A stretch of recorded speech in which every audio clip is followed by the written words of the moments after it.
Welcome to the NASCAR Cup Series. We are here at San Diego for an active airbase race. It's a street circuit around the perimeter roads. It's going to be a very exciting race. The noise you're hearing in the background is we are simulcasting. Right now, we're on the Entity IndyCar Series race at Road America. Lap 6 to 55 over there with Palou leading, Armstrong, Malukas, Rosenquist and Ericsson in the top 5. You can watch that on JBMotorsports YouTube channel as well with all the track cameras. We've got action as well down there, but we're simul broadcasting at the moment. So if you're watching the Cup race right now, you are going to be listening to the drivers' press conferences as we continue our countdown to green. Don't go anywhere. Back soon.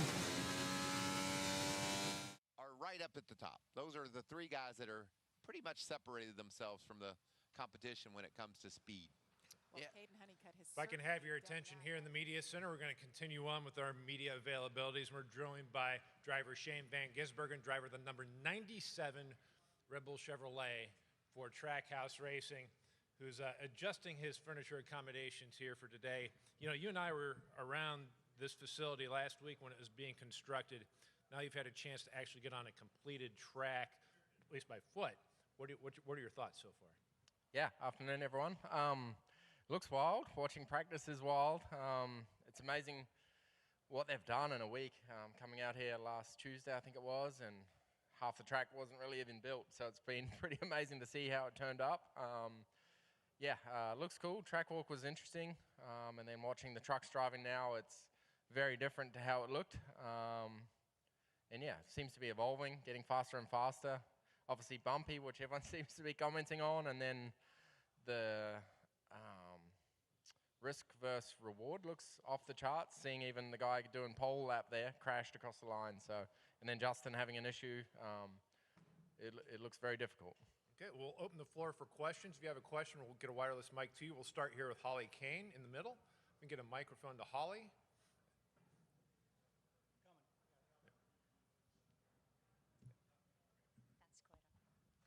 Hi, Shane. Holly Kane with the NASCAR Wire Service.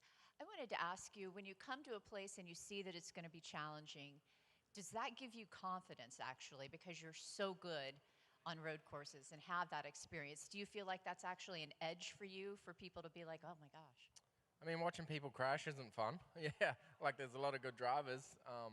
I mean, it's just seeing, like I know those guys are good, and seeing what trouble they're having makes me know it's going to be very difficult. And then seeing all the different surfaces, like that concrete where they're all crashing now, looks very grippy, but obviously it's not. So yeah, it looks tough. But yeah, I guess this is my background. Like I've done a lot of tracks like this and kind of know what to expect, and I know how I'm going to approach practice. But yeah, I know my competition is very good as well. Go next to Greg and then to Matt. Over here, mate. Greg Engel, Forbes. How much, I mean, everybody, including like all the fans, everybody is like picking you. Well, we might as well just hand it to them. Does that give you more pressure coming in here, or does it give you more confidence? It pisses me off a bit. Like I feel like it disrespects my competition. I hold my competition, and I think they're really high level. So yeah, I feel like I've spent the last little while, talking myself down, and because yeah, I know that there's 10 guys probably that can win on pure pace, and in NASCAR so much stuff can happen with strategies and stages that there's even more guys who can win. So I don't think it's going to be easy, that's for sure. We'll go to Matt, then to Jerry, then to Bob. Matt Weaver, motorsport.com. We had Kevin Magnuson in here earlier this morning, and certainly with his resume and background, for him to say that this is the most extreme track he will have ever driven in his career says a lot. Based on what you saw before driving it in your track walk, is that your expectation too? No, I've driven at some pretty average tracks. So yeah, this is like turn 2 is exactly like turn 9 at Homebush with the bumps and the surface changes. So yeah, I've driven on some stinkers. So this track's pretty smooth in some spots compared to some. Well, that was actually my follow-up, is I imagine you've driven some pretty extreme racetracks too. Yeah, Homebush, Hamilton, and then maybe Sebring. Yeah, Sebring's top 5 worst track I've ever done, and it reminds me of that. So yeah, this is not bad. Have you ever been launched in a race car the way it looks like you kind of come off there on turn 1, 2? Yeah, Hamilton chicane. Yeah, that was really bad. So yeah, bits that remind me of all different types of tracks I've done, yeah. The railroads is probably quite new, especially how you cross them sideways. Looks like they did some work overnight, so it might be better today. But track walk yesterday, that looked like it was going to be tough to navigate. Go next to Jerry, then to Bob, then to Noah. Jerry Jordan, kicking the tires.net. I was going to ask you, where are the trouble spots, and when you're in a sim versus when you're doing the track walk, what are you looking for when you're going through, and how will you prepare for that once you get on the track in a car? I mean, the trouble spots, you start at 1 and count to 16. Every corner looks like someone's had an issue. Every single section is its own problem, and yeah, I think I've seen someone make an error or do something wrong at each one. So yeah, every corner looks difficult, and I don't think there's a possibility to do a perfect lap here. Qualifying tomorrow, I mean, qualifying tomorrow is amazing. Like the first lap of the track, the first 3 corners we're not going to have done before. We're not going to have seen them that day, and the lap starts for them. I find that always fascinating and difficult in NASCAR, and I think tomorrow's qualifying is going to be crazy. And you see it now with the red flags and people trying to get clear laps, so it's going to be really hard to execute. Go next to Bob, then to Noah, then to Dalton. Bob Parkhurst, Fox Sports. NASCAR did work on the crane rails, it looked like, overnight, but is there anything else from what you've seen in truck practice or the track walk that you'd like them to do before either your practice or by tomorrow or Sunday? Yeah, I think there was some discussion about the wall leading up to the pit lane, how it veers to the right, and then you got this pit lane kind of sticking out. So it won't be trouble in practice, but I can see that being an issue in the race. So hopefully they maybe pull that wall to the right, but the rest of it looks fine, and everyone will have the same challenges. Noah Reed, Kenny Wallace Media. I talked to Scott McLaughlin a little earlier this week, and he said that you'd invite him over to race something remote controlled. I was going to ask you a little bit more about that and your friendship with him. Yeah, it's been awesome the last few years moving here and being friends with him again, and yeah, it's been cool to see him improving a lot this year. Yeah, we just built a little dirt oval at home and race RC sprint cars every couple of weeks. So yeah, but he was that Dora the Explorer or some kids thing. So our interests are a little different sometimes. He said he was going to be tuning in and watching you this week, and he said you're the favorite in his eyes. And that got me thinking a little more about, just the eyeballs that are on you. You've got a lot of fans and friends, I would assume, tuning in from a variety of time zones. Just what do you want to say to all your supporters who are going to make the effort to watch you this weekend? Yeah, I mean, it's awesome, and the West Coast races are a bit better on the time zone as well. And I've got a lot of Kiwi friends come for this week, 2 West Coast races, and it's a bit easier to get to. So yeah, it's really cool to have some support and have some friends here. And yeah, it's always amazing how many people tune in on a Monday morning there. Go next to Dalton, then to Jonathan. Hey, Shane, to your right. Along those lines, actually, I saw that you met some of the World Cup players. Are you following that closely, following the New Zealand team closely? Yeah, I hadn't watched soccer in a while, and then I was screaming at the TV the other night, so that was awesome. And then hopefully our race is all wrapped up before Sunday night, and I can watch it again. So I think Kiwis, we sort of bat above our weight for how big our country is, and when we're on the world stage, we all support each other, which is really cool. So hopefully I'm done to watch that. And I know we're still on the other side of the world, but this is probably the closest we're going to get in the continental United States on the NASCAR side. Is there a little bit more of a pride factor with that, maybe? I mean, it's still a 12-hour flight to home, so we're nowhere close. But yeah, I mean, it's cool that it's accessible or easier for people to get to, but yeah, I still feel like I'm on the other side of the world. We'll go next to Jonathan, then to Dustin. Jonathan Field, NASCAR Roundtable. Kind of building off of that, you got to have some time with some of the sailors here, the service members. What was that like? I mean, especially being someone from New Zealand kind of coming into a U.S. base like that. Yeah, it's a bit odd for me, but yeah, it's cool to see. And as I said the other day, like, it's amazing what they've done to build this place in a week. And I mean, driving over the bridge this morning was pretty cool. Looking around and seeing where we're going to go racing. It's a pretty special event that NASCAR's put on for us and the Navy. So yeah, proud to be part of the first one. Dustin Long, USA Sports. Shane, I know it may depend on what happens in practice and qualifying, but what might tonight be like for you afterwards in terms of taking a look at what happened in practice, what to you and everybody else preparing for qualifying? Is it going to be any different than any other night before a race per se? Yeah, it'll be like Mexico, where it was an open practice, so we can finish today and we can make changes to our setup and see if there's anyone faster, what they're running, and maybe adapt to that. Yeah, tonight will just be a full study night, really, and trying to prepare for that one flyer tomorrow. And yeah, it'll be just trying to dissect what we learned today. And what does full study mean for those of us who don't do what you do? I guess it'll be like SMT, and if there's any onboards on the broadcast, probably rewatch the broadcast, and then, yeah, try and listen to what other guys say about their race too. Do we have any additional questions for Shane? Go back to Noah. I know Justin hasn't had the most smooth day so far, but have you had a conversation, because it's been a while since he's been in the car, has there been any discussion between you and him about just getting back behind the wheel? Yeah, it's cool to see that fire in his eyes, and then speaking to him yesterday and today, you're talking to him as a race car driver, which is really cool. And I was standing on the wall at the last corner today watching before the garage opened, and then I went down the pit lane and had a chat to him after his first practice. So yeah, race driver Justin is completely different, and it's cool to see him doing it and seems really enthused. So hopefully, yeah, they got a good backup and he can have a good race, and it'd be fun to cheer him on tonight. We'll go to your back right to Brian. Over here to the right, Shane. Brian Twining, Bleacher Nation for Best Sports Media. Tomorrow you're going to be in the first group of qualifying, and so you mentioned the risk-reward level being extremely high here. How are you going to assess whether or not your lap is good, or how aggressive do you think you're going to be to lay down a lap time that will get you a good starting position? Yeah, that's a good question. It's $1 million question. I guess we got Xfinity on before us, so they'll clean up the track a little bit, but yeah, being the first one out, and in these cars you don't have a reference lap or delta, so you have no idea how good your lap is while you're doing it. It's very difficult to judge what speed you've got. And then, yeah, how much better the track's going to be. How long do we want to wait in first group, because the red flags might come out. So it's a huge risk, and something we'll have to assess and talk about.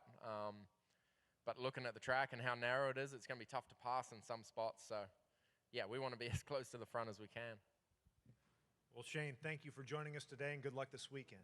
Thanks, everyone.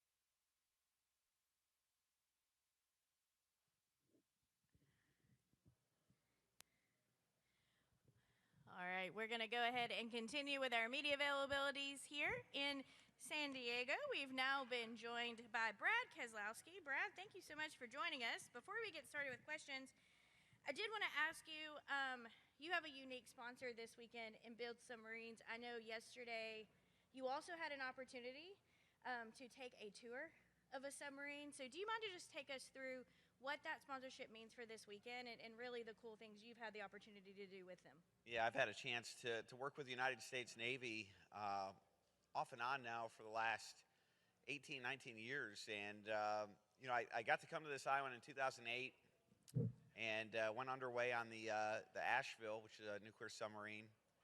And it's a little bit full circle to be back here for a NASCAR race. Not something I would have had on my bingo card in 2008, but still glad to be here for it. But, this year, our partnership isn't directly with the Navy, but indirectly with Build Submarines, which is a huge initiative for the Navy to build the submarines they need to keep up for the fighting force that's required for, tomorrow's Navy. And so they did give me a chance to go on the Greenville, which was great. Met the crew and the commanding officer and all those guys, and had a chance to engage with them. Of course, they think it's really neat that there's a NASCAR race in their backyard, which is great. And we think it's really cool that they get to work on a nuclear submarine. So we're kind of trading some envies. But the weekend itself just so unique. It means a lot to our military.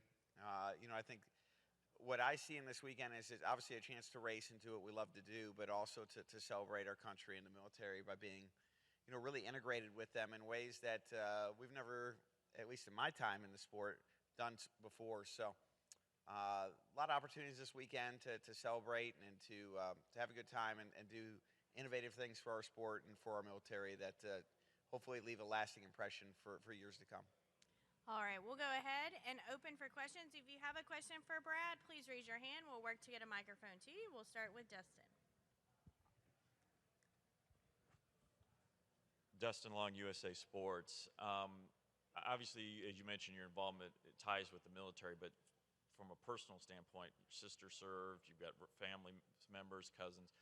To be able to race on a base and be tied in closely to the military this weekend, what does it mean from a personal standpoint with your family connections and what the military has meant and how you talked about once, maybe even almost going into it? Yeah, I had some family that, like you said, that served. Dustin, my cousin served and was based very close to here, so that was a neat story to talk to him about when they announced the race. A lot of respect for our military and what they do. I will tell you that all of them have told me if there's a place to be stationed, this is one of the best. So there's that going for it. But I was very fortunate to make a career in motorsports and to be where I'm at and to do the things I've got to do. And there was a time where I wasn't sure that was possible, and certainly had some thoughts of being able to do some things with the military, never knowing what that would be. I'm thankful my life and career turned out where it is, but certainly have a lot of respect for those that have made the choice to serve and are willing to do those things that our country needs to provide our freedoms to do events like this. So I always think about our sport and its founding from 1948, and a lot of World War II veterans, people who had served, and how deep that runs and kind of the blood of our sport.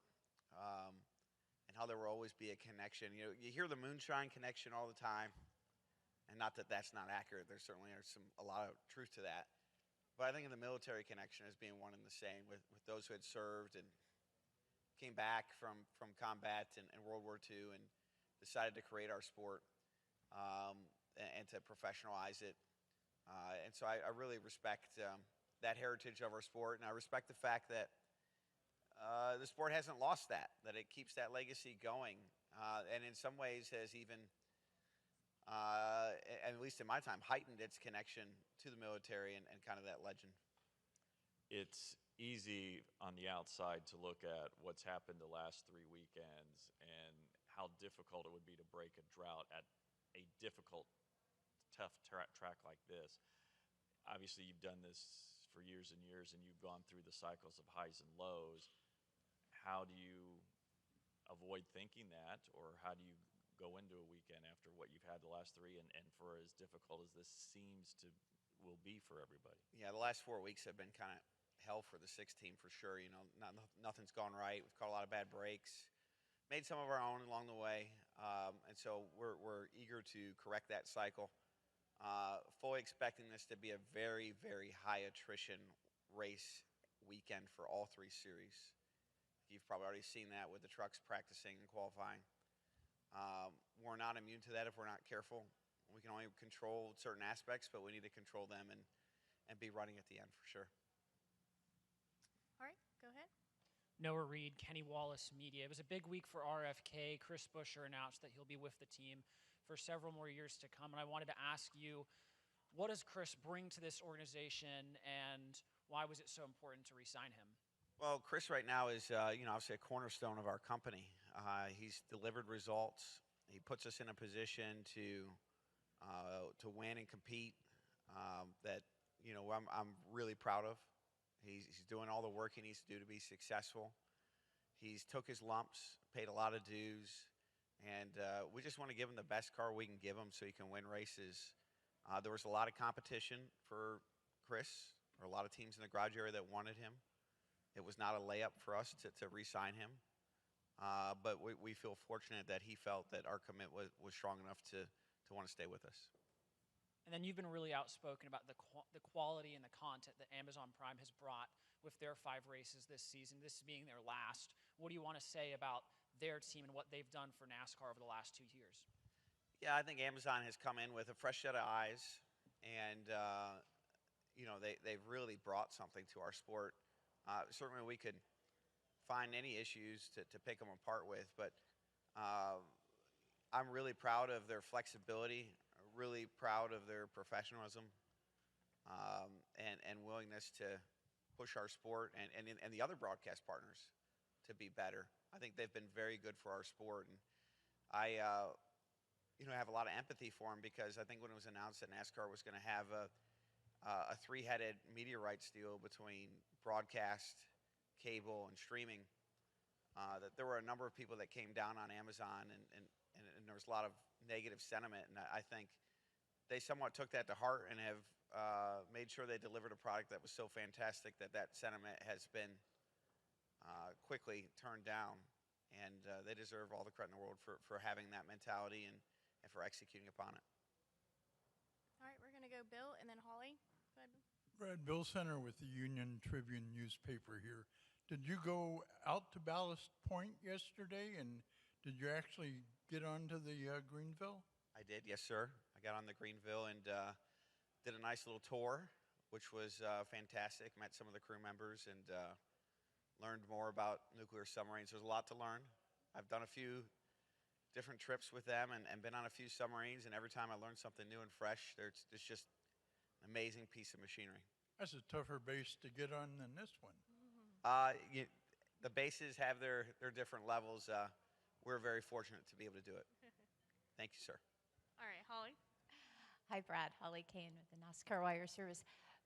When you come to a place like this where you guys haven't raced before, what kind of gives the advantage? Is it being a veteran and that you know how to approach first-time tracks? Is it being a great road course racer? Who comes into the weekend as somebody that you think is going to fare well? You mean besides Shane? Besides. I think Shane's background is the ideal background, which is V8 supercars. This is kind of what they do. Similar cars, similar types of tracks. That's really what you look for, is those experiences. That gives them the best opportunity to be successful for sure. Short of that, I think Trans Am experience is pretty good. That seems to be the go-to now for the younger drivers, and we're seeing a lot of success with that. But the experience being in Cup is good, but not as good as it is having time in either one of those two series. All right, we are going to go to Jonathan in the far corner over here. And then up front here, please, as well, for Matt. Thank you. Jonathan Field, NASCAR Roundtable. When you're doing the track walk yesterday and kind of watching practice and qualifying, was there anything that surprised you or things you're kind of taking front of your mind as you go into practice and qualifying? I think we knew, all of us knew from our simulator time how the track was going to play out. Or had a great feel for it, I think. And I'd say it's very similar to that. The simulators are good, but they're never perfect. I think that the biggest challenge as a whole of this track is the different surfaces and the grip levels that are associated with them. It appears that the tarmac area of the track has a lot less grip than we anticipated. And some of the older asphalt areas probably have a little more grip than we anticipated. So that's probably really the only significant surprises for me. Like I said, we expected to be high attrition, and that seems to be playing out. I would be surprised if it's low attrition a Sunday afternoon when this race is over. But for right now, not a lot of big surprises. All right, Matt, go ahead. Matt Crossman, NASCAR.com. In the last few years, this sport has taken some pretty big swings with LA and Chicago in here, and your career has also been marked by some big swings. Can you talk about what you see with NASCAR in that, and the balance between risk and reward in making big decisions like that?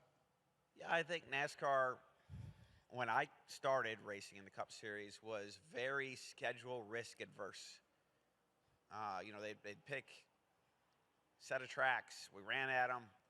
Maybe a date changed year to year, but basically all the same tracks. Occasionally we'd add a track or two. And now it feels like the culture has just flipped 180. And we're just major schedule innovations. I welcome that. I think it's important for our fans, important for our industry to keep it fresh. But I also say there's a caveat to that with certain events. I think we learned some lessons as a sport on where not to innovate. The Daytona 500 always needing to be where it is. The Southern 500 needing to be on Labor Day. Our crown jewel events feel very fixed, as they should. And our opportunities lie outside of those. And I think the sport's doing a good job of recognizing that to be the case. My bigger struggle as a whole is that, when we tend to take on new venues, it seems to always be road courses. I would like to see us take on new venues that are ovals and are more in line with kind of the sport's success. And there's a number of opportunities to do that. So, but as a whole, I'm really on board with the idea of the sport innovating the schedule and doing so in such a way that fixes our legacy crown jewel events or cements them in while looking at the rest of the weekends as opportunities. All right, we're going to go Jordan, and then a microphone in the back, please, as well. Go ahead, Jordan. Jordan Bianchi, The Athletic, kind of following up on that. You talk about there's some ovals out there you'd like to see. What realistically is out there on the oval side that NASCAR can go to? Well, I think that the first answer that, is underway or developing is clearly the Nashville Fairgrounds. There's a lot of energy inside the industry to make that happen. There's some challenges with local governments to execute that. There are some other opportunities that I have to be careful. I sit on the scheduling committee, so I can't really. You can share. Yeah, I'm sure you would love that, Jordan. There are some other opportunities that I think are really compelling and interesting, though, that are not public and probably don't need to be at this time. I mean, they can be. We can keep it secret. Yes. One of the things about this event, it seems like there's been a lot of extracurricular stuff in the community, a lot of big events going on, whether, last night, so there's a couple days ago, there's one on the USS Midway. Yeah. Obviously, 38 race schedule, you can't do it every race for that. But is there something that you can kind of take a template from this and maybe try to apply this to some other races more frequently than is now? Because it does seem like it is resonating a little bit in terms of getting people excited in the community and just overall. Yeah, the industry is just trying to find a balance. We could not do this every weekend. I think everybody knows that. Probably still needs to be stated. But as an industry, if we had to pull off weekends like this, all the time, we just couldn't do it. The cost and the workload is extreme, which doesn't mean we don't like doing it. And I think there's a lot of reasons to do events like this. We just have to be in balance.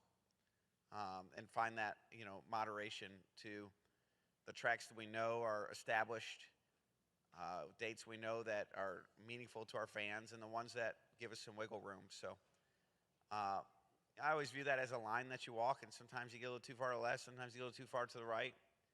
I think we're walking it reasonably well right now, but we still need to be cognizant of it.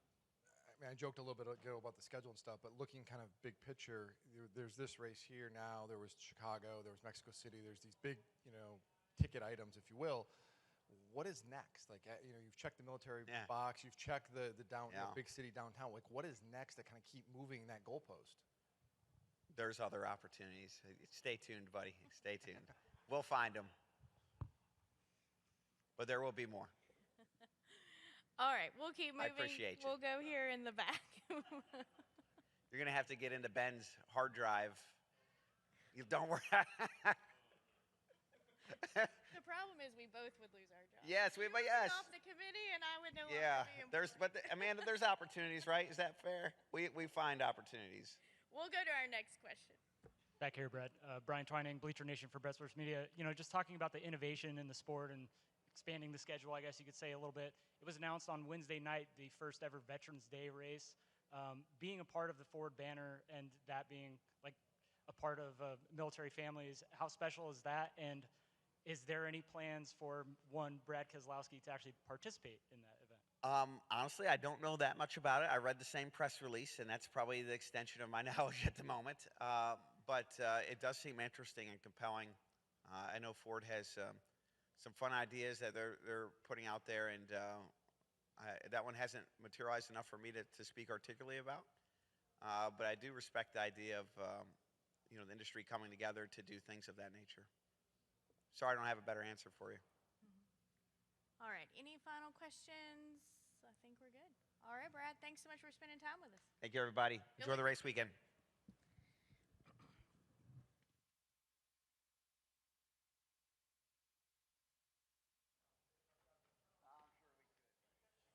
These areas tracks right here. You see all that sealer there, you know, this basically.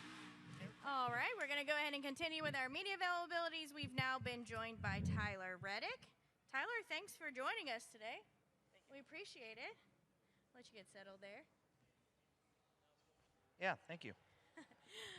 All right, we'll go ahead here in a minute and open for questions. But Tyler, before we do so, obviously a really unique event for NASCAR, an important event for the industry. Just tell us a little bit about your first initial thoughts and reactions to being here here in Coronado.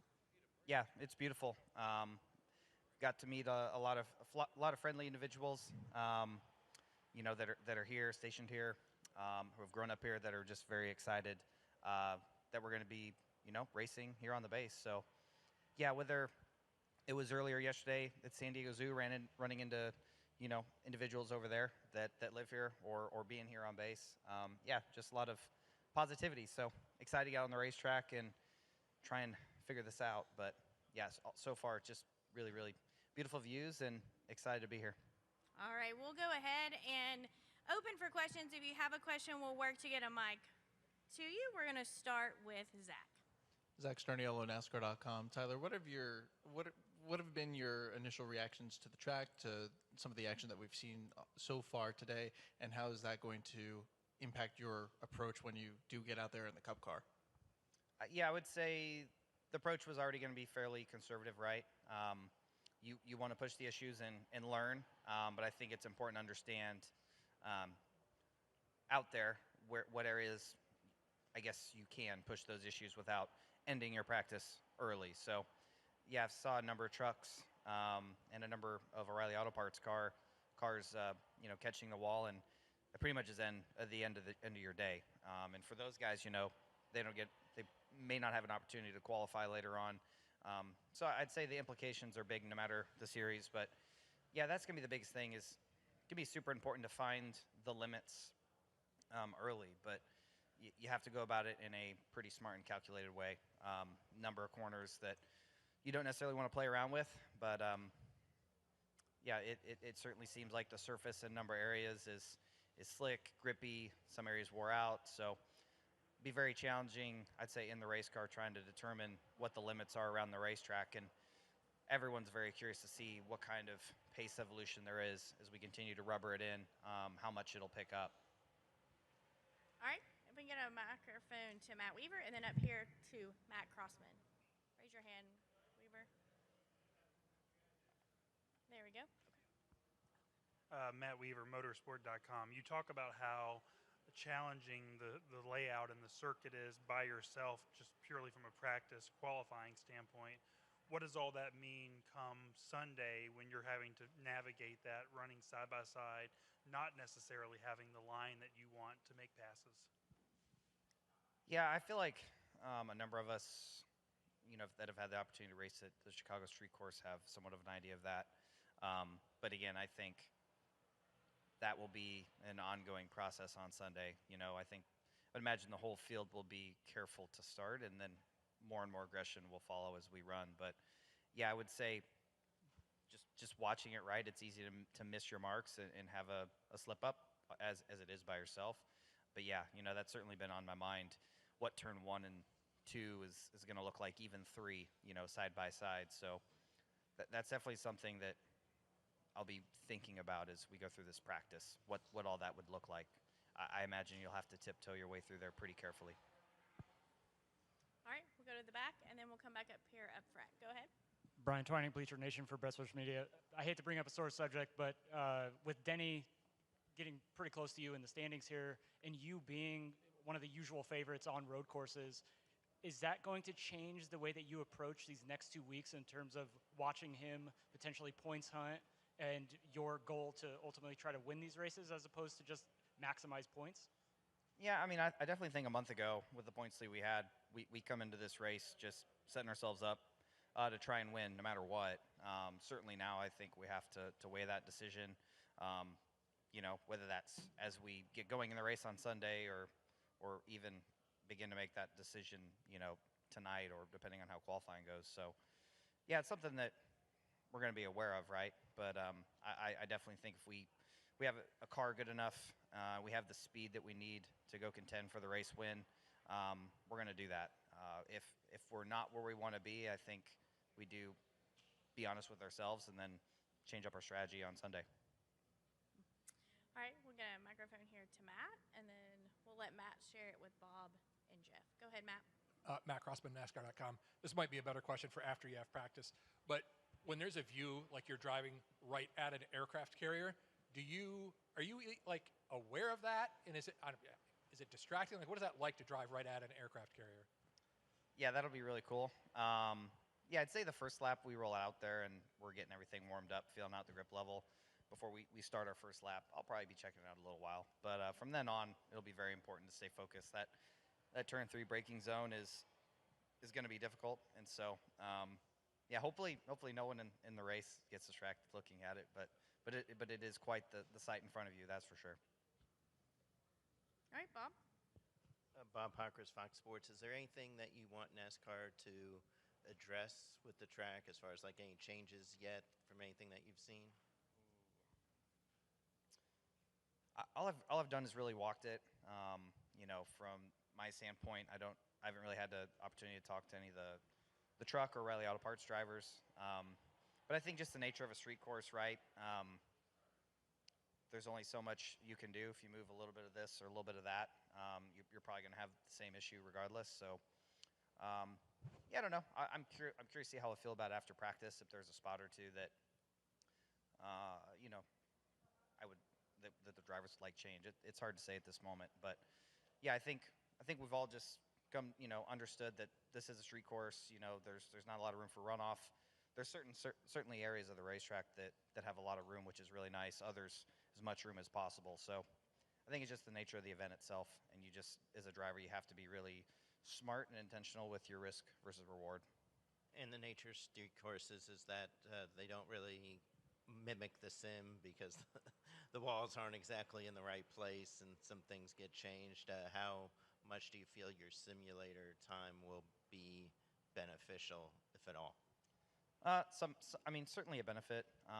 But yeah, again, I haven't been able to watch timing and scoring all that much from Truck or O'Reilly, but I've just heard some of the chatter that there's a decent amount of fall off over the course of the tire run. Now, obviously, O'Reilly and Truck typically have more than the Cup cars do. So, again, curious to see how that translates to our stuff. But yeah, I mean, it's just part of it. You know, when we would go to Chicago, Walls would be a little bit different place than we were expecting as well. And so it's just something as a driver, you understand coming into it. I certainly did, to just always been telling myself the last couple weeks getting ready for this event, just be ready for anything. Be ready to change your mindset, your marks, you know, as the track speeds up or as things may change throughout the weekend. Okay, Jeff? Tyler, unless I'm mistaken, missing one, I don't think you've ever won a NASCAR race at any level in your home state. Is that correct? Unfortunately, yeah. So, you know, you have 2 opportunities the next couple weeks here. Is that important to you at all? Like, is that something you think about? Does it not matter?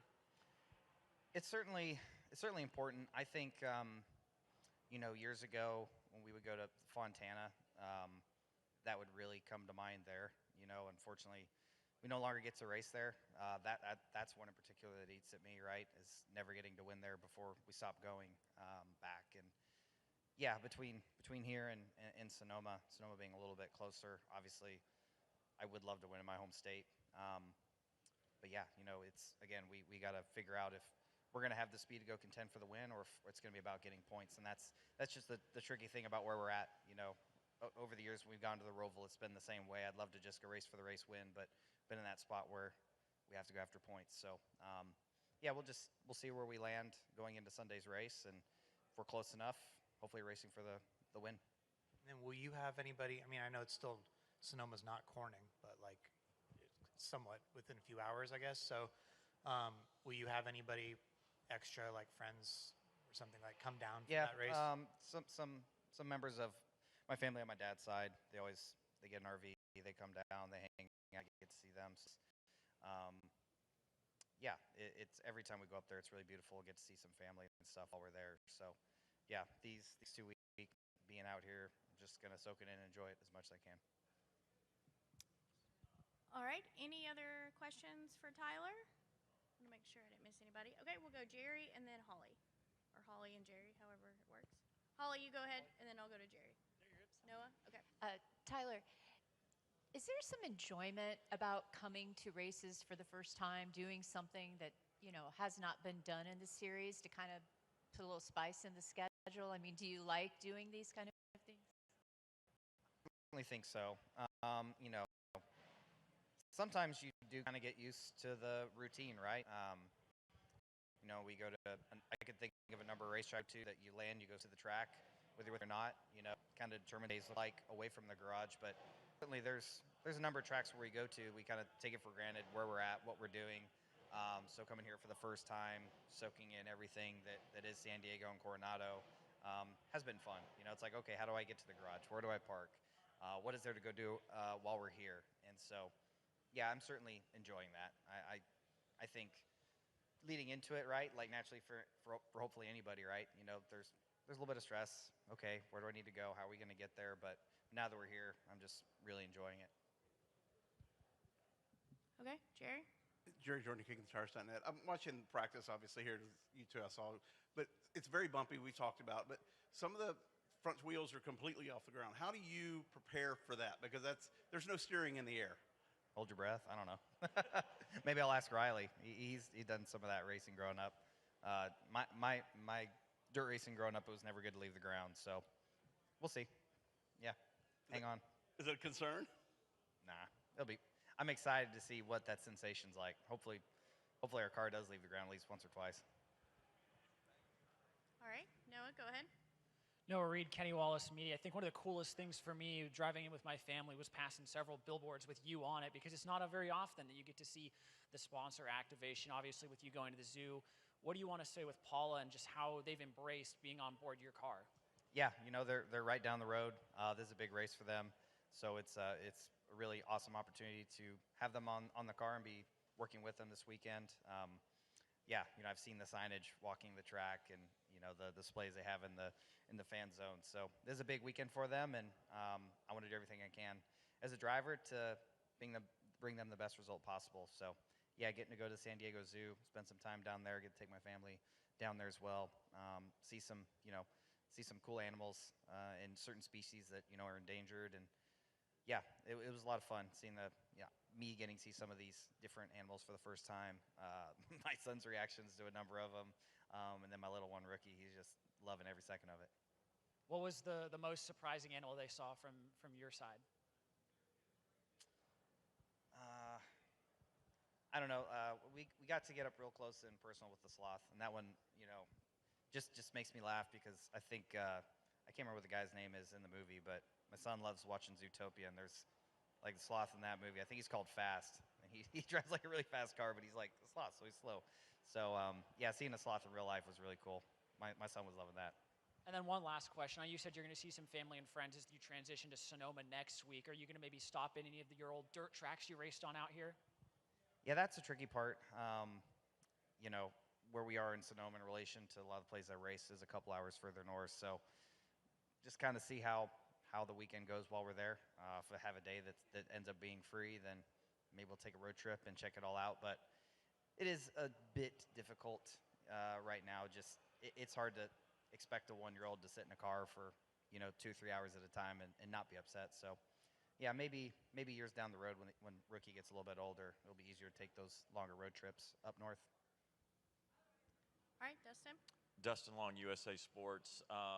Based off the crew rosters, you have 4 people listed as spotters. I don't know if you'll have any additional people elsewhere, but what's the role of the spotters? Be quiet unless there's something to say, and just let Nick handle it, or how is that with all the potential? I know you guys do this at some other places, but this is probably as much as any. Yeah, I think me and Nick got to kind of see where some of the spotter locations are throughout the lap. So it certainly seems like the visibility in the certain sections are going to be limited. So we'll essentially take it a lap at a time in practice and just kind of understand what the role of the spotters are going to be.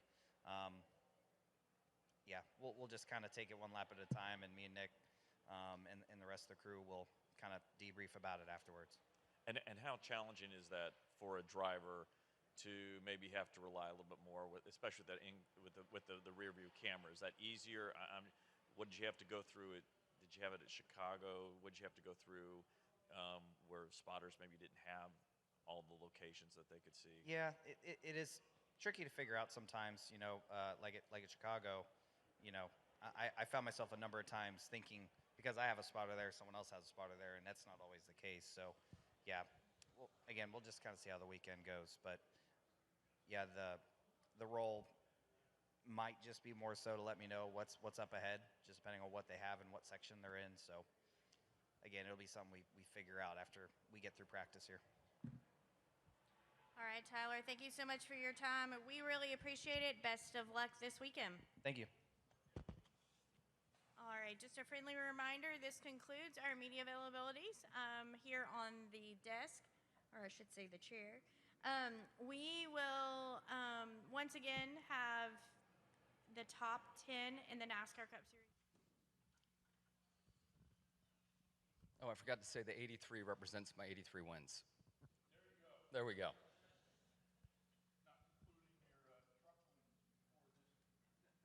Yeah, there is a few more. All right, we'll go ahead and we'll open it up for questions. If you have a question for Jimmie, please raise your hand and we'll get a mic on over to you. We'll start here with Zach. He's coming. And then we'll go to Bob here in the front.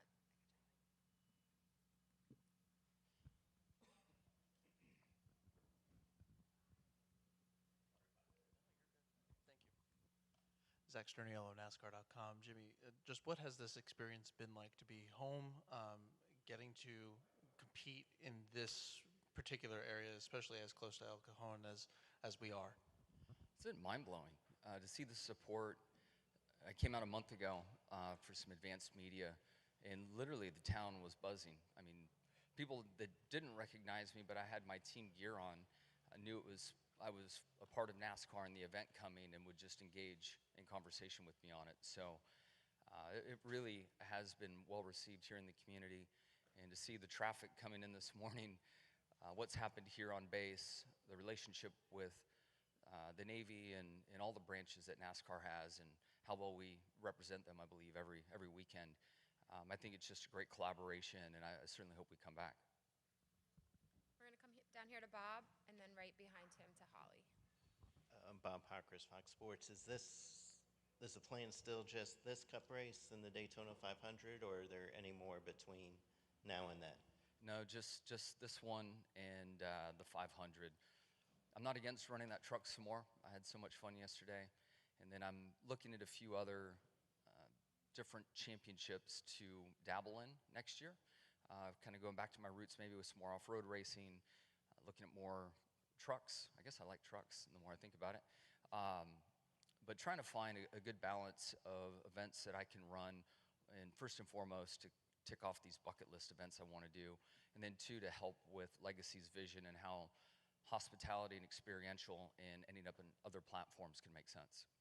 So what would you say, what would make you feel good about this event tomorrow and then the 500 in February? From a driving standpoint, man, I had my hands full yesterday, so I hope I don't hit anything.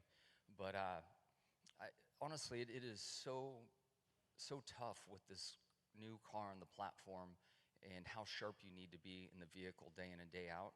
And even the way it correlates to sim, which is damn near impossible to figure out. There are just little subtleties that you need to understand from the real car to pull through in the simulator, and just find those little elements and stack them week after week. And if you don't do this on a regular basis, it's tough. But with all that complaining out of the way, just want to have fun. This is really just about having fun. Of course, when I put a helmet on, I want to do the best that I can, but being home and experience all this is a top priority. Go to Holly. Hi, Jimmie. Holly Kane with the NASCAR Wire Service. I came out here probably a decade ago to go to El Cajon and do some backstory on you in the midst of you winning your 5 championships.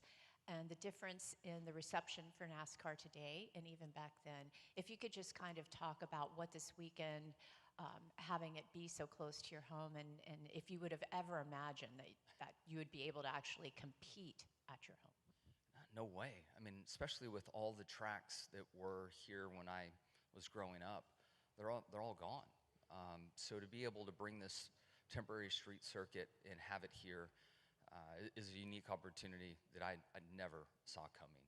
And I think that it's really wise for NASCAR to do this. There are so many pockets of race fans around the country that can't get close to NASCAR. And the amount of race fans here and the racing culture that's in the San Diego area is deep.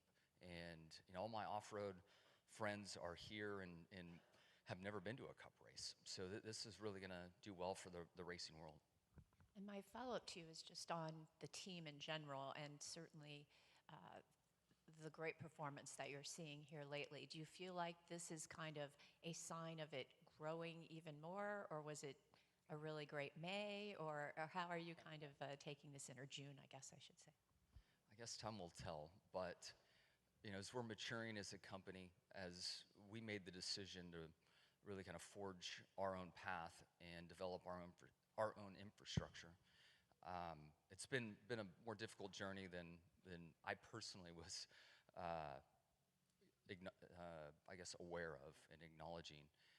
But we're getting there, and I think we've had some incredible people really leading, and as we continue to bring in more talent and refining structure and process on the competition side, the speeds are in the cars, and then most importantly, the consistency.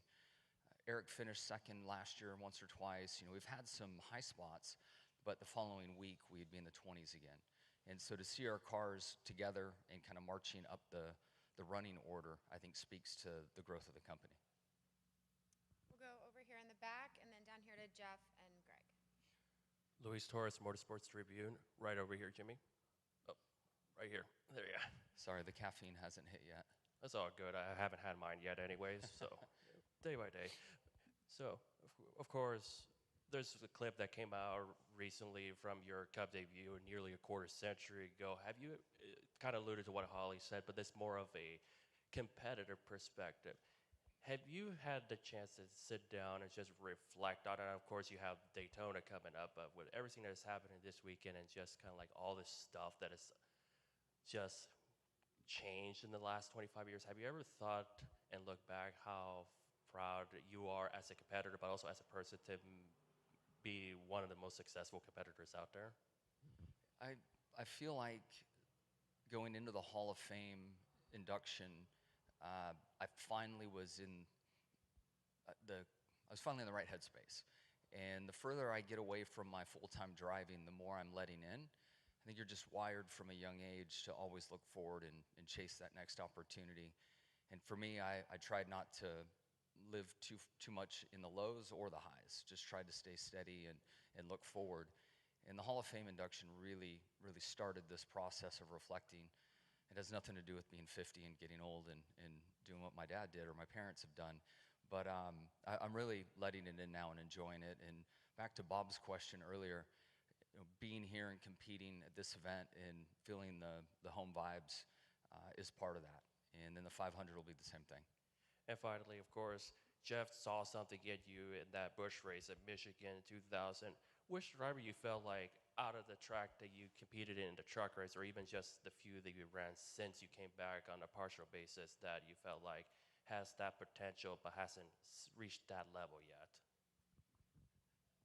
That's a great one. The first one that came to mind was Ryan Blaney, but he's obviously well established. But I remember being on track with him early on, and the moments he took risk versus the moments he knew to ride and be smart. It's one thing to go fast, and everyone that gets an at-bat at the Cup level has plenty of speed, but there's more strategic thinking, team leadership. There are a lot of layers there that really are required to separate yourself, and Blaney's one that I saw early.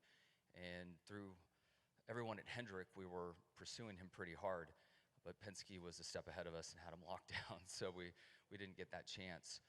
But in today's world, I see a lot of talent. One difficult thing is to know how you're going to perform in the Cup car.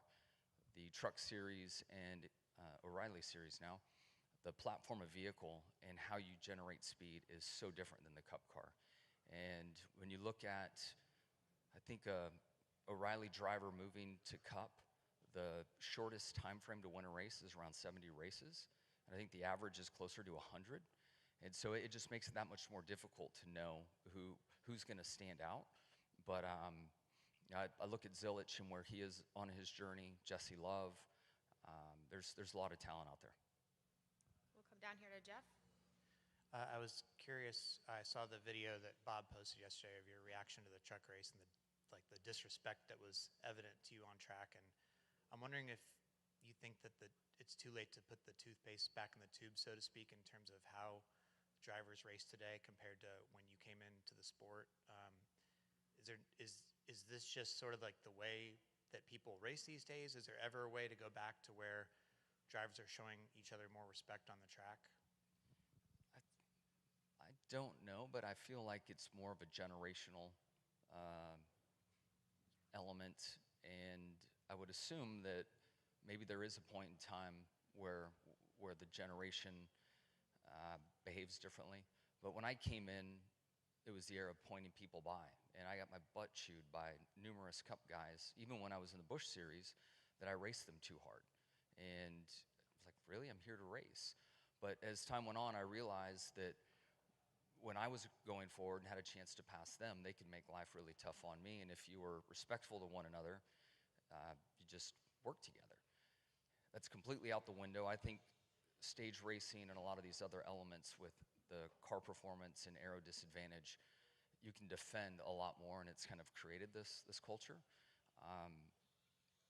But I wear two hats. In the ownership hat, I want the sport to be vibrant and healthy, and chaos brings eyeballs. So I'm kind of torn.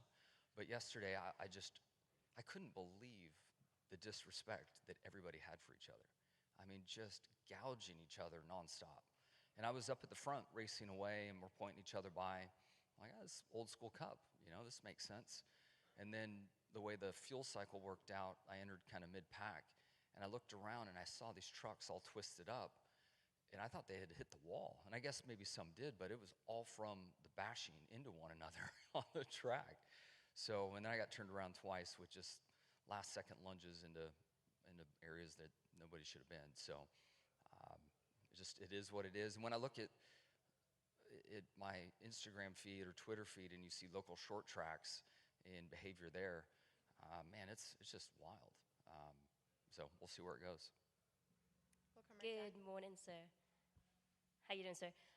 This is a historic moment for us, for 250 years of America, the Navy, and being here as a first ever on a military installation. How does it feel to be here with your teammates representing NASCAR on a U.S. Navy base and getting it with our sailors here? It is such an honor for us to do this with the significance of 250 years, an active base. I know there's been plenty of challenges on both sides due to conflicts and such, but to feel the reception from everyone on base, I know our sport, our fans, everybody is honored to be here. Both my grandparents served, and they're resting over there at Rosecrans, kind of overlooking everything that's taking place.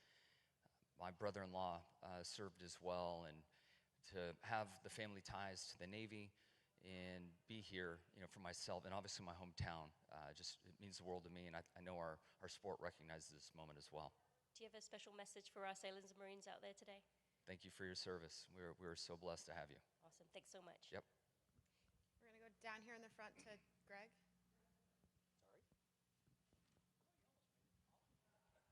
Hey, Jimmie. If this has been asked, you can tell me to hush.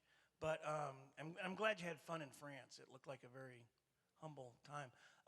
But Deb Williams from Auto Week wants to know, do you think that any of your IndyCar road course experience helped you here or will help you here?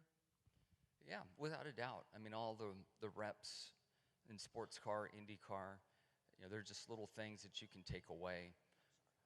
They are very different worlds, so braking technique, even kind of mid-speed and high-speed corners are much different worlds, but there's always something that you can hang on to and apply. So for sure. Yep. We're going to come down here in the front to Zach. Zach Albert, NASCAR.com. Jimmie, this, based on your social media, this has been a big trip down memory lane, and it seems like you've hit every taco stand that you grew up with and listening to your hometown radio station, all of those things.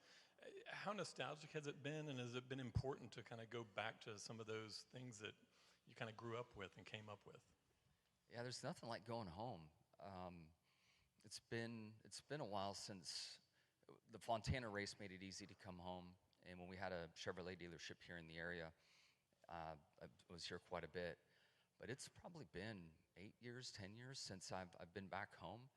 And I didn't make it all the way back to see my childhood home. But to be in the area, to drive around and see everything, the memories just come flooding back.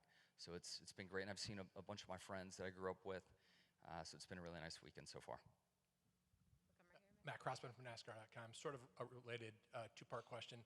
Did you spend a lot of time here on this island as you were growing up in order to reflect on how amazing it is that there's actually a racetrack here? And then related to that, taking turn 2, driving straight at a aircraft carrier, I feel like you're someone who recognizes details that are not like just the concrete in front of you. So can you talk about those two things? Yeah, what was the first one? My mind went totally.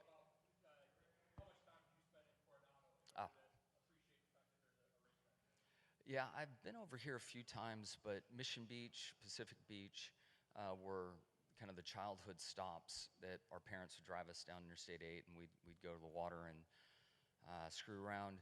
But then when I got my license, there's a little 2-lane highway that would run you straight to Del Mar from El Cajon. And I tried my hand at surfing. And so I would get up early in the morning and rip out there and get worked over in the sets of waves and then make it back to school, sometimes on time. But this area, there's just a variety of memories that I truly enjoy. And my grandfather, my mom's father, was on an aircraft carrier.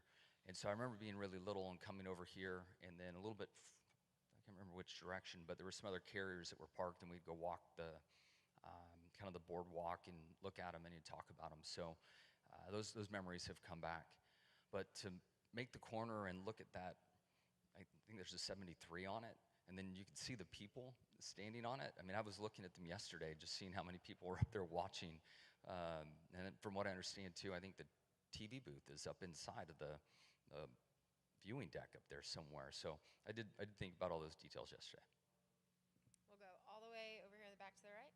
Brian Twining, Bleacher Nation with Best Birds Media. Jimmie, like you, I'm a native San Diegan growing up here since the early 90s, late 80s. So where would you put this event in terms of just the excitement and all the hoopla surrounding it when you look back on your childhood of going to Charger games and Padre games at the Murph, and now with San Diego no longer even having the Chargers?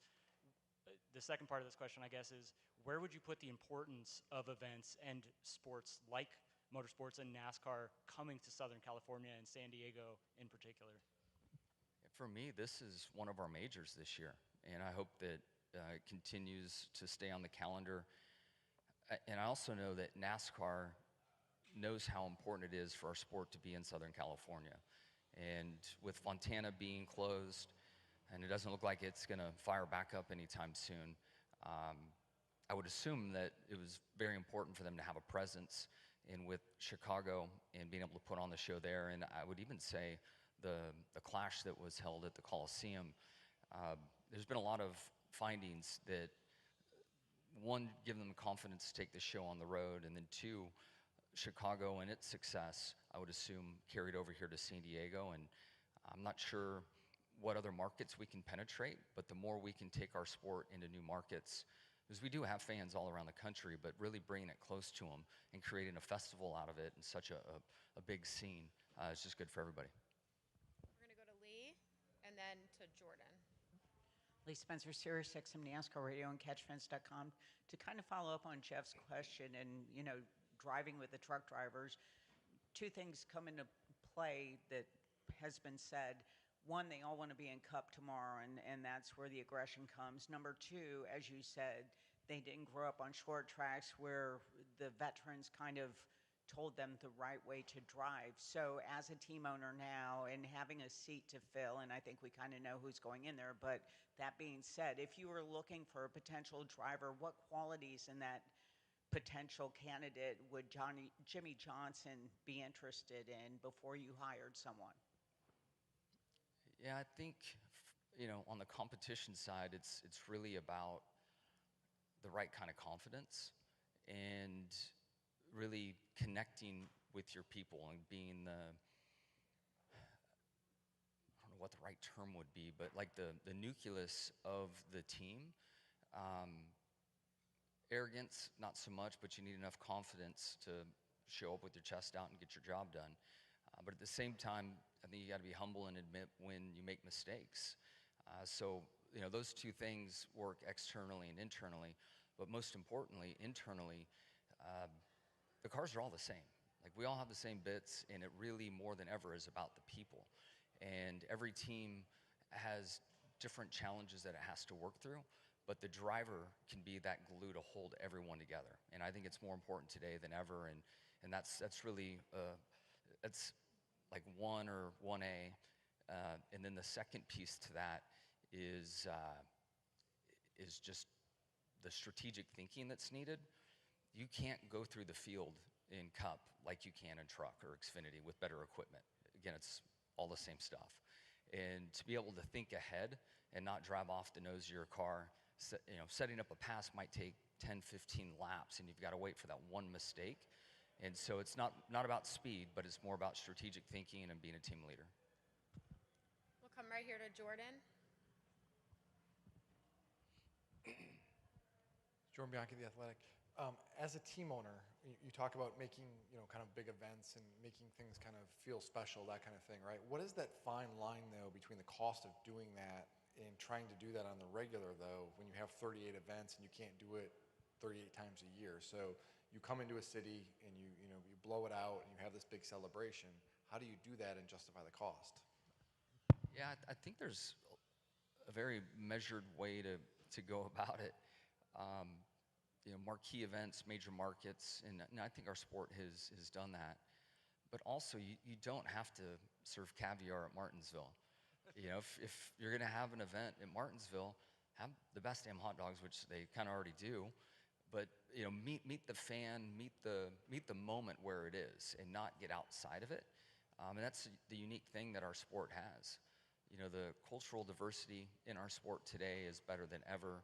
We race in all these different markets across the country, and having a measured step, I think that step above,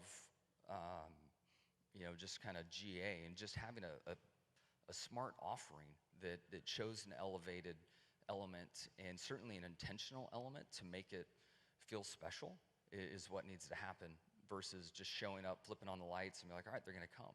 No, they're not going to come. I mean, when you look at what a ticket costs, and then how much traffic you got to fight, how big of a time ask we have for our sport, you've got to be competitive from a dollar standpoint. And I think we have to invest a little to have it return.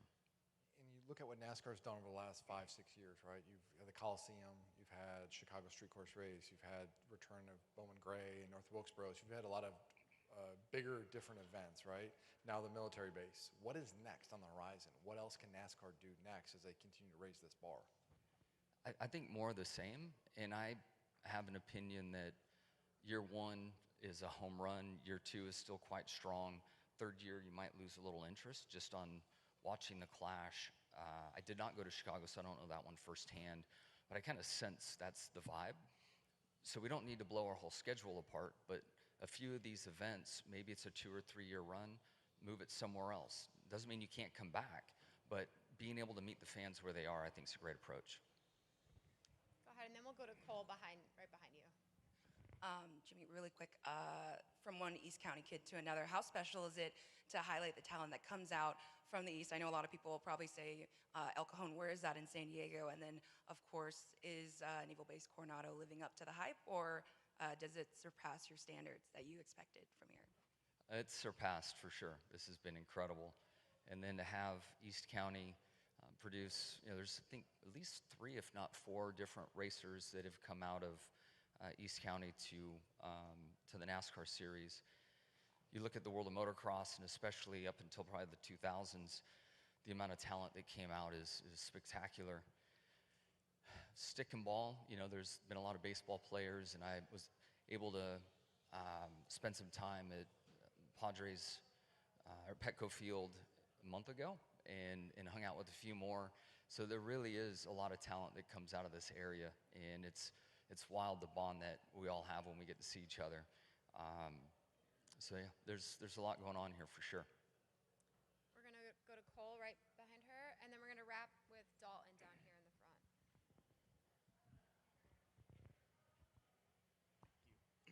Colt Cusimano with Speed Freaks. Jimmie, you mentioned what a monumental weekend this is for yourself and for NASCAR. I'm curious, first off, has Jimmie Jam gotten a chance to properly enjoy this weekend? Nope, been all work. I Jimmie jammed out in Le Mans. Awesome. And you touched on the consistency that Legacy has seen this past month. I'm curious, is this a product of the advertised parity with this Gen 7 car returning, or have you seen shifts internally within Legacy that have spawned this recent success? No, it shifts internally for sure. The performance window is so small in this car. If you're outside of it, you kind of run in that mid-pack. But when you find the sweet spot, that's when you move forward and can pass and show strength. And it's so tough to hit this tiny, tiny window. And we're just getting a lot better at hitting that window. Yep. One final question from Dalton right down here. Hey, Jimmie, Dalton Hopkins, the front stretch. A lot of guys came in after practice yesterday saying that there's still a lot of time left out in the track, and 50 minutes just really wasn't quite enough to get that perfect lap yet. But now you have an additional 50 laps under your belt with the truck race. I'm kind of curious, where do you stand? Do you feel like you're close to that lap yet? No, the world we live in now, you build everything off of the sim. And the way we created speed in the sim did not apply to the track. And so the 50 minutes, we needed well more than 50 minutes to get things dialed in. And so wish we had more on-track time. It's the same for everyone. We just didn't do our job at the shop and have backed out of all of that and moving in a different direction. So today, the qualifying session for our 3 cars, we're searching for sure. But as far as knowing the track and my points and where grip is, where all the bad bumps are to stay away from, I feel very in tune with the racetrack itself, but conceptually in the way the rules work and how little time you have, time to work on the cars, we're on our back foot for sure. Yep. All right, Jimmie, thanks for Thanks, your everybody. time, and good luck this weekend. Yep.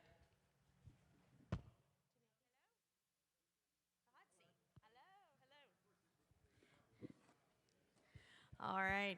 Good afternoon, everyone. We've officially been joined by our pole sitter for tomorrow's NASCAR Cup Series race here at Coronado, and that is a gentleman who needs no formal introduction, truly. But we've been joined by Shane Van Gisbergen, and Shane, a big thank you, obviously, for spending some time with us. But from your perspective, talk a little bit about your lap and really just how the track's developed from yesterday to today and what you expect tomorrow. Yeah, thank you. Amazing to get the first pole here, really cool. It's tough. I've said it a couple of times. It's your first lap of the day, and there's 3, 4, 5 corners you're probably going through for the first time of the day as your qualifying lap start. And yeah, I made a meal of it, but I guess the rest of the lap was pretty decent and made the time back. So yeah, but I'm sure everyone has the same story, that there's a lot of time left. So, but yeah, cool to make the least mistakes, I guess.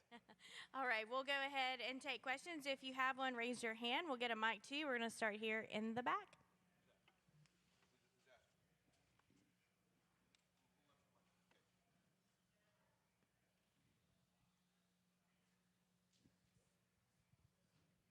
Brian Twining, Bleacher Nation for BSports Media.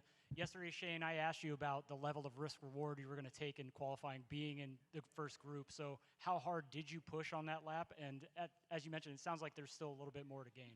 Yeah, it was hard. Normally you get like a little indication of what people are going to do if you're brave enough to wait, but it got to 10 minutes to go or 8 minutes to go, and no one had really done a lap. So I didn't really know what level of grip there was going to be. That was quite difficult. So yeah, I actually got behind Connor and followed him and sort of referenced to him, and that gave me an indication of how I was going. So yeah, I just tried to see where he braked, and I just went a bit deeper. Yeah. All right, we'll go to Matt. Matt Weaver, motorsport.com.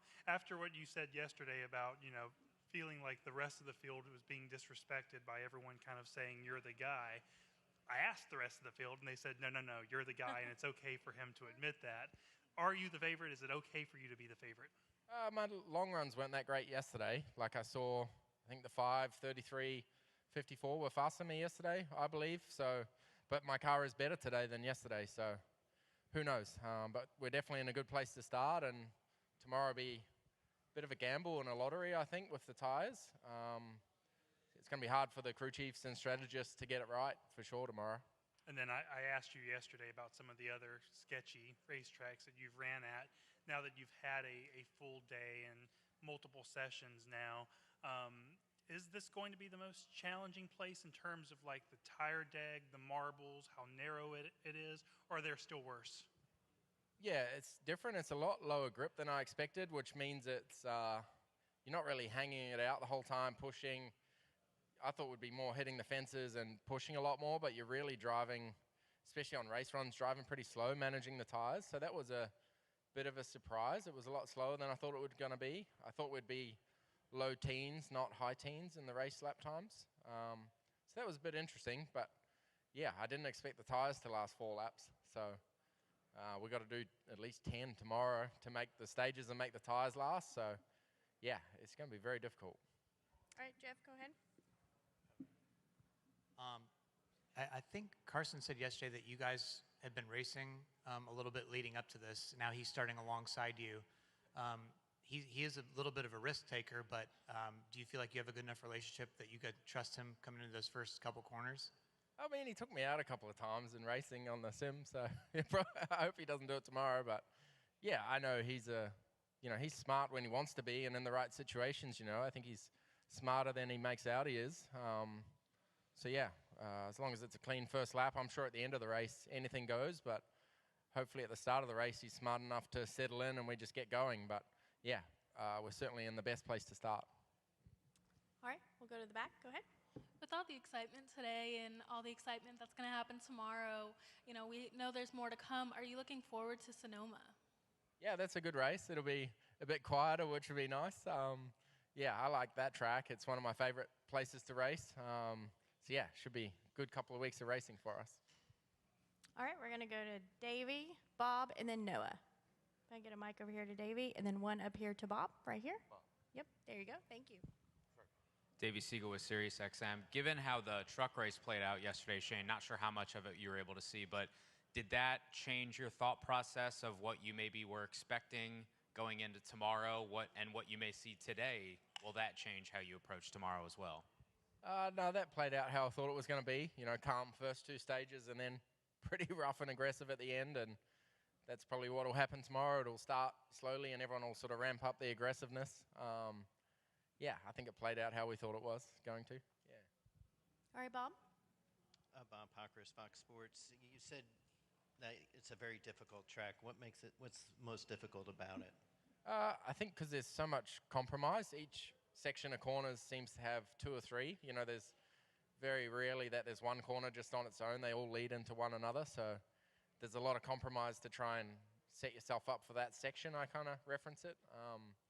Yeah, there's no one out there today did a perfect lap. It's so hard to get 2 minutes 15, get it right. Yeah.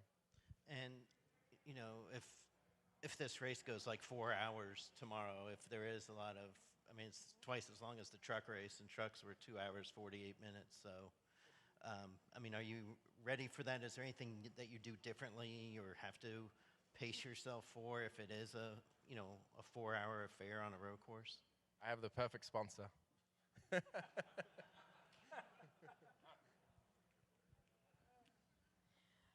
All right. I believe Noah had a question. Yep. Noah Reed, Kenny Wallace Media. A couple questions for you, Shane. Earlier, Trackhouse did the picture with you and the whole team.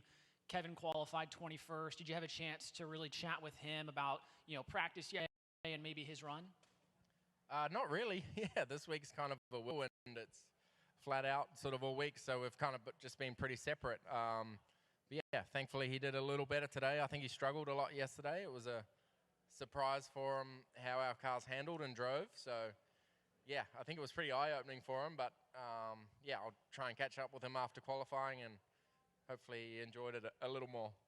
And then when he came into the media center yesterday, I asked him, hey, is there any motorsports that you would be interested in maybe trying next? And he didn't really give any straight answers, but the first thing that people were saying in my comments was supercar, supercar, supercar.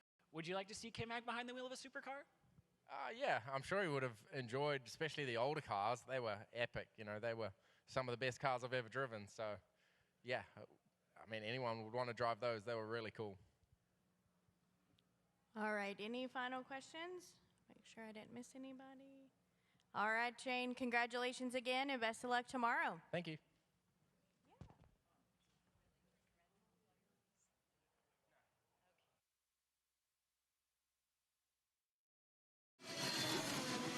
We're all set then for what is going to be a very, very good Cup Series race. We are going to hand down now for pre-race ceremonies to the radio team at MRN, as we'll be back with you for When the Green Falls. Carolina. Row 13. Denny Hamlin, Chesterfield, Virginia. Cole Custer, Ladera Ranch, California. Row 12.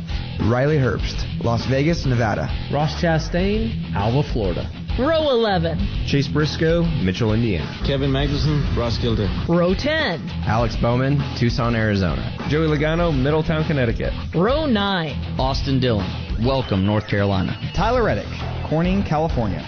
Row 8. Chris Busher, Prosper, Texas.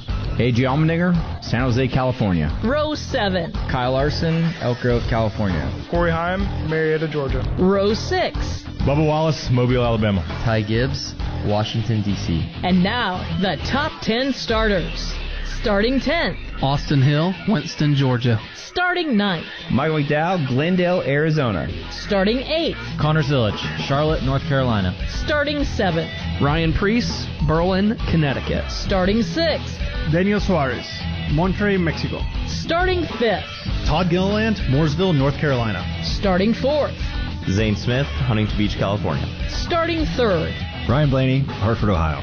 Starting 2nd. Carson Ostravar, Portage, Michigan. And starting on the pole. Shane Van Gisbergen, Manukau, New Zealand. That's the starting lineup for the Anduril 250. All those drivers have been introduced to the fans, a capacity crowd here at Naval Base Coronado. As Alex Hayden told us earlier, all 50 states, 17 countries have purchased tickets and are in attendance for this race today. 67% of the house has never been to a NASCAR Cup Series race before, and they are in for a dandy. Let's pause 10 seconds for station identification on the Motor Racing Network.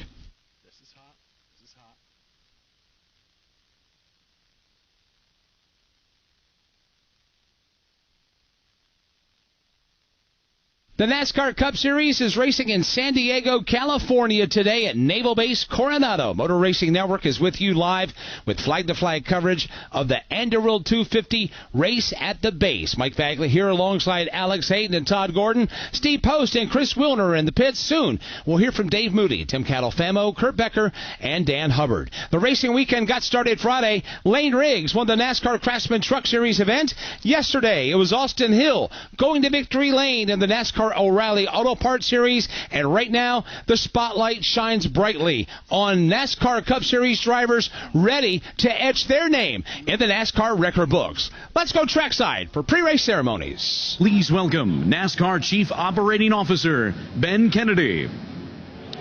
It is a true privilege to be here with all of you today. Standing at the birthplace of naval aviation, it's a great reminder that NASCAR and the United States Armed Forces are a deeply rooted history built on mutual respect. When we sat down to map out the 2026 season, we wanted to do something truly historic to honor America's 250th anniversary, something that would bring our two communities together like never before.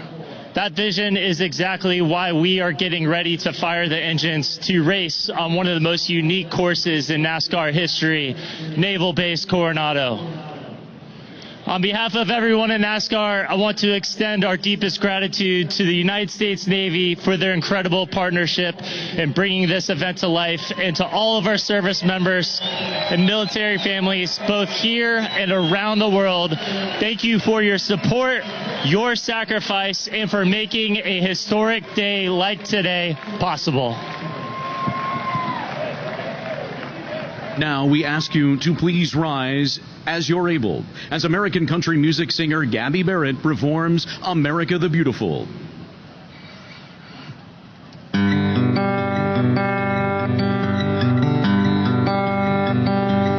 Oh, beautiful for spacious skies, for amber waves of gray,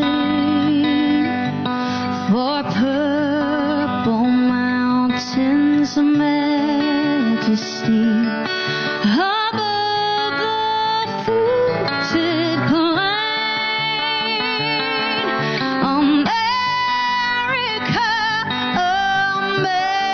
America, God sent His grace on thee, and crown thy good with brotherhood, from sea to shining sea. America, America, God shed His grace on thee, and crown thy God with brotherhood, from sea to shining sea.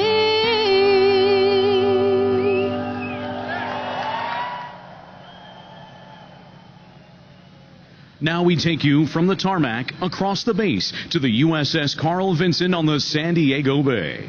Please welcome Captain Joshua Spoiler Winker, joined by Command Master Chief Jose Pena.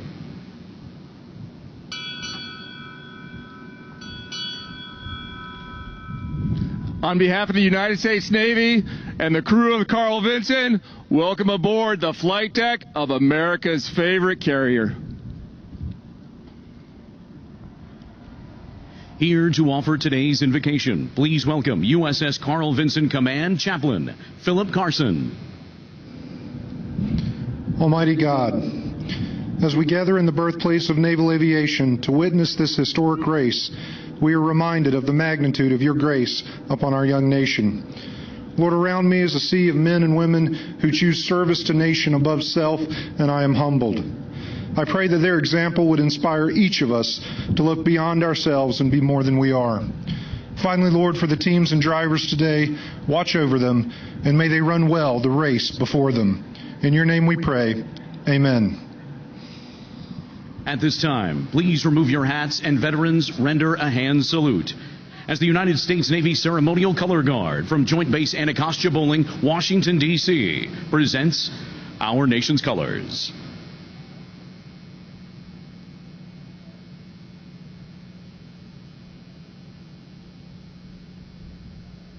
To honor America with the performance of our national anthem, please welcome the Navy Band Southwest Ceremonial Band.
the Anduril 250 Race at the Base, next on the Motor Racing Network.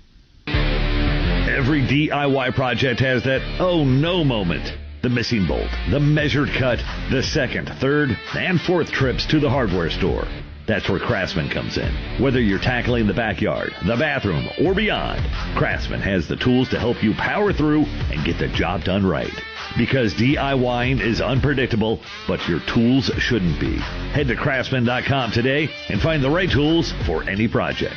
Craftsman. Build on. Looking for weekly motorsports podcasts to stay up to date on what's happening on and off the track? The Motor Racing Network is the place. Hear from NASCAR crew chiefs on MRN Crew Call. All the happenings from regional touring series and local tracks on NASCAR Coast to Coast. Sprint Car Talk on Winged Nation. NASCAR history on MRN Classic Races. And hear from the drivers on NASCAR Live. MRN podcasts available on MRN.com, YouTube, or your favorite podcast platform.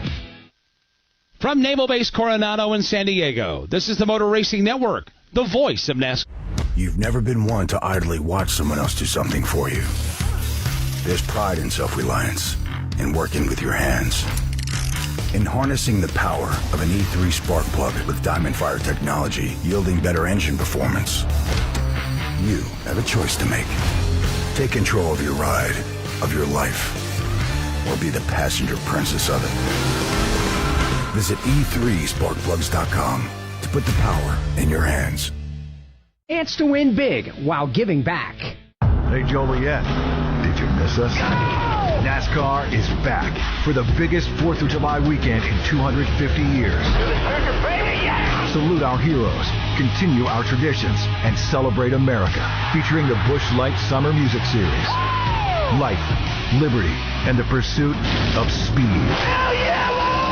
NASCAR weekend at Chicagoland Speedway, July 3rd through 5th. Get your tickets now at chicagolandspeedway.com. I'm Michael McDowell, the NASCAR Cup Series, live on the Motor Racing Network, the voice of NASCAR.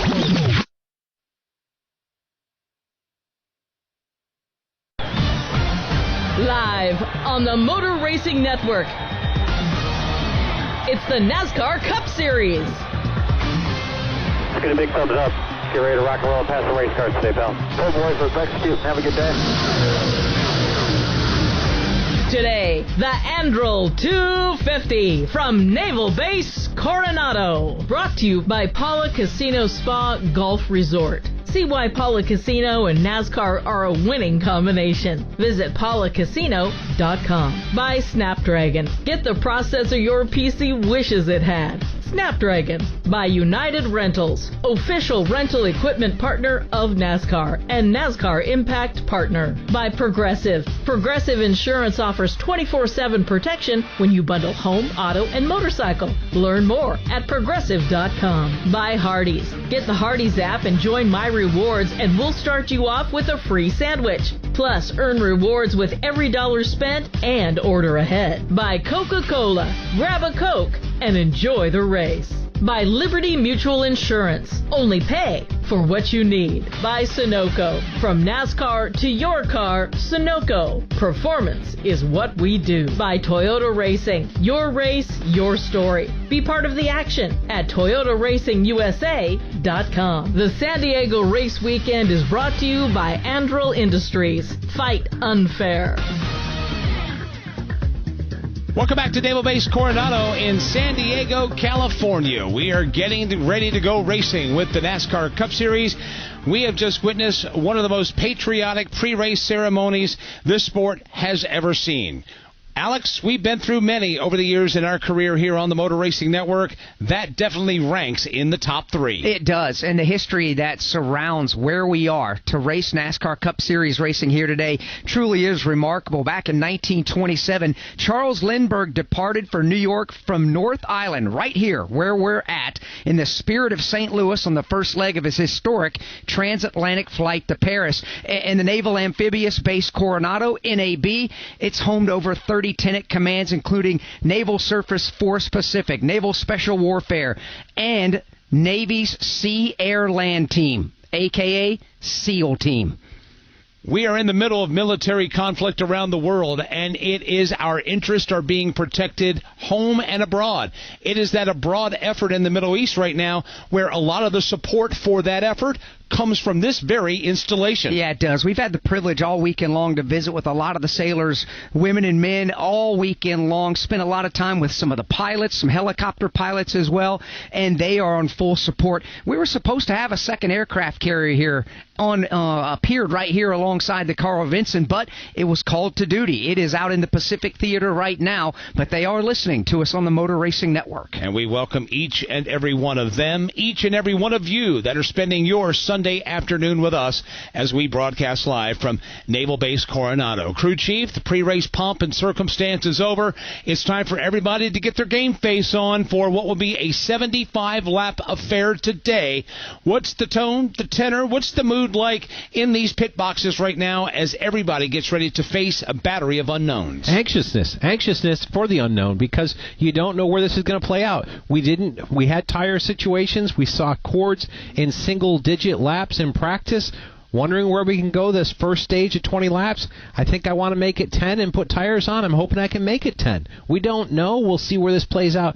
I anticipate that will get better as the day goes on and we lay more rubber down on this racetrack and the drivers get more comfortable with the line they run around here. Of course, Alex Todd is giving us the technical nature of car preparation and strategy execution, but these drivers have to survive this road course first. Yeah, they do. And this on the clock, take laps out of it. On the clock, we're looking at perhaps a 3.5-hour race, maybe even 4 hours. No, it's not hot, but inside the race car, it will be. And as much as you're working, we had the opportunity to go around this race course this morning, multiple laps. This is a demanding course. It is. It asks a lot of driver. It asks a lot of machine. It asks a lot of the pit crew.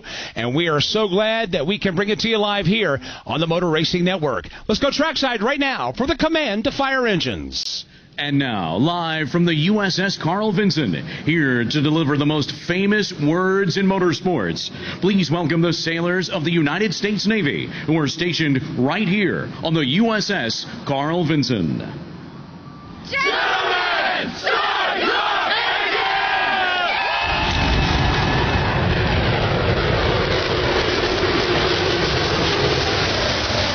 The engines come to life on the pit lane as the Naval Hornets go blasting by overhead. We're getting ready for the green flag in history in NASCAR racing.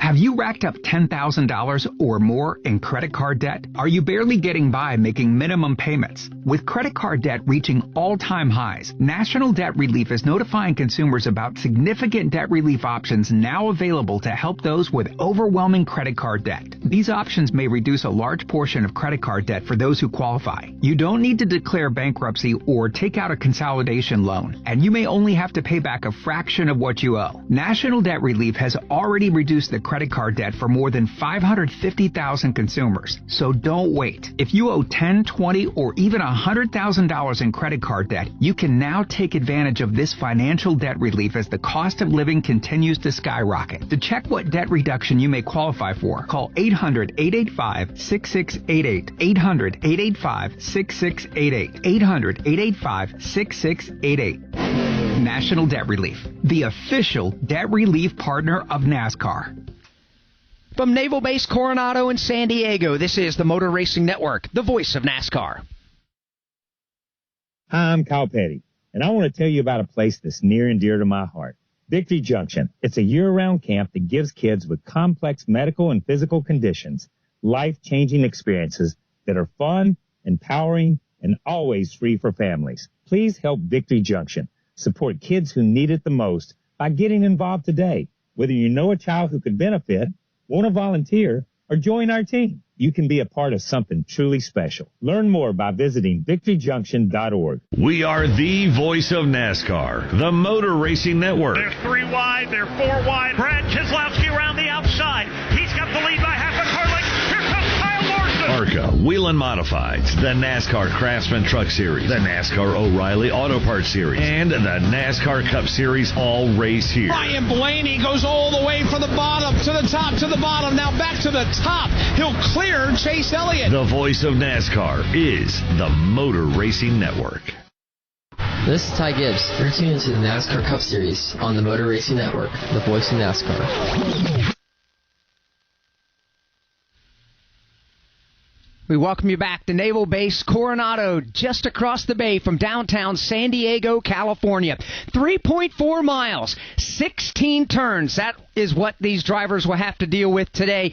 And the start-finish line here is technically 4th Street here on Naval Base Coronado on a regular day. Then they'll go to turn number 1. It is a right-hand bend. It's a third-gear turn before they start a downhill trek, and that's when they'll come into the view from our Dave Moody of Barrie, Vermont. Thank you, Alex Hayden. Good afternoon once again, everybody. After executing that fairly gentle right-hand turn number 1, these drivers will be wide open, full throttle, catching even a little bit of air at the crest of Stockdale Boulevard. That's named for Congressional Medal of Honor recipient, Navy Vice Admiral, and former vice presidential candidate James D. Stockdale.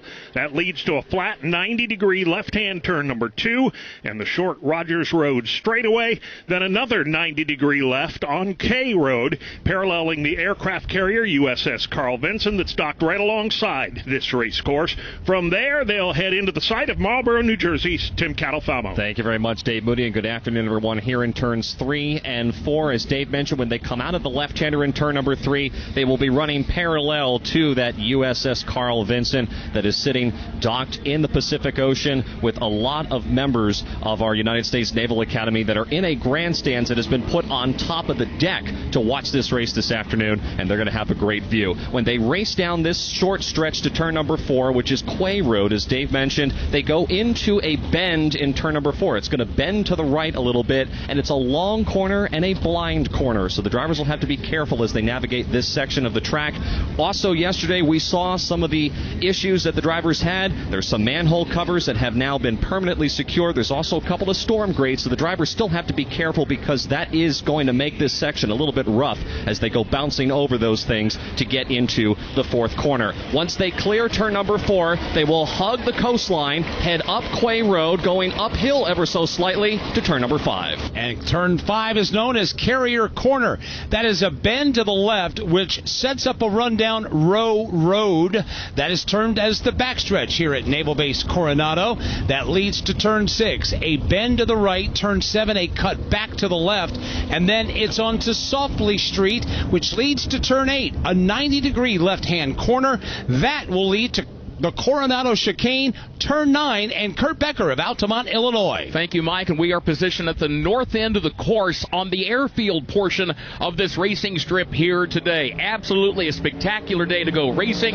Jersey barriers catch fences both to drivers left and drivers right.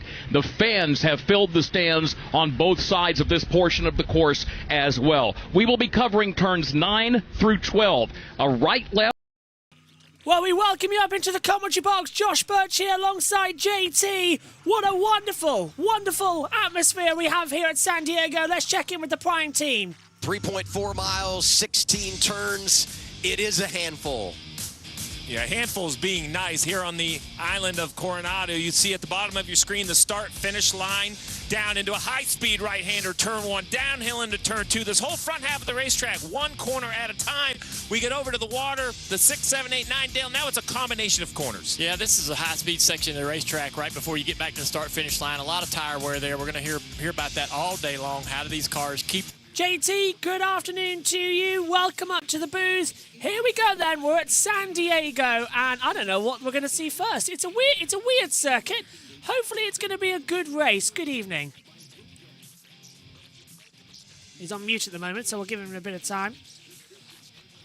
Hopefully, actually, I'm going to try and zoom in a little bit here, and as the race goes on, try and get this map a little bit better for you. Because it is a slight confusion as to where we need it to be out here, because first time I've actually used it. Into grid then, Shane Van Gisbergen on pole position from Carlton Host Far on row 1. That's Ryan Blaney alongside Zane Smith. Todd Gilliland goes in alongside Daniel Suarez. Ryan Preece and Connor Zilich. Then it's Michael McDowell, Austin Hill, the top 10. Let's go down to the team. 3 at Sonoma. Ryan Preece on row 4 with Connor Zilich. Zilich has 7 wins on the road in the O'Reilly Auto Parts Series. Row 5, Michael McDowell, second last month at Watkins Glen. Next to Austin Hill, who won the O'Reilly race here in San Diego yesterday. Ty Gibbs, great on the road, and he's in row 6 with his Toyota teammate Bubba Wallace. And in row 7, Corey Heim, reigning Truck Series champ with Kyle Larson, who's won 6 times in road course competition. Here's Kim Kuhn. Well, Ty Gibbs' team was a little befuddled on why their qual lap wasn't better after being solid in practice, but crew chief Tyler Allen did tell me starting 11th is kind of par for the course on where Ty has qualified at other road courses, and they've always been able to move forward. The goal today is to score stage points and finish in the top 10, which they've been able to do at other road courses. In fact, they were the second highest scoring car earlier this year at the COTA circuit. Well, we are getting set for what I think is going to be a long race. I know many of you in the chat are agreeing as we welcome you up to the comms box. Hello, everybody.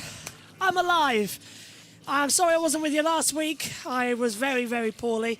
I am, however, a lot better now, and I am having tooth surgery soon, so I will be even more better as the field just coming through. See, now I know where they are here on the circuit. I can zoom out a little bit, move them around, and we can actually have a proper idea of where they are on the circuit. We will also have our traditional screen here, which shows the monitors in full, and that's going to come in a lot handy throughout this event, let me tell you right now. As I just need to close that up a bit, actually, and make sure it's okay. So on the timing monitors, it's all hunky-dory. But I'm looking forward to tonight's race, and I hope you are too, because it's going to be a very unusual night. And I say that because we're not actually 100% sure what we're going to be witnessing here for the first time, because... I am 100% sure on what we're going to witness. Hello. Hello, JT. Now, you've covered the trucks, and then you've covered the O'Reillys. I feel sorry for you. It's a beautiful track, but we've had a hell of a lot of drama here from what I've been watching, as you very kindly stepped in to not overwork me. This place looks awesome, and I can't wait. What are you thinking we're going to be seeing with 39 Cup cars?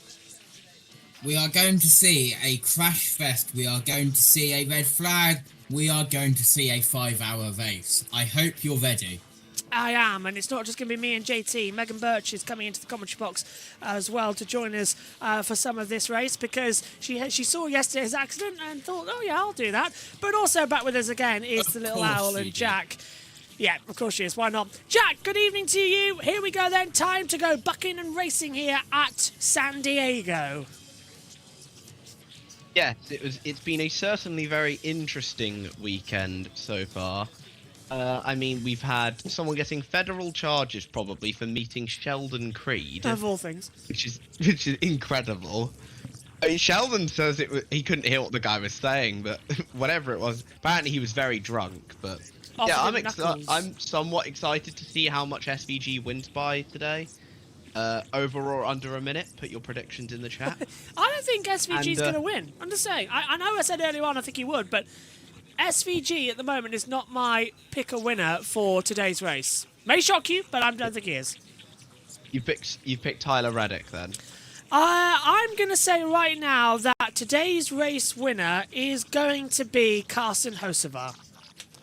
On a road course? Yeah. Are you sure? I'm going to hold my breath. Look, I'd love that. Connor Zilic may be another one, but we're getting ready for the green flag. Have you covered the news about Bell, by the way? No, I haven't. Do you want to quickly take it?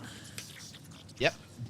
Christopher Bell, as far as I'm aware, will be getting out at the first caution for Brent Cruz, the number 19 driver in the O'Reilly Auto Parts Series for Joe Gibbs, known as a road course expert. He took pole yesterday in the O'Reilly race. He was fantastic. Then had an engine failure, unfortunately. But overall, I think he's probably the best road racer Joe Gibbs have in the lower divisions for sure. So excited to see what he can do, to be quite honest. I've been hyping this guy for a while.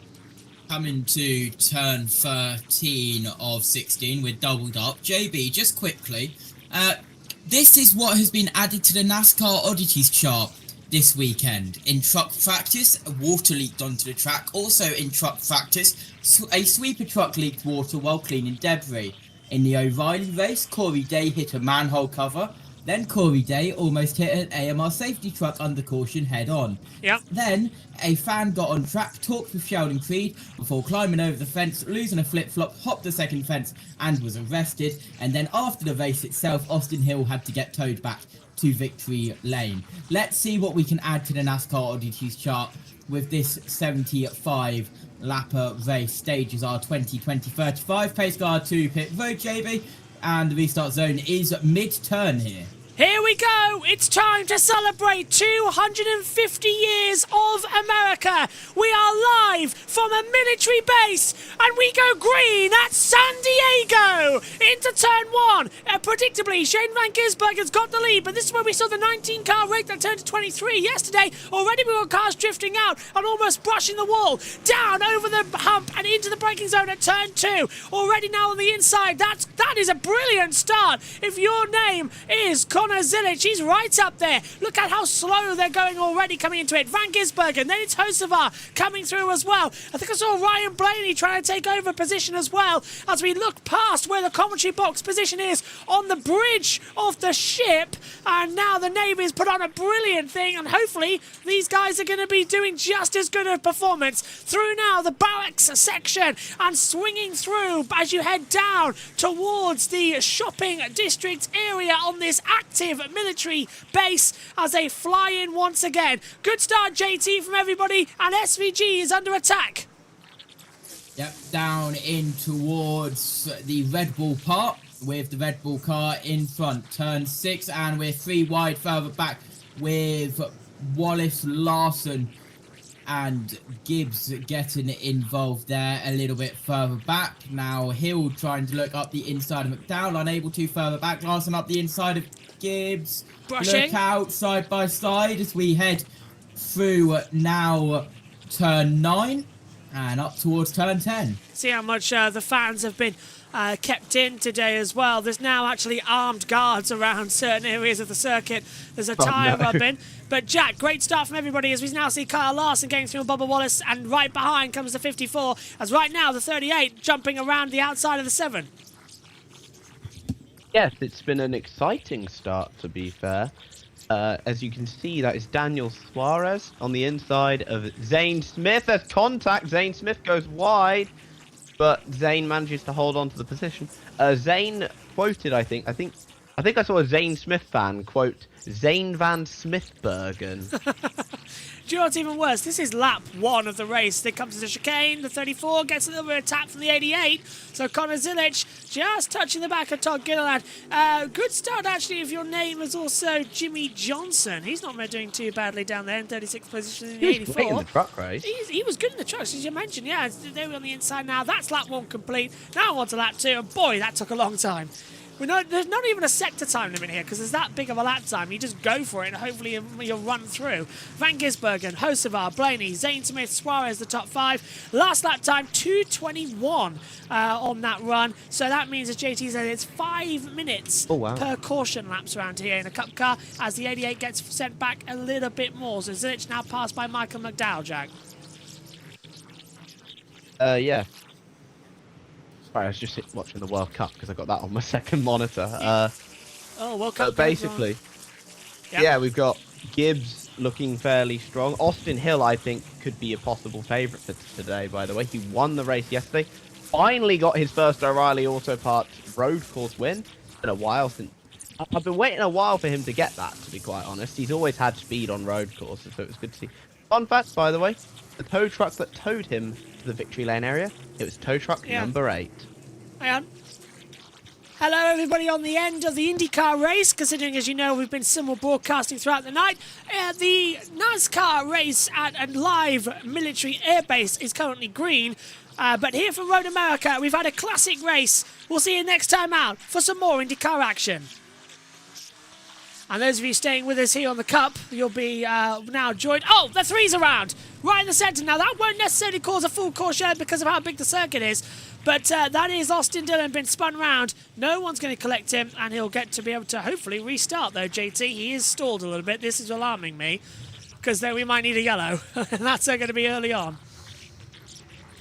Yeah, indeed. No caution for now. We stay Green. Worth noting that the armed guards and the snipers have been there all weekend. They were just publicised more after the fan incident. Yes, the fan who and Dylan is still there. Yeah, it's got 2 minutes to clear him, as now we see the 17 side by side into the chicane as well, trying to make a move on the 88, and still no sign of a yellow flag, but Dylan is still there. He's not moving, so they're going to have to make a decision. He's got it going. Well, now, JT and Jack, do you reckon Austin Dillon stayed there as long as he could to try and bring out a yellow flag deliberately? No, not this time. Not this time. If it was Carson Hocevar, I probably would think yes, but anyone else, nah. Doesn't make any sense.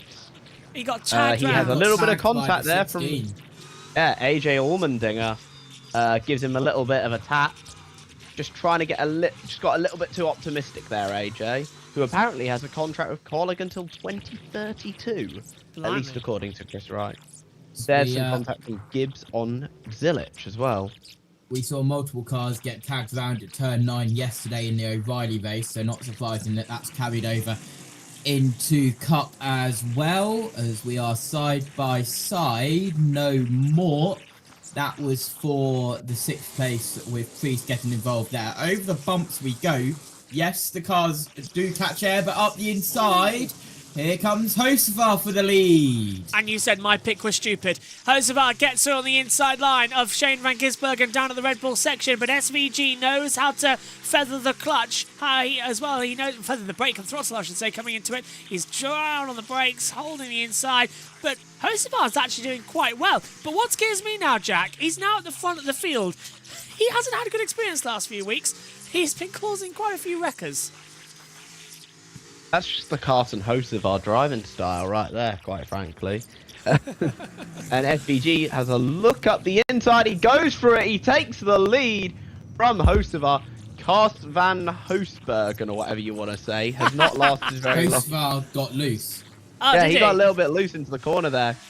We're going to go Carsten van Hoosbergen. There we go. That's the name. Shane van Gisbergen leading though, Carson Hocevar second, Ryan Blaney third. The problem is our timings don't update that many laps, and even the timing tower on the TV pictures have given up trying. It's the longest lap on the NASCAR calendar in a number of years, but this military air-based race is a one-off to celebrate America's 250th birthday. It could, however, have a return on a multi-year contract. They are waiting, but that pit entry, I don't like how much it sort of encroached into the circuit.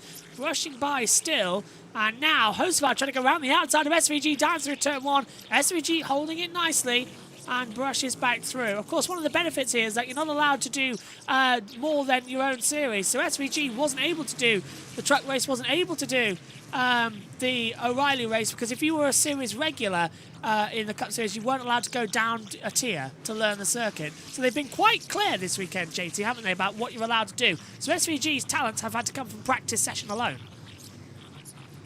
Yes, however, Jimmie Johnson, since he's a part-time driver in the NASCAR Cup Series, not a full-time driver, he was allowed to go down into the truck race, which he did on Friday. As we continue now, round turn 5, and here comes Ryan Blaney for the lead side by side. Hocevar down to 4th. SVG getting a little bit loose, and Ryan Blaney now taking it through in the number 12 Penske. Again, it's down in the same section. SVG, I know what's not happening good. here. Go on. SVG's playing the long game. Saving tyres. Saving tyres, saving fuel. Yeah, I'm agreeing with you there on that one. And he's just saying, hey, you can have the lead as well. Make it a little bit more interesting for the fans. Why race off on lap 4 of a 75-lap race around a 3.4-mile course? It's not worth it. Fair point. Race into second. First break of the day coming in then, if you're watching on Prime Video. Shane van Gisbergen loses the lead to Ryan Blaney. It's such a SVG reporting he has no rear grip. I did think it looked a bit dodgy, as there we see again Daniel Suarez trying to have a look on the inside of Zane Smith into the penultimate corner. Turn 13 hasn't really looked out through 14 and 15 now. 16 turns, as JT says. Megan Birch comes into the commentary box. We're not on camera, so you can bring in the wine and cheese and everything as well coming through, coming here as well. Hang on. Sorry, have you eaten your cake and champagne? Yes. Sorry, hello. Of course course I have. I down the shampoos. Why am I not surprised? Are you joining us? I shall pop in and out. I'll sit down then. I don't know what's happening with my lip mic there. Here, are you having the lip mic or headset? Why are you talking into two mics at once, JB? Yeah, take the headset then. Put the headset. Megan Birch now joins us up here in the commentary box. Megan, good evening. Welcome to an active military base. I do love the sense of weaponry. The commentary box is inside the tower of the command centre of the ship, just there. I'd have fun there. Yeah, that's the reason why we probably weren't allowed on site. We did try to go on site for this one, I'd like to point out to our viewers. We did try, but we were not allowed because there was no room for an extra commentary box. But I did look as soon as announced last year. Yes, I brought this in covered because I know you don't like things being brought in. Just to say hello, this is Megan Birch. Hello. Hello. So you brought me some champagne. Happy birthday, America. Someone put in the chat who's Megan. She's Megan. Hi. Nuts. She's absolutely crazy. Don't listen to a word she says. She's going to talk about He's a lie. Yeah, she's going to talk NASCAR. Oh, again, moves down into the braking zone at turn 7, and that's going to be Kyle Larson going around the outside line. He's past Wallace. He's now up with Suarez, and now we're also watching Austin Hill in a battle. We're riding on board with Ty Gibbs, who's running in 12th position, and they're just closing in the door a little bit. What do you make of the circuit though, Megan, compared to other street circuits you've seen in your lifetime? It's tight enough that I think a good crash could happen. Like, that one's definitely going to crash. Well, you saw the O'Reilly race, didn't you? Chaos. Yeah, and I think JT, who was covering both of them, said the O'Reilly was worse than the truck. Yes, I saw the video he sent. Yeah. Of the crash. Very early for the birthday. Well. We are, but yeah. It's also Father's Day, so. Happy Father's Day to everybody as well. Go on, JT. Megan does know one name at least in this race. Kevin Magnussen is currently 25th in the I actually know quite a few. You do, thankfully, yes, Fiji. Although I'm quite surprised, actually, we forgot to mention Kevin Magnussen's racing here this weekend as well. Do you love Kevin? He's in the Project 91 car, and he's running down now in 25th position, as JT mentioned, coming here on the monitor. So, Megan, this is the screen I've wanted you to see for a while.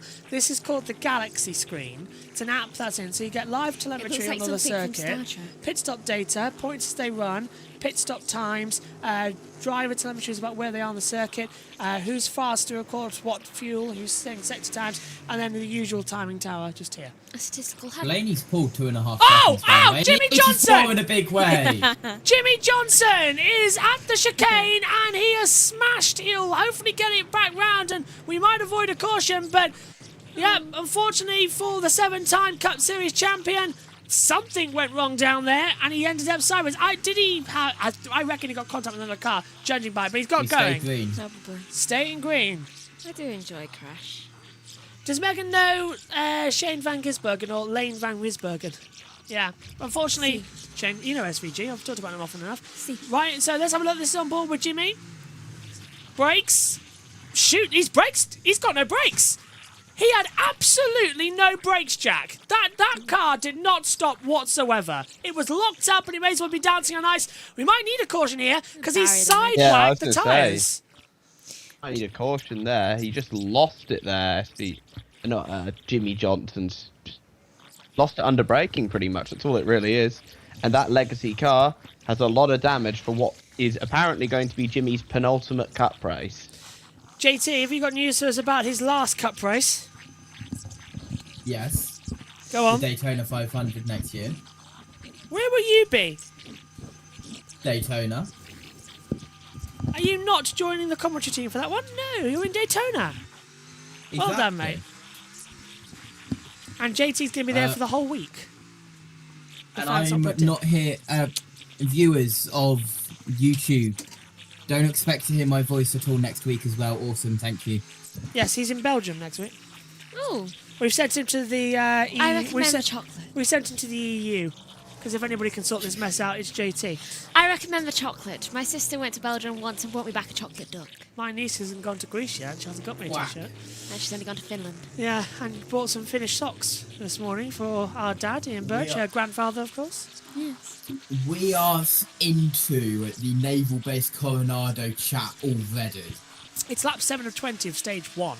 It's a 75-lap race, 69 to go. Do you mind the fan being on, by the way? No, I don't mind at all. I was actually going to plug it in. I was just waiting for it to come on. Also, I do not apologise if you can hear the fan behind me. I am not turning it off. No, honestly, it's so hot in the UK right now. We are melting. The commentary box has not been so bad today, but yesterday it was DEFCON 1.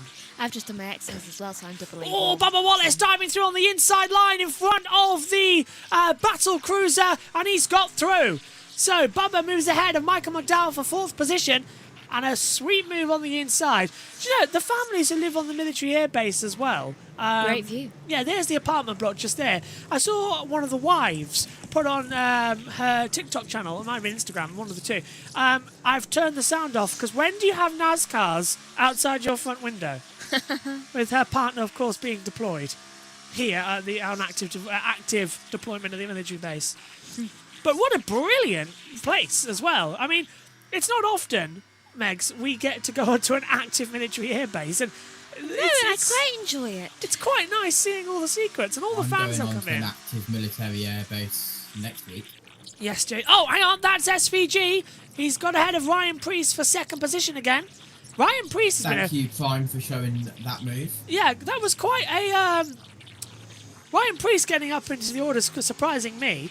One thing that is, of course, he's on an air base and / naval base as well. It's a cross between the two. Big crashes. Yeah, so how long until he tries to become the next Rocket Man?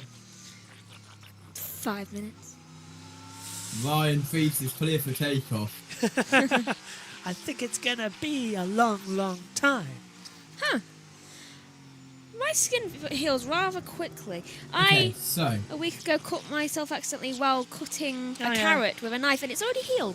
I've also got some cake as well. We've got literally, Megan has been very kind. She's brought me some Father's Day cake and some champagne as well. That's come through. Or is it Prosecco?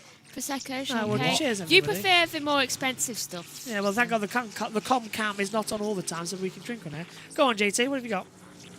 What we're going to have here is we're going to have Ryan Preece taking off, and we're going to have Cody Ware putting it in the water on the last lap. Got it. Whoa, whoa, You said it, not me. Whoa, whoa. Half?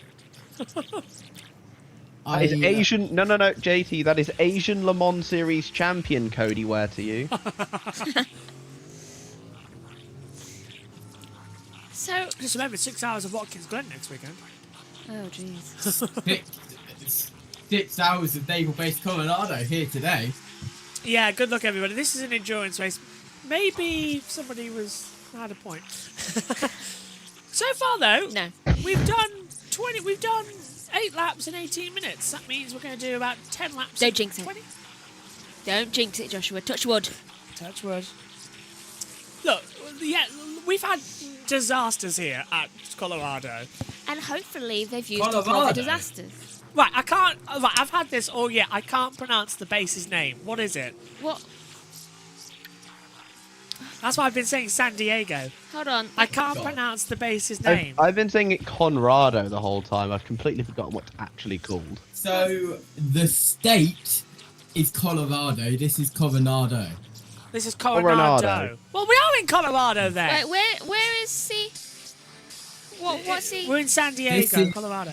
This is California, not Colorado. Oh, well, we're in California. Oh, my God. I can't... US... I need to teach you US geography, Birch. Right, where what is it? Naval... Right, we're in San Diego. Can we just all agree it's San Diego? What's it? Coronado. Coronado. That's how you say it, Coronado. Coronado. SVG is about to be passed on the inside by Ryan Preece, back for 2nd position, and he's taken him. Sorry, it's Bubba. Bubba Wallace. Sorry, yeah, computer got it wrong on my screen so there. Used to... Yeah, Bubba Wallace. In a road course. Bubba Wallace makes his way up into... Well, yeah, hang on, the timing tower's wrong. Look, it's put SVG still in 2nd position. It updates per lap. Oh, for God's sake. I'm sorry, but what Which doesn't use help is on a track that? like this. Yeah, for 2 minute per lap times, because usually... So basically the timing screen is wrong 2 minutes a time? Yeah, because usually we update every lap on an oval, which is every 30 seconds or so. So SVG's dropped into third. Ryan Preece has dropped to fourth. Bubba Wallace now P2. Who at NASCAR thought, that's a really great idea. It's the longest lap of the calendar, the longest lap we've ever had in NASCAR, over 2 minutes and 20 seconds. Let's not add any sector times in so that everybody doesn't know what's happening until they cross the finish line. Brilliant idea. By any chance, was this race quickly foretold? No, we've been coming here for about a year and a half. Then this does not give an excuse at all to their lack of preparedness to adjust to sector times. It's just how the NASCAR timing and scoring system works. As Chase Elliott and Tyler Reddick come down into pit road, so they need This is Coronado Island, which is made up of Naval Base Coronado and Naval Air Station North Island in San Diego, California, and Chase Elliott has stalled it in his pit box. Chase Elliott, well, does his team know? Because they're sort of just like... There's a fire underneath. Ah, that's the exhaust, Megs, that's fine. That seems dangerous. So Chase Elliott then stalls on pit road. It won't cost him that much time. One good caution, but the caution laps here are 5 minutes long. Yeah. Oh, I'm remembering now. It is. Why is it 5 minutes? Who thought that was a good idea? Hey, do you know this caution? Because I remember last time I did one of these. Hey, do you know this thing that lasts like 30 seconds of something that just basically didn't need a caution at all because Ray Hall just actually... Is it Ray Hall? No, that might have been IndyCar. But what are you on about? Last time I did a NASCAR race, they threw caution for no apparent reason. When were you? Where were you? I don't remember, but I remember the pain. We all remember the pain. They threw a caution for no apparent reason, and it annoys me to this day. Grash saying IndyCar do it too. Yeah, Grash saying that sector times, that sounds like a target to the Navy. That's true, actually. Do it. Is anybody, what was that great film, the War Games, with, the I've never seen it. Patriotic, something like that. It's with Kelsey Grammer. I've never seen it. That's what we should have watched before commentating here tonight as well. No, we watched Toy Story 2. Patriot Games, I think it is. I might be wrong on that, but I think the film is called Patriot Games. I'll just look up Kelsey Grammer. He was and all his filmography. Anyone diving down pit road after 10 of 20 laps? So we're halfway in stage Kyle one. Larson, Joe Logano, Todd Gilliland, Corey Hine, William Byron, Alex Bowman, K-Mag, Ty Dillon. There we go. JT's on the ball. Let's head down pit road to our pit reporters. Cautions at the end of the stages. I just wonder, I know the fear is we have to come get tires. You see all the pit crews ready. Joey Logano on pit road as well. I just don't know if somebody can't stretch him and do something completely off cycle, Trevor. Joey Logano team have talked about that. They also talked about the different types of asphalt and concrete on the track. Where can you go hard? Where can you go easy? But Joey Logano was getting a lot of tire wear there, Marty. See Kyle Larson on pit road who said, quote, I have my hands full out here. I'm going to need some help. Also talking about no rear grip, kind of the same thing that everyone's saying. All the drivers with a chorus of lack of rear grip to start here at San Diego. Didn't even look like the 22 is too concerned about filling the fuel up. That's another way you can help rear tires. You can go about 22 laps on fuel, so if you don't fill it all the way up and you stay a little bit lighter on fuel, that's just take a weight off those rear tires. Could help them last longer. Match your fuel to your tires. Marty. You see Noah Gregson on pit road. All of these cars kind of splitting this stage in half, Steve. But the interesting thing is I've heard a number of teams in the top 5 talking about running longer, maybe trying to run to where they can flip the stage, which would be making those tires last a really long time compared to what these guys are pitting early. That's my vote. I'm telling you, Ryan Preece or Chris Buescher just ran a 1:39. That's 3 seconds faster than the leader. Bubba Wallace has run the same lap time now for 9 laps. These guys have the cruise control set. It doesn't make... He can't mean 1:39. This lap time's 2 minutes 20 at best. What's he on about? Yeah, look, 100. Ah, I know what he's on about. 1:39 in terms of lap times. Yeah, look, 1:40.7. So we're not counting it as minutes. We're counting it as seconds, folks. Oh, yeah. So we are not... I was wondering what he was on about there.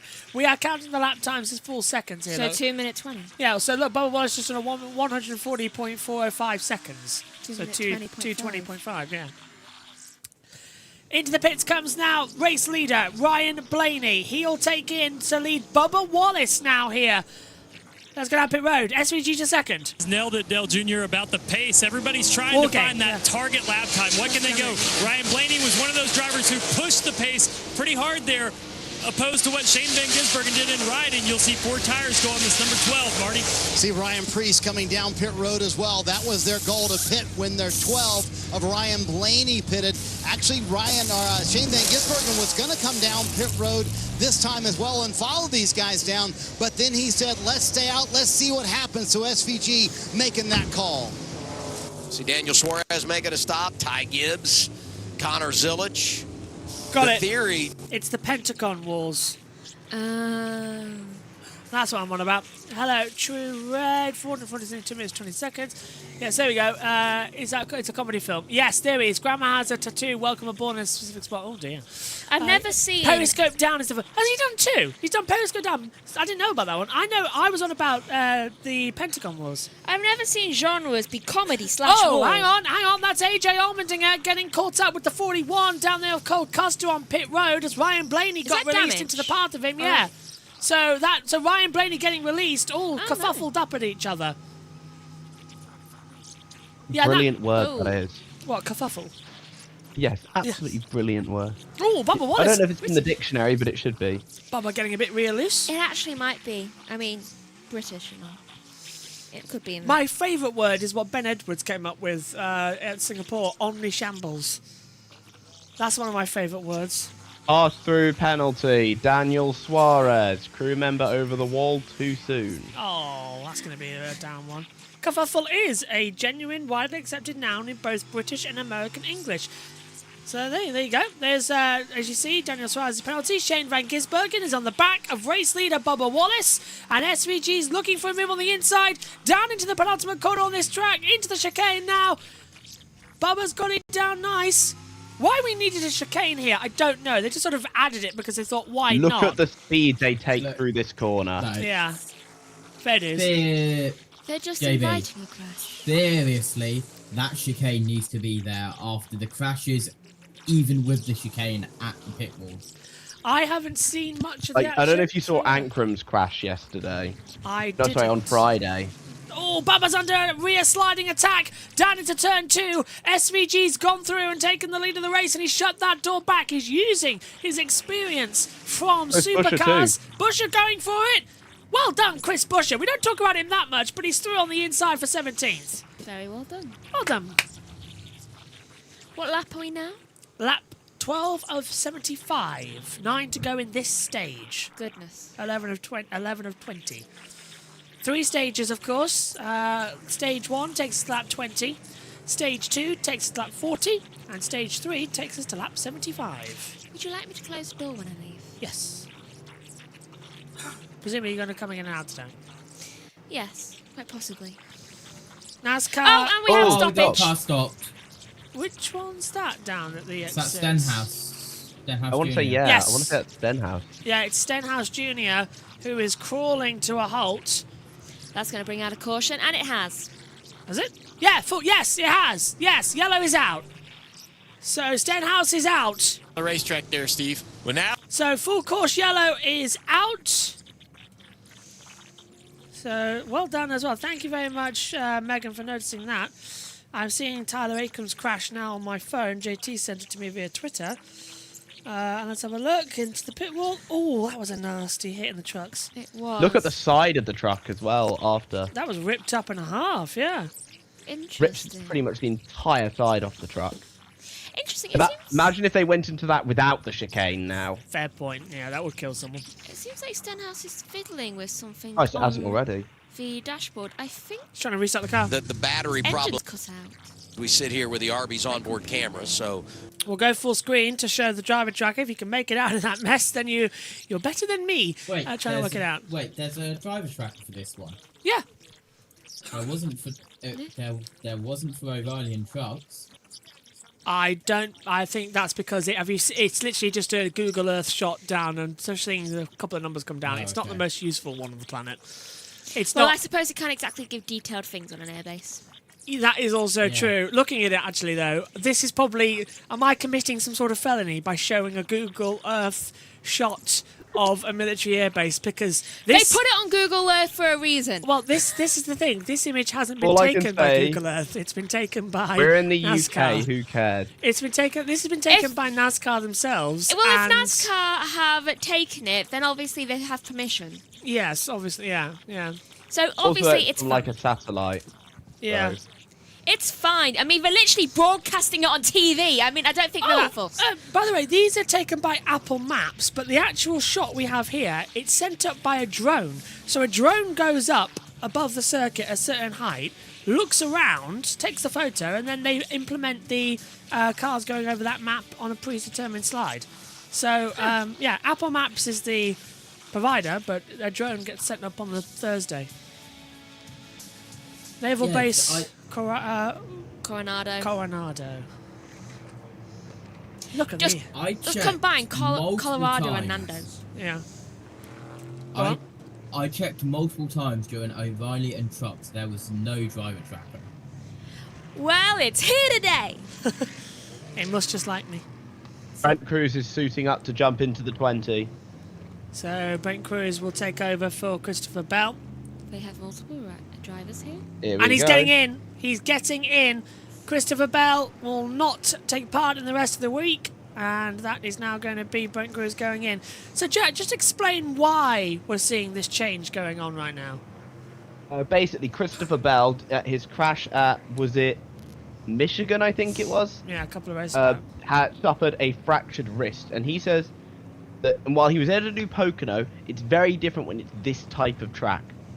And because of the fact that he, quote him, it's not pain, it's just that he can't really be as quick as he would like to be. That's the reason we are having that change. And by the way, for those that don't know NASCAR rules, the driver who starts the race is the one that gets the points, rather than the one that finishes it. So Brent will not get any points for this, but I'm still somewhat considering it his Cup Series debut, because it is. It is, yeah. I don't find that fair. I mean, if the other one can't finish the race, I mean, obviously that's them DNFing or DNSing or DN whatever in the middle of thing. DNF. Imagine if Lewis Hamilton just got DNC. out of the car and got DNC. like Frederick Vestian or something in Formula One. Megan, Used to happen. remember NASCAR is done by car and teams, not by driver. Yeah. Find it wrong. Yeah, so we don't have a driver's champion per se. We have a champion at the end of the year who's driven the car. This seems so alien to me. It's a different concept of racing. Like right now, Tyler Reddick is in the points at 699. Denny Hamlin's on 676. But say Denny Hamlin's shoulder plays up with him too much one week, and he does one lap, and then someone else takes in and wins. Denny Hamlin will get those points because he started the race. It's effectively like it's a freebie. That's why we're seeing Brent Cruz now getting in. So you can do one lap and then all of a sudden you win the race because the person took over one race. Falcon said, put Megan in the water above the aircraft carrier. Megan, you hate boats, but you would love to be on the aircraft carrier. I would love to be on the aircraft carrier. That's a I would be counterproductive. around weapons. If I was around weaponry, I would forgo my fear of boats. It's not technically a boat, Don't it's an let aircraft Megan carrier. anywhere Aircraft near carrier even weaponry. better. Megan would literally be here. If she was in the commentary box that Prime are using right now, which is on the command deck, on the bridge, she'd be finding the machine guns and finding the nuclear missiles and firing them.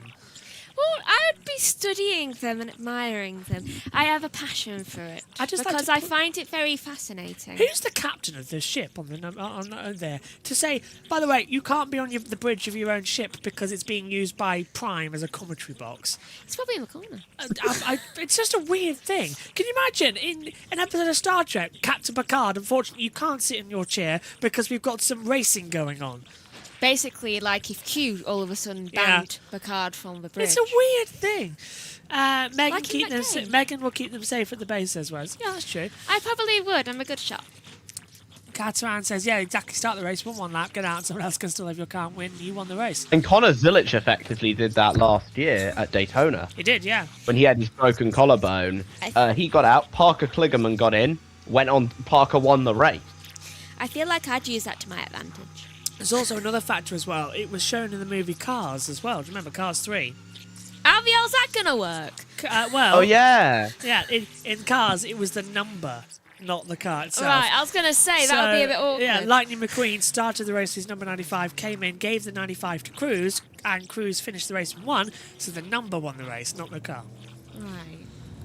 Into the pit lane, multiple this time by Austin Hill, Brad Keselowski, John Hunter Nemechek and Ross Chastain diving down.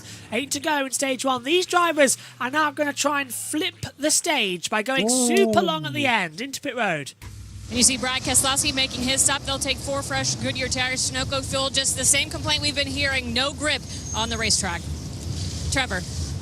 Yeah, Austin Hill with that win in the O'Reilly Series yesterday has carried a lot of speed into the Cup car all weekend long. Right now, he feels like turns 3 and 12 are where he's lacking the most grip. Actually, with the front tires, as we've heard everyone else complaining about rear grip. Great win here yesterday, as Trevor said, for Austin Hill. Thanks very much down there then. We've just had some news come through about Joseph Newgarden coming into it. I'm just trying to find out where it was. That's a series I'm more familiar with. 30-second time penalty. That was it, yeah, thank you. What position did he finish and where does that put him? We had a very He late caution. puts him 22nd. Don't know where he finished. Oh. I didn't watch the race. So, basically, it doesn't matter where he gets his penalty, he's still losing, and badly. Sadly, yes. He finished on track, he finished 9th. What do I tell everyone? Every time I'm in the box with Newgarden, he does well, and all of a sudden I'm not in the box, and all of a sudden he does rubbish. Well, you know where you needed to be then to help today? No. I can't finish that, by the way. The icing set me off. Finish it later then. Yes, I'm planning on. 62 laps to go. We're running for 35 minutes. Excuse me. It really did set you off. It did, yeah. I think I'm allergic to icing. Oh, not another thing to add to the list. Actually, come to think of it, It's like a Smartie. maybe you're allergic to food colouring. It might actually be I'm allergic to food colouring, yeah. Because you have zero problem with those Galaxy eggs that I had. That I brought in I know, for I do. Easter. Yeah. By the way, you're blind, by the way. What? I fixed the chair. Oh, yes, I heard. It came off. The actual bolt came off, and it won't Well, go you back were in. messing with it earlier, saying this is loose. Yeah, but the bolt actually won't go in fully, so I need Dad's new drill to drill it in. Oh, what perfect symmetry. Serendipity, I believe it is. Yeah, look at the tyres, Jack, as well. They shredded on one side after, well, they only ran 12 laps, max, 13 for some of them out there. So they are really getting destroyed. So that's what, that's a stop per stage. I want to be on Where do you want to be? The airbase? Okay, Megan, now how about this? If this is going to be a multi-year deal, next year we'll try and go to Colorado. I mean, no, shut up, JT. It's probably not a good idea. I'd probably get kicked out. We'll go to... I didn't even say anything. I could feel me as soon as I said Colorado, not Colorado. I mean, technically you're right. Coronado. It is in Colorado, but No, it's also well, called yeah. Coronado. Look. We'll go to San Diego. We'll try and go. How about that? I'm just hearing the most butchering of American names I've ever heard. Look, it's Well, okay. we're British. I can't say curry. It's fine. Oh, am I? We'll move on. You can say curry. It's how it's pronounced. C-U-R-R-Y. Curry. Oh, welcome Just- everybody. Hold on. JB, how about you just sit there in your commentary box in silence for the rest of this broadcast? I would, but unfortunately, somebody by the name of Megan has nicked my commentary chair. Well, Right. you can sit here if you want. I'm fine On standing. the floor. Oh, God, no. JB, are you forgetting about the stool which is behind the checkered flags that I can literally see? It's broken. It was our nana's, but it's broken since. So to be honest, it is about time because it is like a decade and a half old. that stool. Yeah, that stool's broken. I'm trying to get a new base for it, but it's not doing well. You've been getting a new base for a year. Look, I'm planning on just getting a little new fold-out chair that I could sit in. You know, the ones you just kneel down like that. Would you like to sit down? No, I'm fine. Oh, my back. Jeez. I'm a very cracky person today. I am usually too, but geez, you need a chiropractor. Found a chiropractor on the way. I saw it in town the other day. It's, you know, on the way into town. You should go. You know where the business park is on the way down to town, the fish shop? Mm. It's one on the right. They've opened just for you. 2 by 2, getting ready for a restart procedure then. We'll come up to the commentary box. Like the Ark. So, what has this put? Ricky Stenhouse Jr. is a lap down. Jimmie Johnson's been able to catch up due to this yellow flag. So, That's worked out, but I think he's just on the cusp of being a lap down. Yeah, Jimmy's not even caught up to the back of the field yet. So that's how bad the lap is here. Jimmie Johnson hasn't even caught up, and we're going back to green. They just don't care. He's got his lap back because he was the pass-through, and now we're going to restart. 6 to go then here through the restart zone, and we go green in San Diego once again. It's a good start from Shane van Gisbergen. He's got a massive jump over Chris Buescher. Bubba Wallace trying to go around the outside. Now hold your breath. This is the crunch point. Is everyone going to get through? They have moved the wall slightly after yesterday's calamities. We're 4 wide coming down into the braking zone for turn number 2. And there we see Bubba on the inside of the 77 as well. A little bit of a traffic jam at the exit. Body-to-body damage, 3 wide, coming down to the braking zone for turn 4, and that's going to be the 50. That's into the wall nearly for Riley Herbst. Zane Smith forcing him in with Briscoe, and look how much places he's lost. That was so close. It's a great start though from Van Gisbergen and Buescher though, Jack. He's jumped up massively. Yeah. Buescher, who is probably the only man to actually best SVG on a road course. He did it at Watkins Glen in 2024 in that fantastic finish.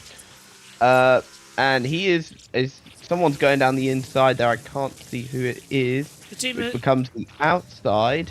Zane Smith and Riley Herbst were battling for 5th and 6th, I think, unless that's changed, because of course the timing tower only updates once per lap. So I'm having to look onto the drivers' names a lot more today. JT though, Ryan Preece and Michael McDowell side by side, and Preece goes through. So the 71s drop back into the clutches now, where Carl Larson is, who's made a good restart.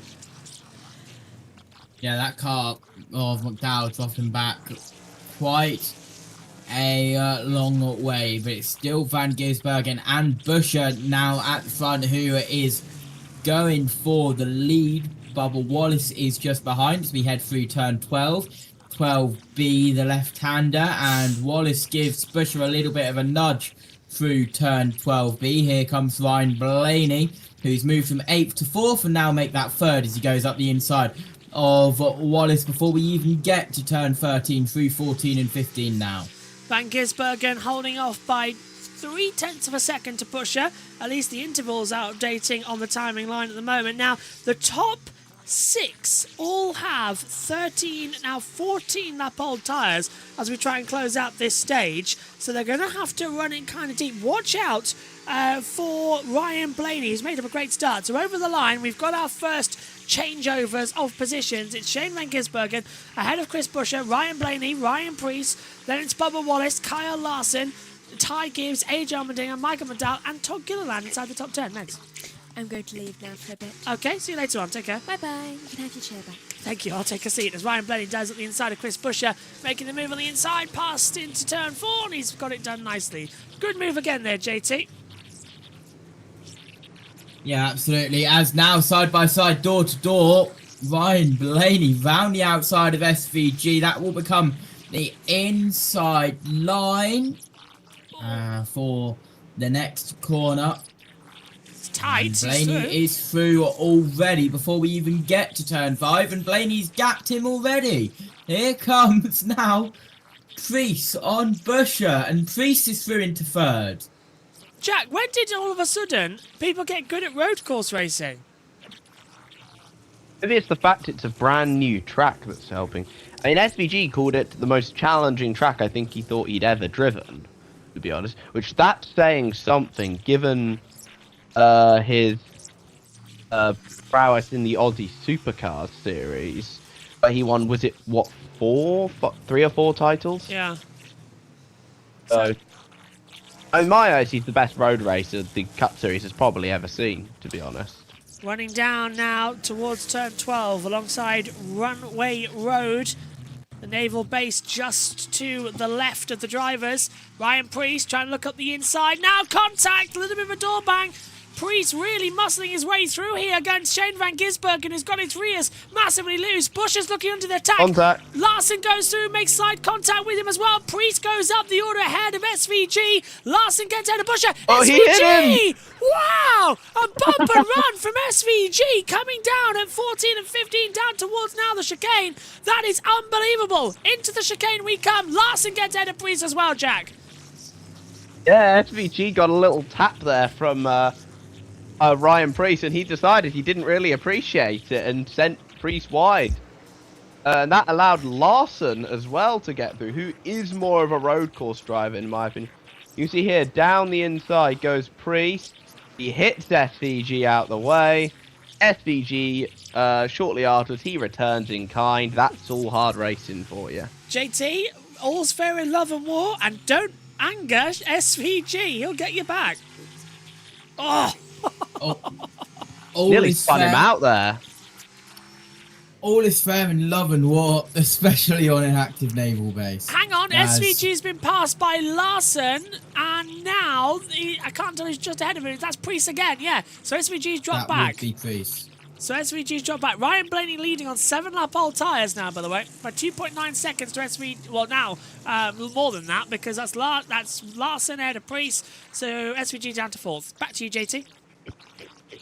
Yeah, as we have up in the lead, Ryan Blaney still has gapped the field. Larson is there or thereabouts. Look at how big the gap is on Blaney back to Larson, who's in 2nd. This is pandemonium stuff. When did NASCAR get this dramatic at a naval base? I'd like to remind you as well. This year specifically, because we haven't raced on one before. Well, yeah, true, but I'm on about what it's like. This is just chaos incarnate. I like, but it's getting a bit weird on me. Right. By the way, just to respond to one of the comments there, we are doing ongoing race commentary, but we're under caution. Ever since we've gone green, we do try. But without official timings, it's hard to keep track, as we see the 54 then going through. It's Gibbs going through on Allmendinger, I believe, for 6th position, as Jack falls down the stairs by the sounds of it. So rest in peace, Jack. As we come through, we still see the 54 under attack now from Todd Gilliland. So parts of our timing screens are updating, actually. Comically enough, the timing screen to my right, which doesn't usually update, is updating on graphical locations. We're coming to the end, and into the pits comes SVG. JT, he's trying to jump the stage again. Yep, he is looking for the race win, not the stage point, so he will flip the stage. He will drop all the way down. Allmendinger, that all goes into the top 5 as Wallace also heads into pit road. SVG will come to a stop. Let's go down pit road. Brought him down 4 tires, Marty. Balance, it's neutral. Chris Buescher as well as Shane Van Gisbergen on pit road here with 3 laps to go in stage 1. In fact, SVG was told, hey, pit this lap. He said, are you sure it might be worth going for the stage points here? SVG talking about the lack of rear grip, but man, Steve, the playbook wide open for Steven Dorn and these guys pitting right now, though, because they in essence have an extra set of tires versus the rest of the field. And at this point, it's a strategy call. This is going to sound crazy, but for the 97, I actually want you to go very slow. For the next 2.5 laps, I need you to just really pace it and save as much tire as possible. If Buescher wants to go by, let him go by, and there you go. We're going to just let the 17 go. On board with the Red Bull Cam, looking back. 3 to go. Opening stage, Blaney leads Larson, Preece, Gibbs, and Allmendinger at the very entertaining street course in San Diego.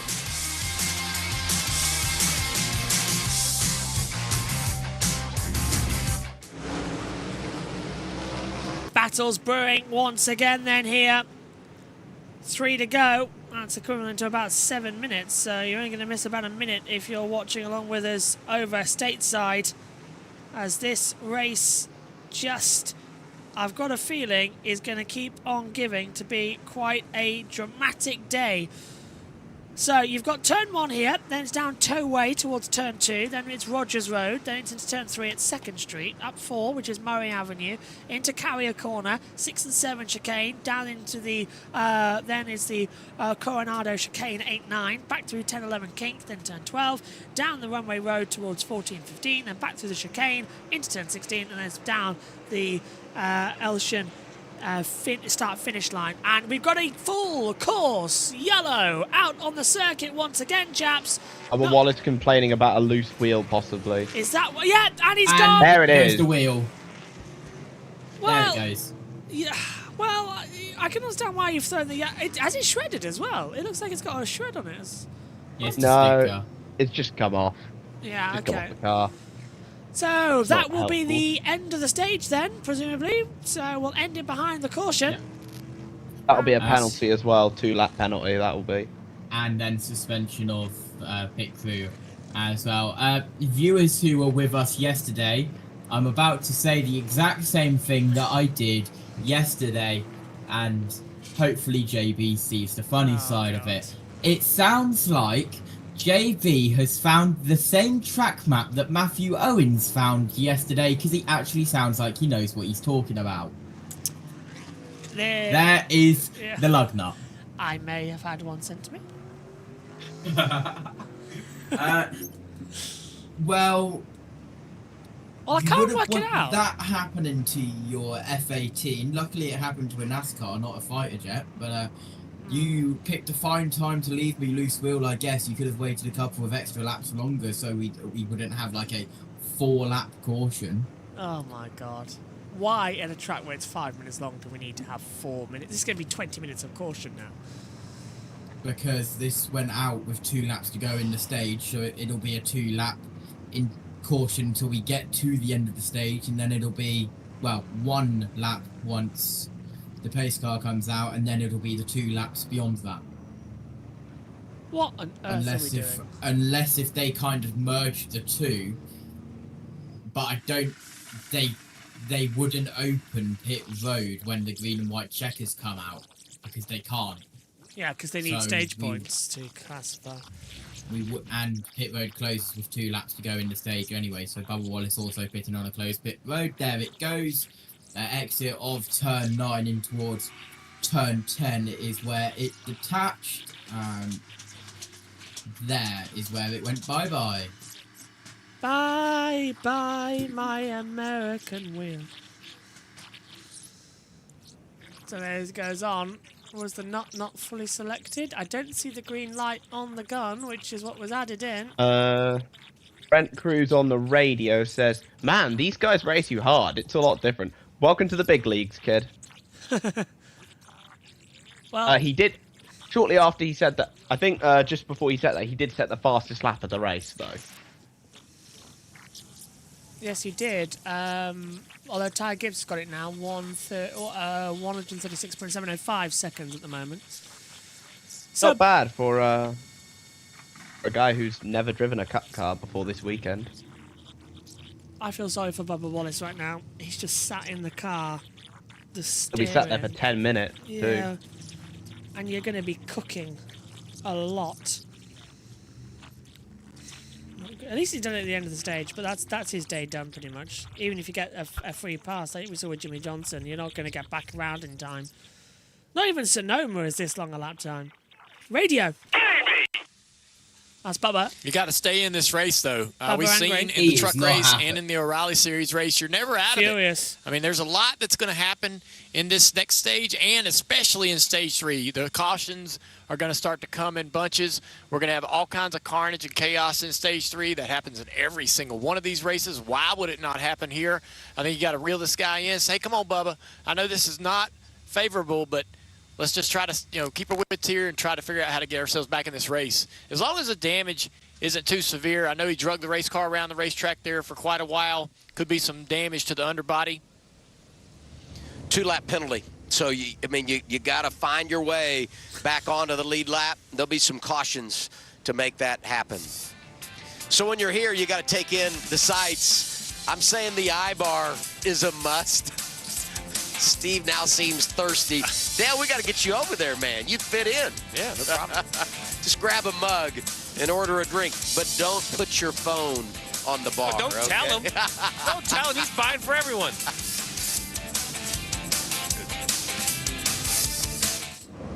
That's a lot of mugs in the bar on the base here.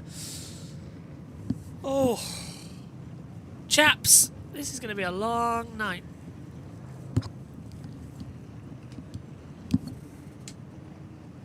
It's taken us 1 hour to get now. Go on. Well, welcome to Naval Base Coronado. I hope.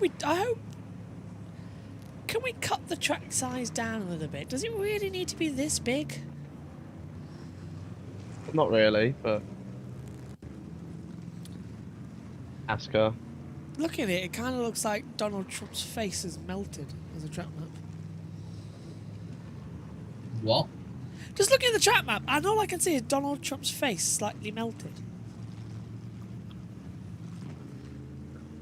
It's weird, I know, but it's honestly what I'm looking at on the track map. No comment. Moving on to the next story. Oh, is Seth here? Has he found the buttons? No. Hello, Seth. He's on with Matthew right now, isn't he? On the other side. How much would you pay JT and Jack to sit in that plane right there? The fighter jet. It doesn't look big enough to take off and land, does it? I think they should change the rules. That's because they have a catapult which goes from 0 to 196 miles per hour in 2 seconds. God, imagine playing Conkers with that. It would what, ricochet across at least 3 people's heads? Your mind goes places very quickly, JB. Think about it though. You play Conkers by dropping a Conker from a 45-degree angle, letting it slap into the Conker that's below. Imagine that with a catapult. My God. I don't think any Conker will survive a 196 mile per hour acceleration over 2 seconds. Let's test it. Where's Mythbusters? Is that my Viewers, if you see JB anywhere and he's got a Conker or a catapult in his hand, run away. I wonder if I aim it at the Goodyear blimp, would it destroy the blimp or just burst it and then it'll fly around like a cartoon? Let's not do that.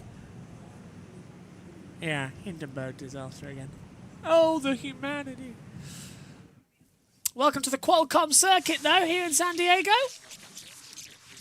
And we are behind the pace car to end stage number 1.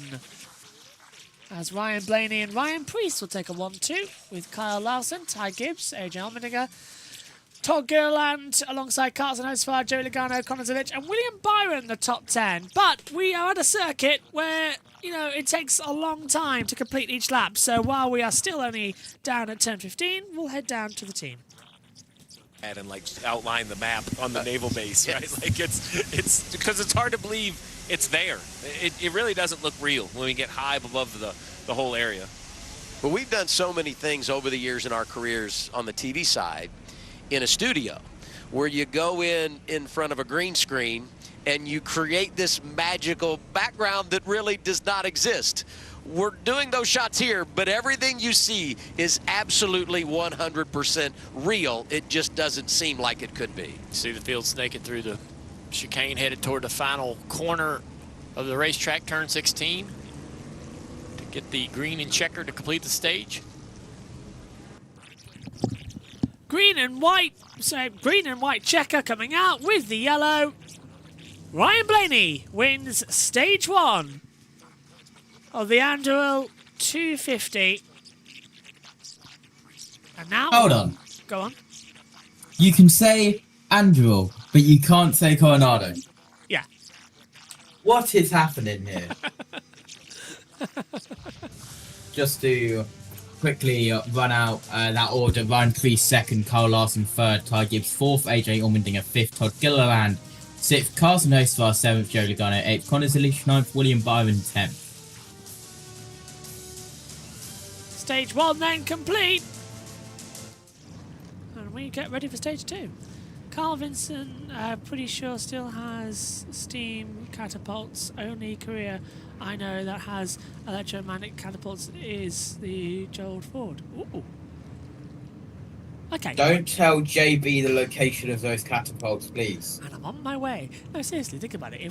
What about a medieval catapult to play Conkers? That's doable. That's easily doable. I can build one of those right now in the commentary box. It's a simple thing. Go on then, do it.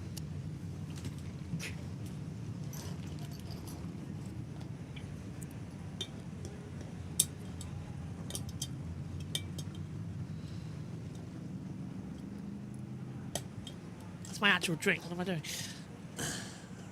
Hang on.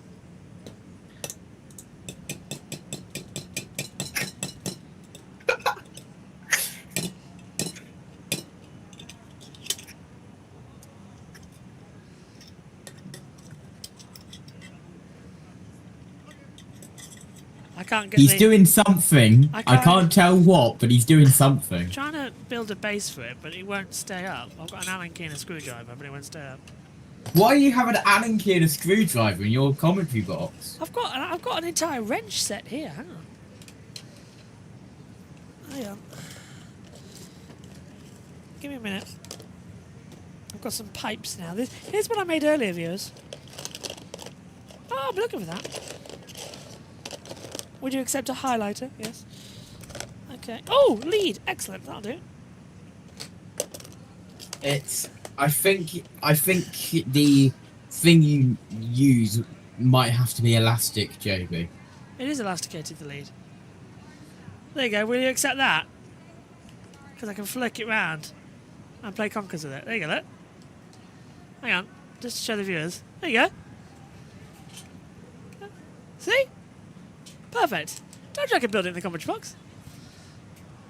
The sights, you see. Impressed or not? No. Oh. I'm not actually sure if that's allowed to be said on YouTube, so I'm not going to... Oh, there's my other Allen key.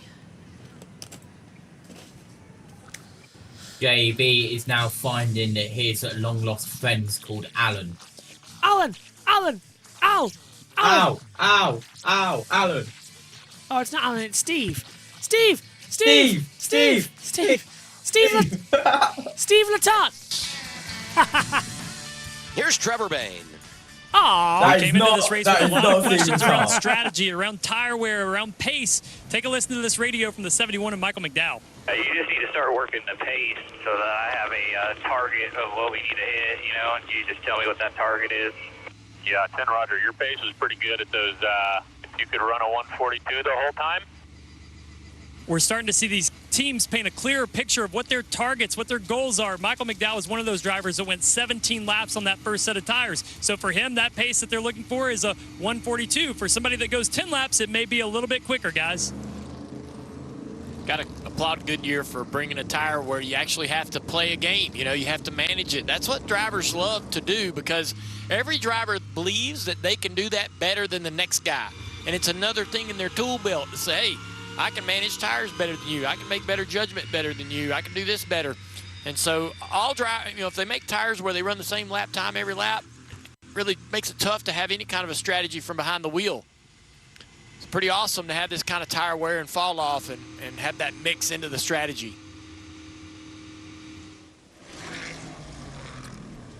So compelling to watch it play out.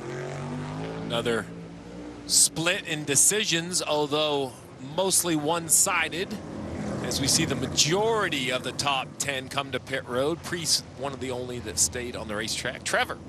Yeah, Ryan Blaney, one of those drivers that pitted at lap 10. He's now coming again at lap 20, so 10 laps per set of tires. He has been a driver that's decided to push the pace to keep track position. We saw him as fast as 1:36 lap times over that last run as he took the lead from Shane Van Gisbergen. Marty.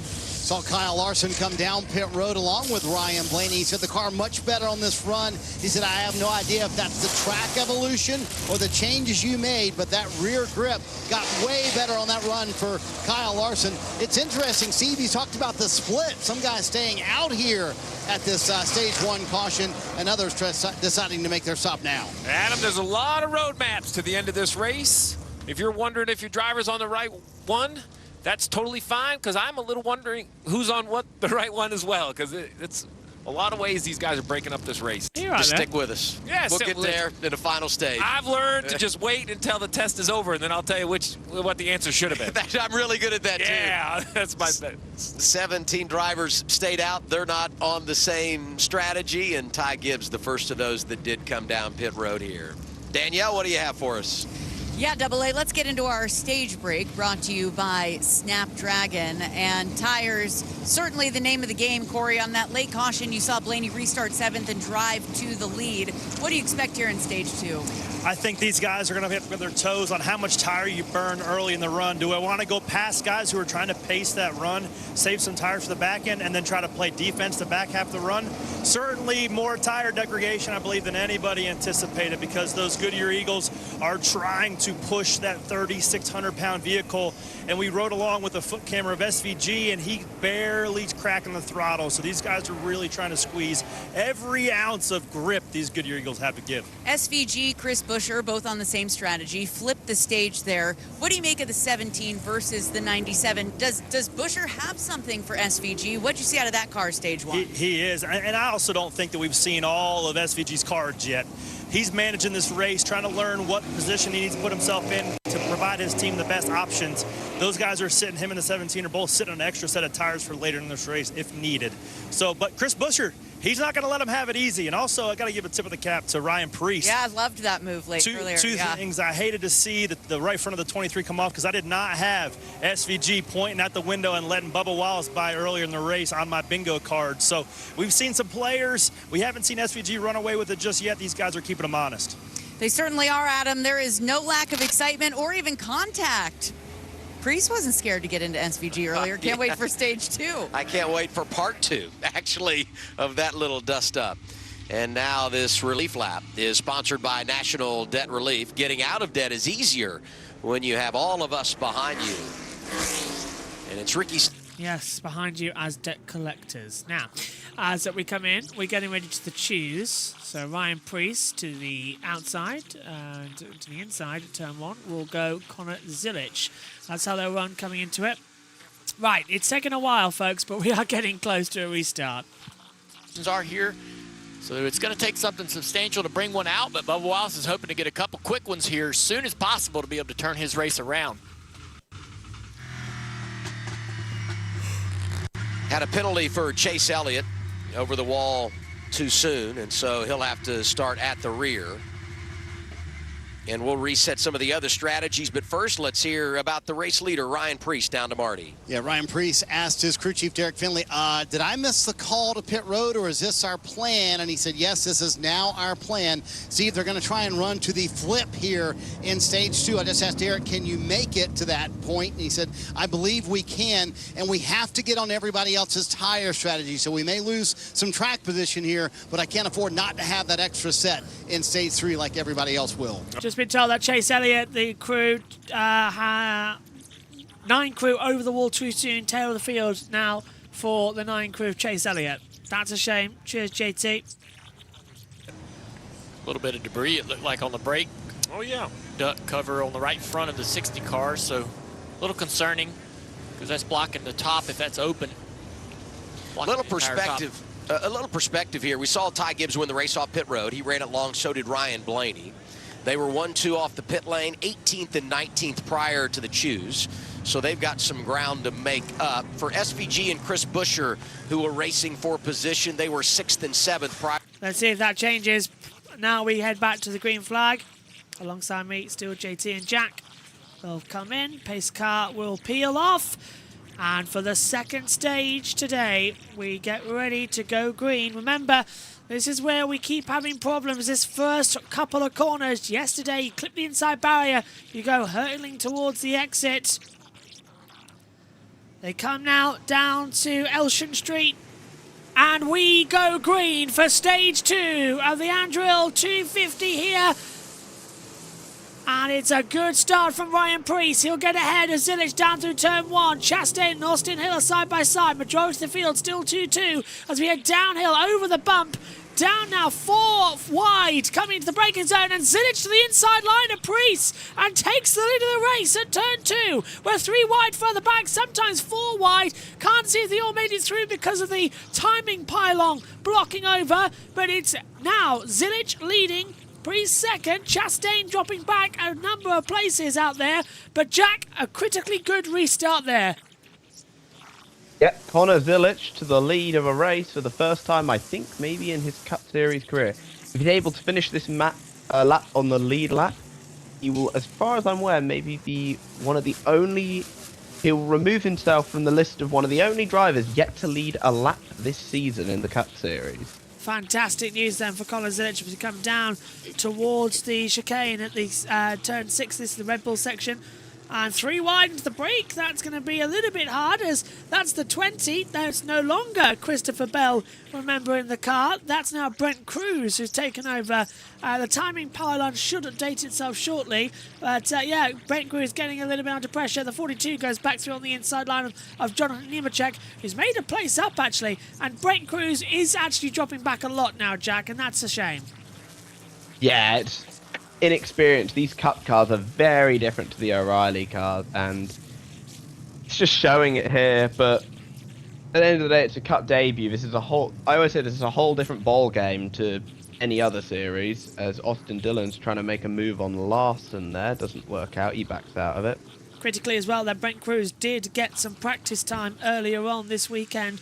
The officials and the team making sure that he was prepped and ready to go, and he hasn't just been thrown in completely blind. 43 just touching over the side of the 31 there as well, so a little bit of a bumper moment there for Eric Jones touching the side, and now Jones losing out. Byron goes through, and also Todd Gilliland goes through, and Byron goes through on the inside line of the 34 as well. That was late on the brakes down at the chicane. It's not going to work out that way. Gilliland 23rd, Byron 24th, Corey Hine now down there into 20 up into 25th, but that is now Eric Jones down to 26th. Mega horrible opening lap there, Jack, from Eric Jones. Lost so many places on that field. There you go, Connor Zilic, first lap led of his Cup Series career. Congratulations, Connor. And he maybe get his first win today. Very, very strong road racer, typically, is what I'll say about him. Raced in Trans Am and the Mazda MX-5 Cup before racing in this. And obviously his ARCA debut, his truck debut, all of his debuts, I'm pretty certain have been on road. SVG's the 17 around. And everyone's going to hit the brakes. They all just get through okay. Shane van Gisbergen getting spun round by the 17. Everyone keeps going, but they avoided a massive pile up there on the run down towards turn number 6. So coming out of Carrier Corner, SVG touches the 17. He does a 360, and the entire field slam on the brakes. Quick reactions, Jack, from everyone. Yeah, SVG just sending the 17 of Bush around. I'd like to see a replay of that personally. It looked like, I wasn't sure. It looked like SVG might have just drifted into the side of Busher from, as every broadcast seems to mention, from Prosper, Texas. There you go. Let's have a look. This is on board, I think, with SVG. So SVG just behind Busher and Chastain. Busher. He dives to the no, okay. He gets to on okay, Chastain. Here we go. Oh, he doesn't. Yeah, no, he probably should be backing out of that. I'll be real. Yeah, so Chastain lifts off. Through goes Busher. SVG's on the inside line, hugging the wall. Got so much more speed. Doesn't expect Busher to be there. SVG possible tyre down. Oh, that may explain why he was dropping back then. Well, that might make things a bit more interesting. I'm surprised that Busher doesn't have a tyre down after that spin there, 360. Chastain and SVG quick on the brakes. Everyone's slamming on. That could have been the 27-car pileup that Shaky was thinking about in the chat. Look, so Chastain goes wide. Through goes Busher. SVG hugs the wall. Gets on the power early using his stock car experience from supercars. And doesn't expect Busher to be so slow at the exit. Everyone slams on the brakes and... well, yeah, it was just sort of a gift that kept on giving there, Jack. SVG... how did we not get a huge pile up there, by the way? I thought we were going to be in for a big one. What do you make of that one, JT? SVG going for a very ambitious move, making it 3 wide. Did not work out. Maybe SVG expected Busher not to be so slow off the exit of the corner, but... SVG being told just lock back in and go get these guys. SVG thinks he has a right front down, yet to be confirmed. Maybe that is just what SVG thinks, and it's not actually down. We shall see. But that's the second RFK car that SVG's moved out of the way today. Yep, the other, of course, being... Jimmie Johnson on pit road. Yeah, the other being Ryan also... Preece in the 60s, winning second place. Go on, Jack. Big beneficiary of that, by the way, was Riley Herbst up into 4th place. As SVG makes a move on Michael McDowell, another generally good road racer. Michael McDowell has a good experience in open wheelers and GT cars. Riley His 3 Herbst. NASCAR victories Riley Herbst were on road courses. Yeah, Riley Herbst has been passed there by Busher around the outside.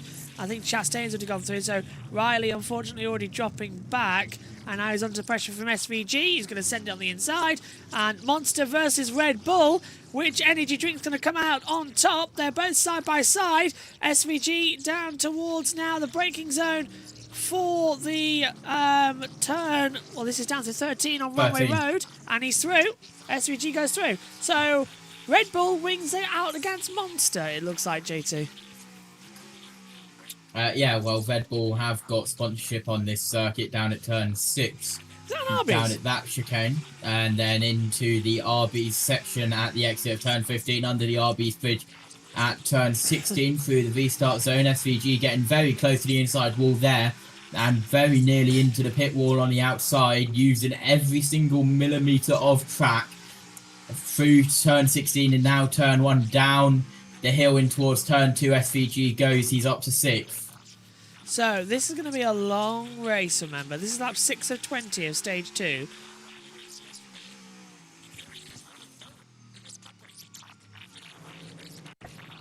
There we see Austin Hill running on his own in 3rd place. He's 3 seconds behind Priest, and he's 11 seconds or so faster than Chastain. Yeah. What on earth is happening in this race today, honestly? Need a caution just to bunch them all back.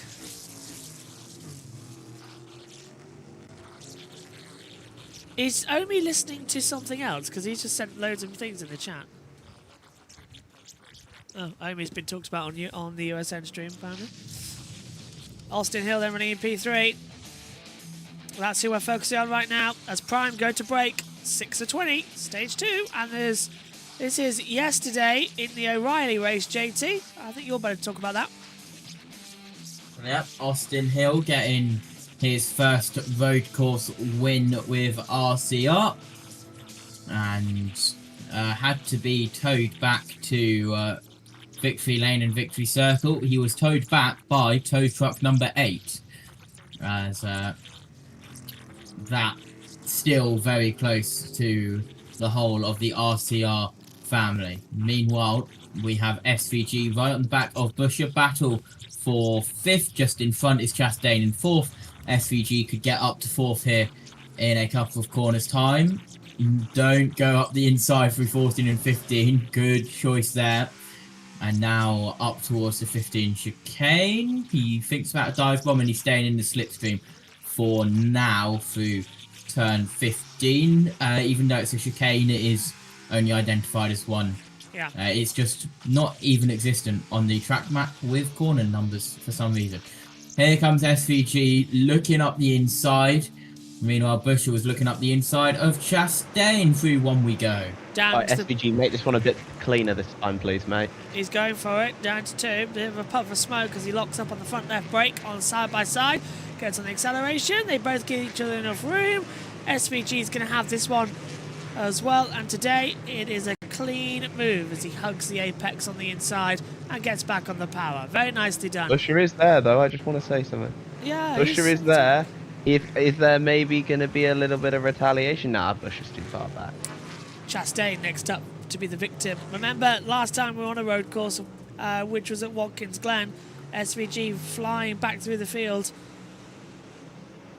Absolutely monstering everything. I've gone to break, I believe. Zilich, Priest, Austin cars Hill. go over him at the moment. Would have loved to have seen what Kyle Busch would have been like at this place.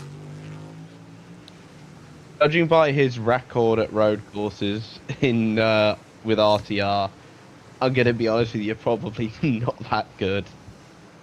Then again, Kyle never strikes me as like a road course. He was decent at road courses, but he never struck me as like one of those ace road course drivers. 19 trying to go through on the inside line. There's a bit of a kerfuffle going on. That's Larson backwards. So that's Larson, Briscoe, Logano, Hamlin, Nemechek, all in sort of a line. Larson's ahead of McDowell. So that's now Larson up into 11th place, McDowell down to 12th. Oh, and there goes the 16 of Allmendinger through on the inside of the 11. So Told Brad Keselowski might have hit the wall. Explains why Keselowski's dropped back a bit. Don't forget, he's still racing. Thinks he has a flat tyre, but he's unsure. He's still recovering from a broken leg, of course. How is he going to be doing with this type of circuit? It's the drivers with injuries I'm worried about. Hamlin, we already know Belzer to step out as well, coming in there with Keselowski. When these guys are just like absolute warriors, these guys are. Really. Yeah, because Hamlin's racing with a multiple broken shoulder, broken everything, really. He has done all season long. And he's won, like, what, 4 or 5 races? Which is madness, and he's second. 4 races and an all-star win. Yeah, and he's second in the championship. At the end of I think he's got the point gap. Oh, and down the inside goes Blaney. I think he's got the points gap down to like 6 points or something now. Well, as things stand, it's coming into this weekend. Reddick's on 699, Hamlin's 676. But if it ends the way it does, Reddick would be on 717, Hamlin would be on 697. So there would be a little bit of a change over at the top in the next few races if we hit tracks that Hamlin likes, like Reddick doesn't. Don't forget, Reddick was sent to the back of the field for this race today as well for post-qualifying changes. Connor Zilic is leading at the stands. I'm surprised Carson Hocevar not doing as well as he did earlier on. Where has he dropped down to now? 25th position. Timed that wrong, didn't he? Going unlucky with the cautions and pace car laps. Still, 48 to go. This is lap 27 of this event. There's your race leader, Connor Zilic. It's either going to be fair, looking back, it's either SVG or Zilic today. I think Hocevar was a brave bet after he impressed me in qualifying yesterday. Someone asked in the chat if Austin Hill is a lock to drive the 33 next year. No, he is not. No. Other names I've heard in the conversation are Ryan Preece, and is a possibility that RTR might want. But the main name I'm hearing at the moment, other than Hill, is actually Gragson. Yeah. As a possibility. Apparently, fun fact, by the way, apparently, when Martin Truex retired, Joe Gibbs wanted to sign Noah Gragson. I know Bass Pro wanted Noah Gragson in their car because he's a Bass Pro driver. Yeah. He used to drive them with sponsorship in the Xfinity series. And Joe Gibbs basically told them, no, we're getting Briscoe. Looks like it worked out for them, though. I'll say that much. It worked out, but do you know what I'm going to say this one? I think Noah Gragson would be a nice choice for us, yeah? I think he would as well. I think he's a driver who struggled really to adapt to the Cup Series, to be honest. But in the O'Reilly Series, or Xfinity Series as it was known back then, that 2022 season he had was absolutely phenomenal. Him, Gibbs and Allmendinger were all absolutely excellent. And now look at them, they're all in Cup. I know it would be very controversial for him to leave Penske, but would Logano consider moving? We've been hearing rumours he might be. Or we have rumours, didn't we? Despite how poor he's been this season, yeah. I think he is still safe. Because we did. Hendrick, I don't expect any changes within the Penske fold currently. Yeah, so. There were rumours a couple of weeks ago that maybe Joey Logano's hold at Penske his eye might be starting to wander to other seats around the field. Christopher Bell might be what's wrong with Hill? I just think Gragson. I think they just want Gragson more. I don't know. I think Hill's Cup ready. So. Just quickly down to Kim. Connor are so good, and he said, we know how great our teammates are at this type of course. Mentally, we kind of have to recalibrate and not try to overreach, not get ahead of our skis with what a solid day looks like for the one car. And he said, we're honest about it. Ross cannot do what SVG does, but he still uses Shane as a resource, just bouncing things off. Are you feeling what I'm feeling? That kind of thing, just to get Ross in the right headspace. The rear, though, has not been kind to Ross. They did make an adjustment. It is better this run, and right now he's sitting solidly in the 6th position. Executing a good race is Ross Chastain. Here's something we should update. If you go back to 8th and 9th in the running order, that's where you'll find this guy, Ty Gibbs, and Kyle Larson. They're the top 2 drivers of those that ran it long, pitted at the end of stage 1, pitted at lap 21, so something to keep in mind as you manage stage 2, when you pit, and where you go from here. It's back to what we said earlier. You want to be the best in your group. Yeah, oh, yellow's out, guys. Oh, and that's a blow-up. Is that... That's the 20. That's the 20. That's, yeah. So that was Bell's car. Now it's Brett Cruz. The yellow has come out. And I'm not hearing any engine. But Brett Cruz in the 20 Toyota seems to have gone bye-bye blow. Yeah. That brings to an end his Cup Series debut. 100 many laps seeing that car. Less Yeah. than, what, 9? He blew up yesterday as well. Yeah, you would think it would. Is he just not good at managing that? But yeah, caution's out. Gearbox, we're hearing, gave out. So that is now going to be get out. AMR safety crew will be there. Let's take a look on board and a replay. That looked like more than gearbox. That looked like an entire car. There's the gearbox gone. So the gearbox goes, and then bang goes the engine as well. So unless that's... Yeah, so he lost gearbox, then it's crashed the engine at the same time. So yeah, that's what... he's out, basically. So that's a very short-lived result, I'm afraid. We'll go to battle screen. Let's go back over to the... Let's go back over to Prime Team. Rewind to the Coke 600. Christopher Bell almost wins it. He ends up second when the rains came. Goes to Nashville, you think he's going to win. Denny gets him on that late restart, but he's a runner-up again. Had vaulted himself up to 7th in points, and you're like, all right, here comes the 20. The hard crash at Michigan. He runs out of fuel late last week at Pocono. Everything that's unfolded here today, and all of a sudden, this team is going in the wrong direction with a driver that's banged up. Tough last couple of weeks, last few weeks, really, for this 20 team. You want Christopher to get well, and then you hope luck returns to their side. And we have to remind everyone, if you weren't watching a couple of weeks ago, just a devastating hit for Bell at Michigan. Yeah, the 9 of Chase Elliott gets a little bit loose, and they make contact, and up into the outside wall they go. Hard hits for both of these drivers, honestly. This is an insane visual of one of the hardest wrecks that I've ever seen in my life, and one of the hardest in the next gen for sure.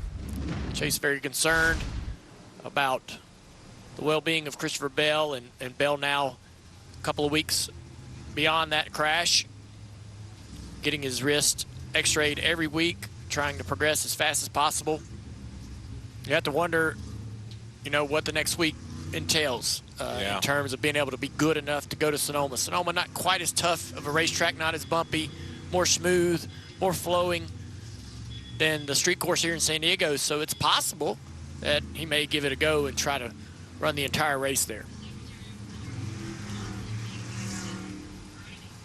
The one challenge at Sonoma is it is a track where you can see some stack ups, right? I'm not a doctor. I don't know what, we know he has a fractured left wrist, but you would hate for some sort of contact with your hand being on the wheel and damage it more, because to your point, Adam, he's getting down there in the cut line, but we expect this 20 to make the chase, and you want full steam ahead for Bell when the chase reset comes.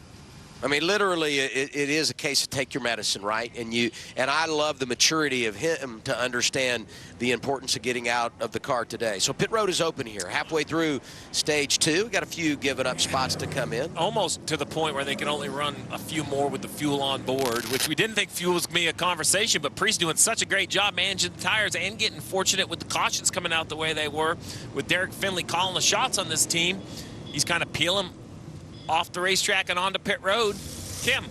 We just talked about Ross Chastain and the rear issues that he was having. He told his team, I still need more rear grip everywhere. Just avoided the collision there on pit road, Marty. Interesting move here for the RFK cars. Chris Buescher coming down, as well as his teammate Ryan Preece, which is also interesting, Steve, because they just had a debate on the 60 radio a moment ago when we were under green that they had built such a gap that they were considering staying out to the end of the stage. But Derek Finley making the call to bring his driver down pit road right now. Well, as Adam said earlier, you kind of kick the can down the road But then at some point, the best choice is to take service. So we'll see if this works out for the 60. Close call on pit road between Chastain and I think it was Keselowski. Yeah. 19 drivers stay out. Circle lap 30. That's when these guys pitted.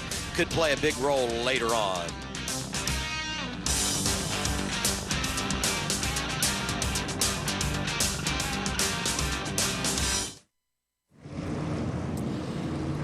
So, caution coming halfway into stage 2 at the perfect Put time. up on the 10 car.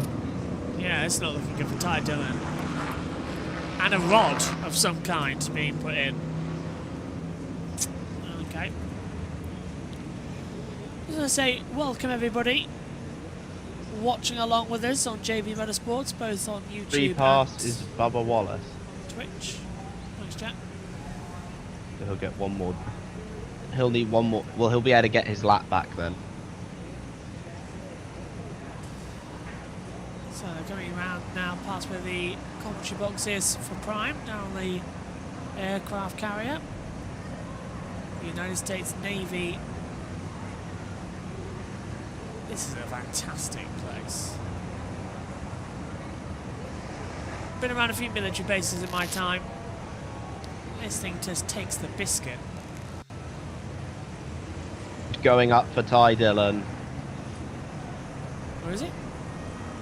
Yeah. He's on pit road. Yeah, yeah. The hood has gone up. Or as we call it, the bonnet.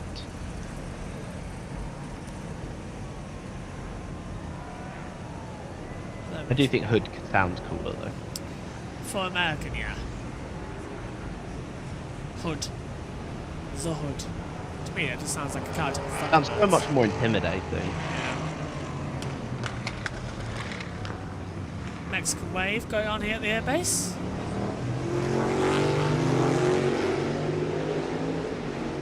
There's a Marine there watching on in the stands. A couple of Marines actually.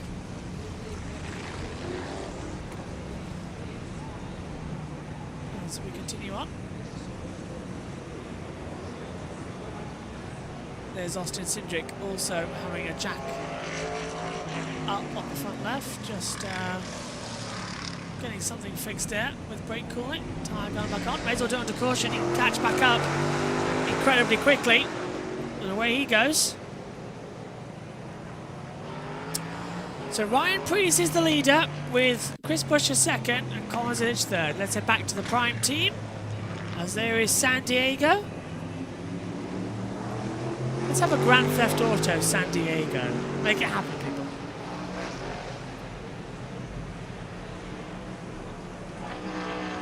Wonderful place here. Let's head back down to the team.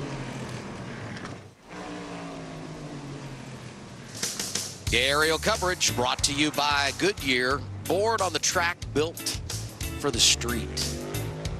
Sorry. Have you seen what those boats have done? They've drawn in the water on their wake 6-7. For all the mean, you know, fair play. Fair play to that speedboat there. Fair play. In the wash, they've written the number 6 and 7.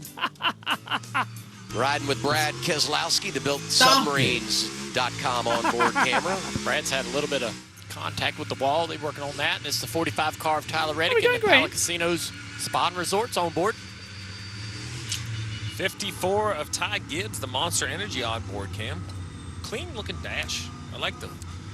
Okay, we're going green there. We are 2 by 2. Yeah, we are. Well, hey. Pace car coming in. 2 laps behind the yellow. What are we going to have?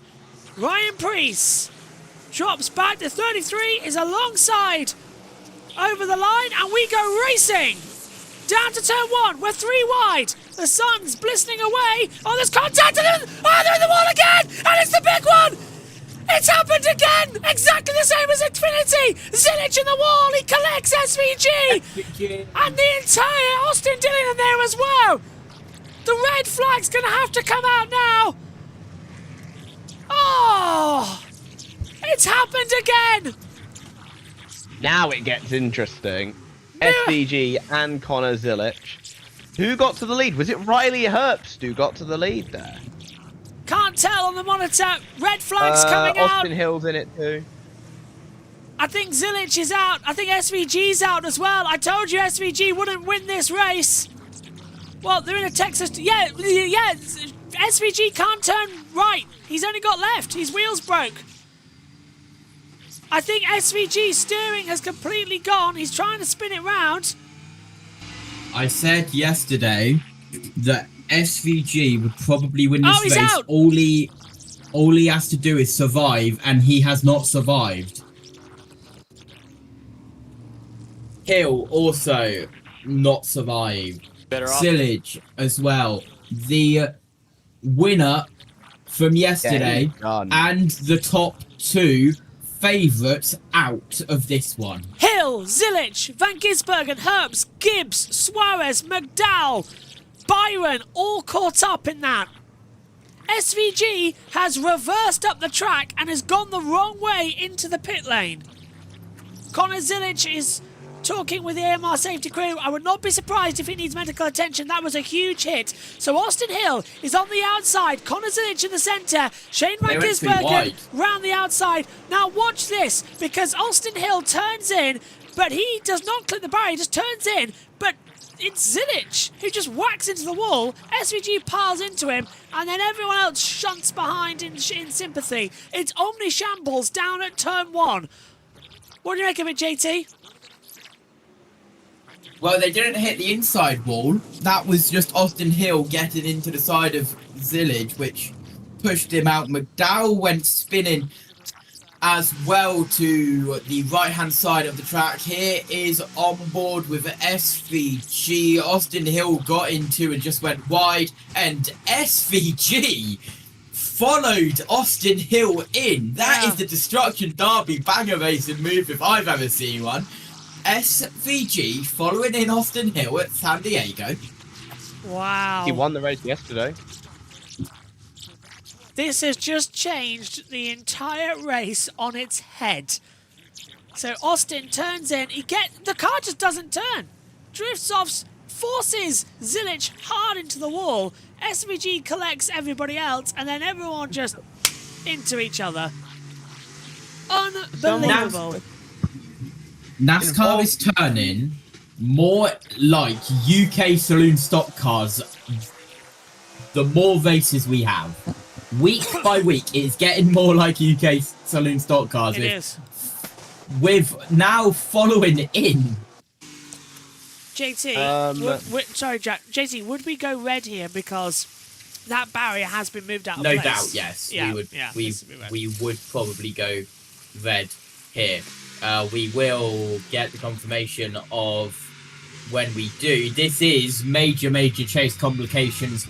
We have to remember Bell has already gone down to 12th, but with SVG and Austin Hill very nearly took off there.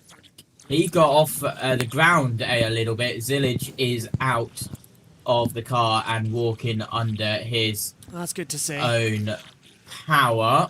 Involved in the wreck. We have Austin Hill, Connor Zilic, Ty Gibbs, Red SVG, flag. Riley Hope, Michael McDowell, William Byron, Joey Logano, and Daniel Suarez. We are going to red for barrier repairs. Yep, red flag's out. NASCAR has stopped the field on Runway Road between turns 12 and 13. The barrier needs to be repaired. Command red.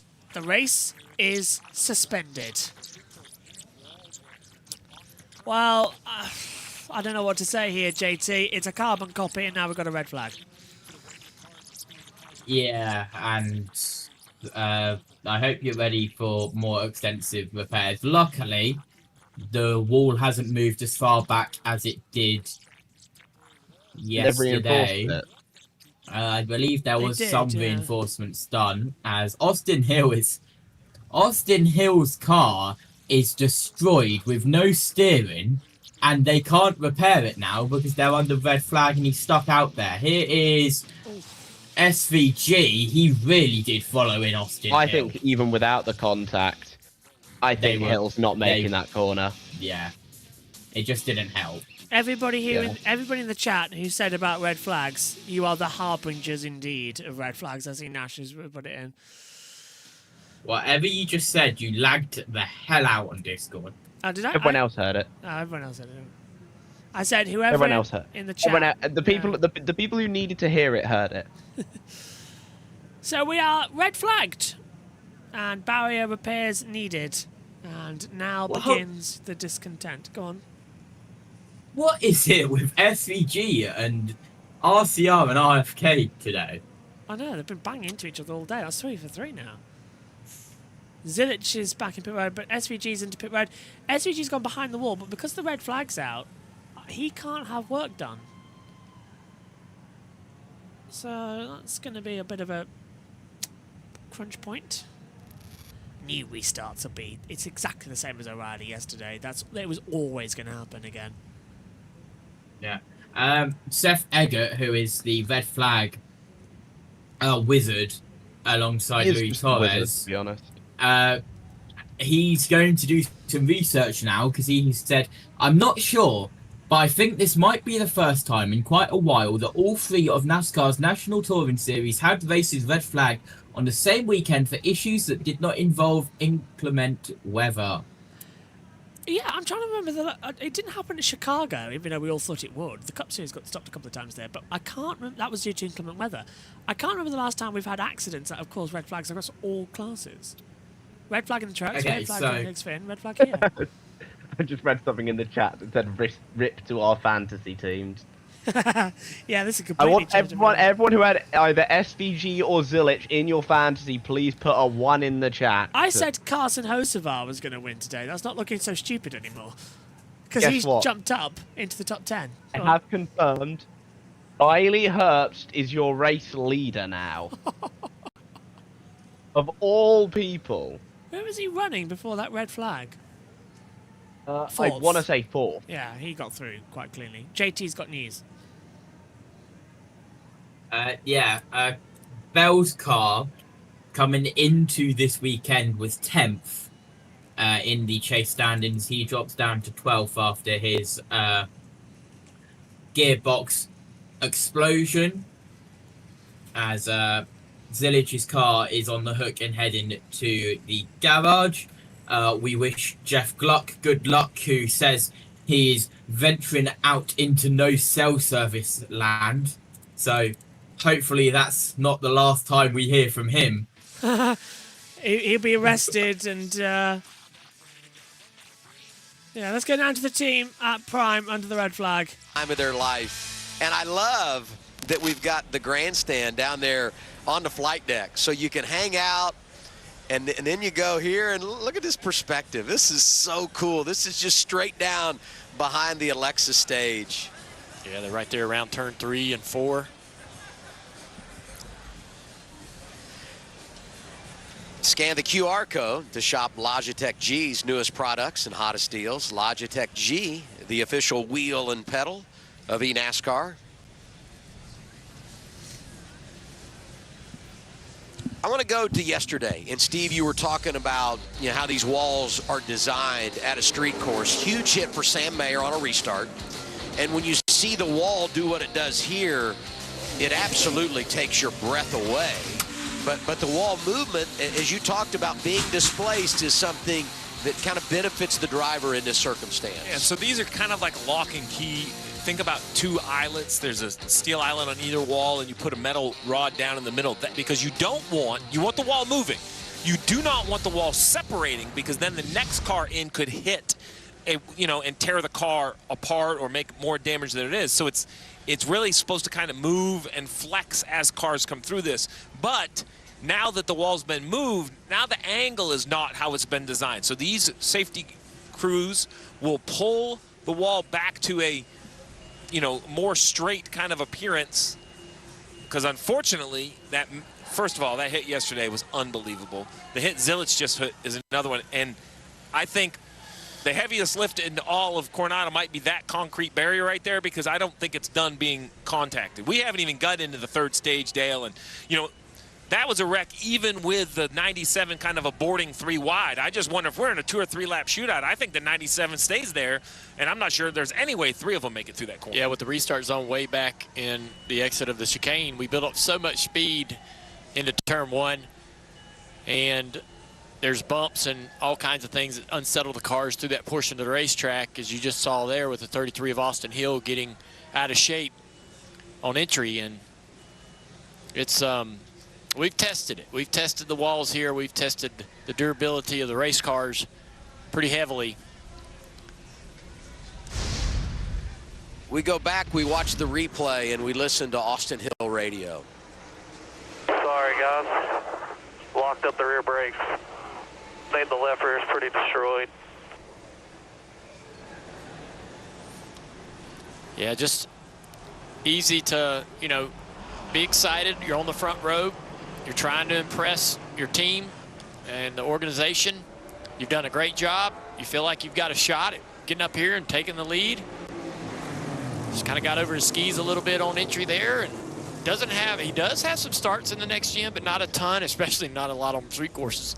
But he's had good pace, and just was in a situation where he just, you know, tried to get a little bit more than the car was capable of doing.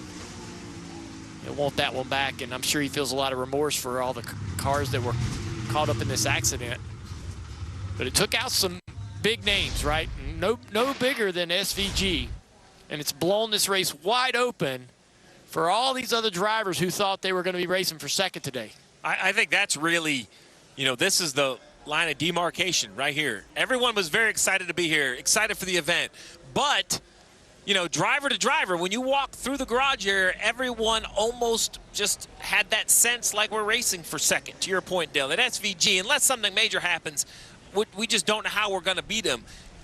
This is going to light the radios up. Every driver, every crew chief is going to have this conversation. This is going to be energy to any car that's still in the field undamaged, or one that can even be repaired, because anything is possible. You mentioned Bubba Wallace from earlier in the day, Adam, right? He had a wheel come off, drug around, was 2 laps down. You know, if he can get those laps back, there's no other cars a lap down, right? So if he can get those laps back, he looked like he had winning speed. What a turnaround that would be. The land of opportunity at Naval Base Coronado. Such a gorgeous part of the country. Great to be back in Southern California.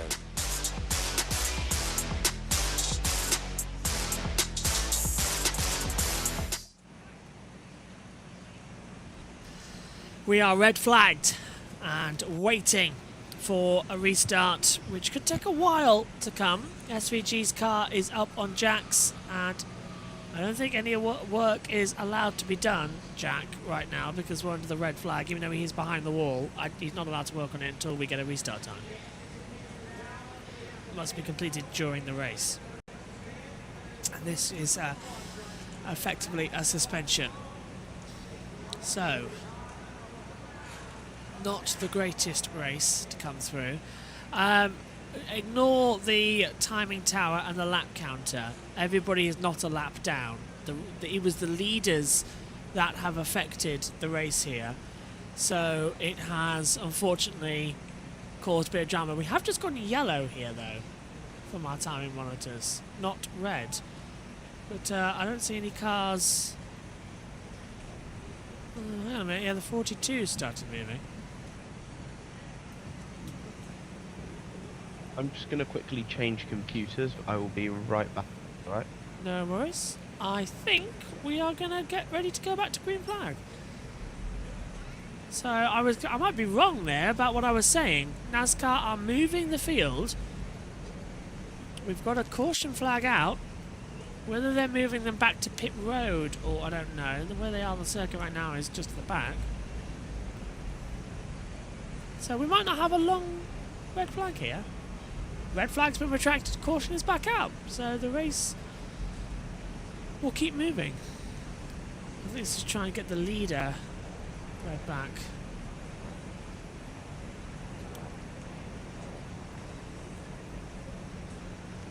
So red flag time was not coming in. Yeah, it was not long red, was it? Several cars going behind the wall here. Where are we going? Down to the chicane. Pace car is spilling them through. So, 9 to go in this stage. Can't imagine we'd hold that back through.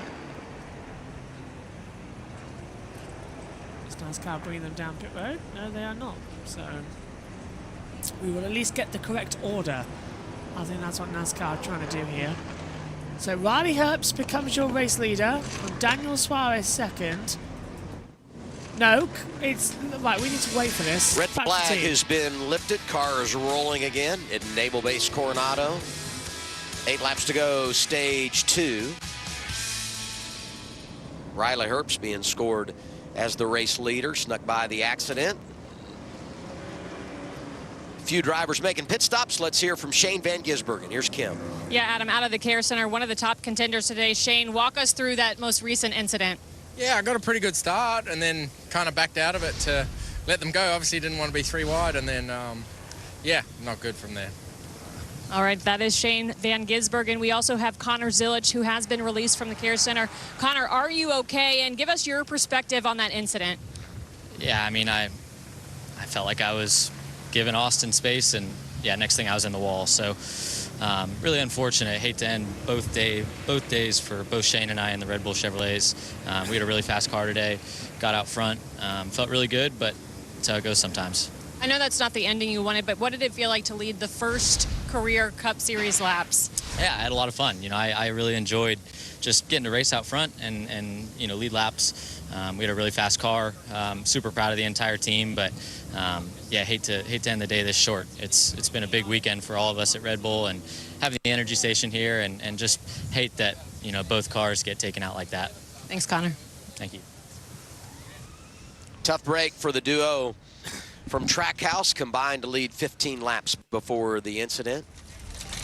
Now you look at the updated standings, and I'll tell you where I go is right down to Shane Van Gisbergen, 16th on the chase bubble. And you think about the ground they had made up at Charlotte with a good run, top 5 at Nashville, you know, somewhat overachieving. Didn't have good runs at Michigan Pocono, but you were like, they're still above the line. We got 2 road course races coming, and today they exit not even scoring stage points. Yeah, they came in here assuming, you know, we weren't just going to give Shane the win, but we expected him to get a top 5 and great results in the stages and everything, and now he's going to come out of here at a loss, which is nothing any of us thought would happen. So he goes into Sonoma with a lot to try to accomplish, to be able to give himself that shot to make the chase by when it's all said and done. And Eric Jones right there in 15th. What a job they've done to be able to climb their way through the ranks over the last several weeks. It's just really been impressive. I think they've improved their finishing position at Legacy by 10 spots over the last handful of races from the start of the year. So it's been a tale of 2 seasons all in this first half of the year for Legacy. And it'll be interesting to see if they keep that momentum going. I see Bubba Wallace up there too. And I'll just point this out, back-to-back free passes for him. He is now back on the lead lap. Carson Hocevar is scored 10th prior to the choose. Here's 77 radio. Really, it was Austin Hill, front row, and it looked like he just missed turn 1 and stuffed the 97 in the pit. Damn. I guess he wins the bounty. Yeah, the bounty, the fictional bounty that I guess may have been put on SVG, but you know, that was the way a lot of these guys felt like he was gonna, you know, they were gonna be able to beat him. Is something would have to happen. Well, it's happened, and now the rest of this race is gonna be about who's gonna step up and how. I think it's gonna lead to more chaos, right? Because now all these guys are gonna start taking bigger chances, thinking this is a race I can actually win with SVG off the racetrack. Well, look at the leaderboard. Herbst leading, winless at the Cup level. Larson, over a year winless, surprising for Kyle Larson. Suarez, unbelievable year, right? Has gone to victory lane. He's thinking, why not us? Zane Smith looking for his first career win. Joey Logano, while he's a multi-time champ, it has not been the 22's year. While a win isn't a guarantee in the chase as it was a year ago, all of those points, just everything, the pressure would be completely off. Hines part-time. I mean, the storylines are endless on this leaderboard. Coming off his best run of the year in the top 10. How about 23-11? You're leading, you're 6th, you're 7th, and your 4th driver just got back-to-back free passes and is back on the lead lap, and we know how fast Wallace has been. We're getting set then for the restart coming through shortly. What are we going to do? When are we going to restart with a good order? They've gone 2 by 2. Well, there's the Ryan Blaney speedboat. Is that going to be the case as we come back? We've had the red flag. It's time to go green. We'll have 7 to go in stage 2.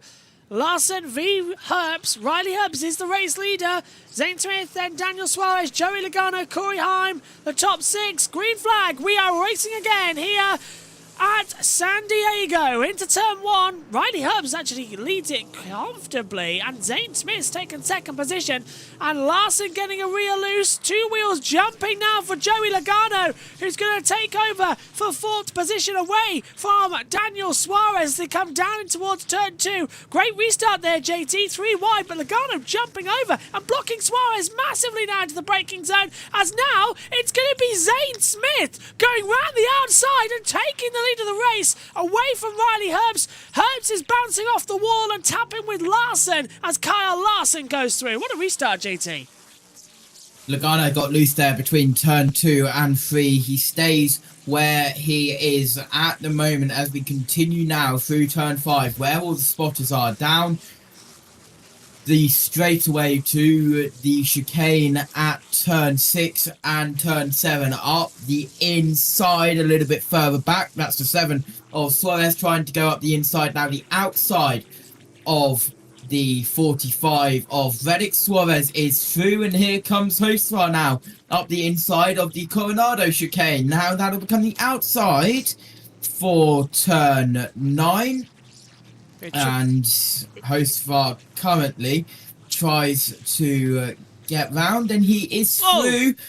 And Reddick might lose another place here to the 60th Priest, but here comes Byron on Priest. Byron giving him a little bit of a nudge through 12. Reddick and Priest both got loose with each other coming through at the exit of the back straightaway, but now Byron's right on the back of him as they come through once again.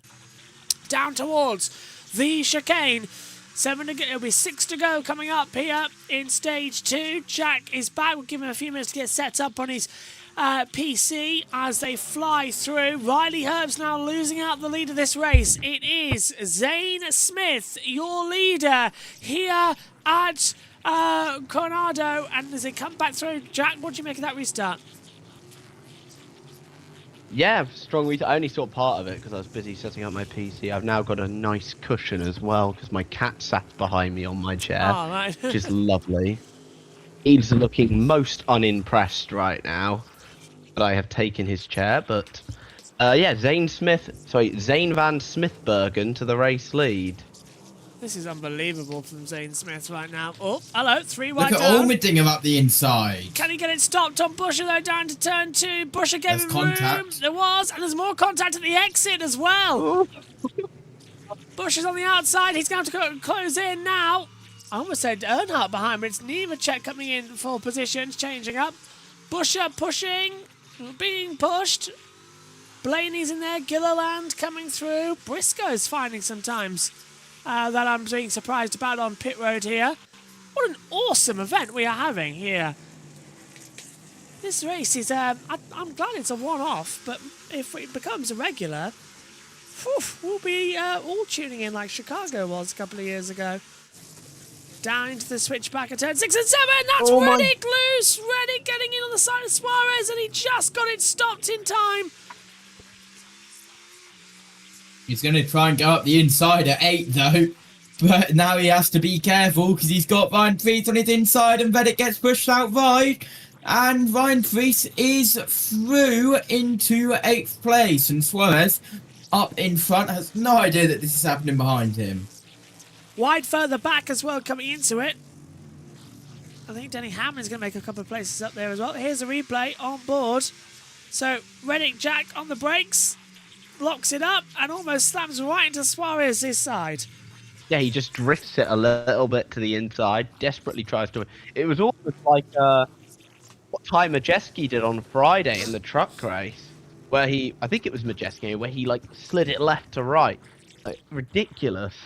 Tried to get fair it play stopped, to him for avoiding it. What a fantastic battle. Through the chicane now we come. The RB's chicane. Statistic incoming here. Go on. That was the 1,000th lap led by Front Row Motorsports in the Cup Series. And it was led by Zane Smith. But Kyle Larson is right behind him. Larson's, oh, and he almost hits the wall through one. Do you see the counter correction Larson had to do as he jumps downhill towards turn 2? Physically, we get all air cars here. on track of minimum speed. Well, that's good, actually. Austin Hill still behind the wall. Zilich out, Van Gisbergen out, Bell out. Go on, Jack.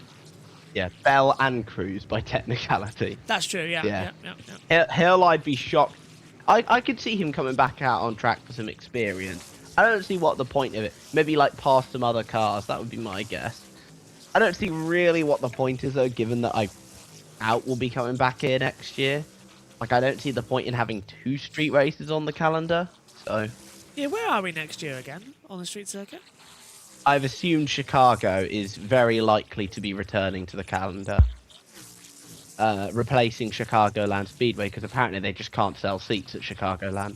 What a surprise. People are like, oh, bring back Chicago, bring back Chicago. Bro, the seats won't sell. That's the issue. Yeah, so many more problems as well with NASCAR. The seat's not selling in certain areas. Maybe that's because they won't get rid of the stages and the car's not exactly racing sometimes. Go on.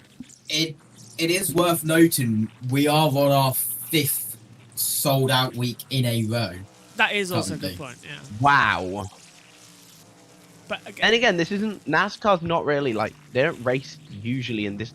To be fair, it can't be that far to travel for the next race. It's at Sonoma next week. Which is also in California. This is the NASCAR Cup Series' 5th sold out race in a row. Very impressive from NASCAR there with their marketing. I mean, as well as that, fair play to them, because at the end of the day, especially for an area that in my eyes isn't like as big for stock car racing, we only have like what nowadays about 2 races in California a year. Yeah, we don't have that many nowadays. Because it is predominantly a southeastern sport. Oh, Suarez, Priest! Side by side round the outside, it's a pit wall. Suarez almost running it in. He can't keep it through into turn 1. Priest stays on the outside and has the position. But that was almost another repeat. For the lead, Larson. Larson goes through on the inside line, gets out of Zane Smith with 4 to go in stage 2. It's now Kyle Larson who leads. Riley Herbst actually not letting these two go. He's going to challenge here. What an incredible little scrap. But Kyle Larson, again, you'd have to say, alongside Joey Logano, one of the few big hitters left in this race that are inside the top 10 at the moment. Byron's in there in 9th, but he hasn't really shown as much today, has he? He's just sort of been there and around. John Hunter in the road right now, apparently. And also, it looks like, fun fact about this, if Kyle Larson he's gone an entire year without winning a race. You forget that he won the championship last year. Ryan Priest going around the outside again of this time Joey Logano, and Priest has made the move. Suarez attacking further back as well, but Logano does drop back, and look at this! Ryan Priest has Shane Van Gisbergen got in his car or something? That Ryan Priest is driving like SVG right now. That is insane overtaking. Fabulous from Ryan Priest. Van Priestbergen. Yeah, get that in there. That is literally. Oh, and round goes Tyler Reddick, our championship leader, has spun. For God's sake. That's going to drop him to the back. Yeah, whatever happened with Tyler Reddick at the start of the season, it's not happening later on in the season. Round goes our championship leader. Very, very unfortunate for Reddick, who's usually so good at road courses, though I'm going to take a bet and say that he got some help. Yeah. Had to have from that point of view. We'll wait to see a replay. I'm waiting there to grab a tee. Right, who's going to try and flip the stage? Zane Smith, Corey Heim, all diving in pit road. Flip stage 2, Zane Smith among those coming in, Kim. That's right, Adam. We talked exactly about this move by crew chief Ryan Berginti. Not a lot of feedback in terms of the car. Seems to be good for Zane. He did say the concrete is the toughest part for him on the racetrack. Trevor? Yeah, 67 of Corey Heim hitting pit road as well, getting some 4 fresh Goodyears to take advantage of. They're holding, though, on the right side as they're having issues. Now they're going to take off. I think he was waiting to get the 43 around him, maybe, and letting the crews come out. Saw William Byron riding here with Tyler Reddick, who had spun around. Now he makes his pit stop as he comes to pit road. Here's the 45. He lost on his own. He lost it on his genuine own. lack of talent there. Never mind.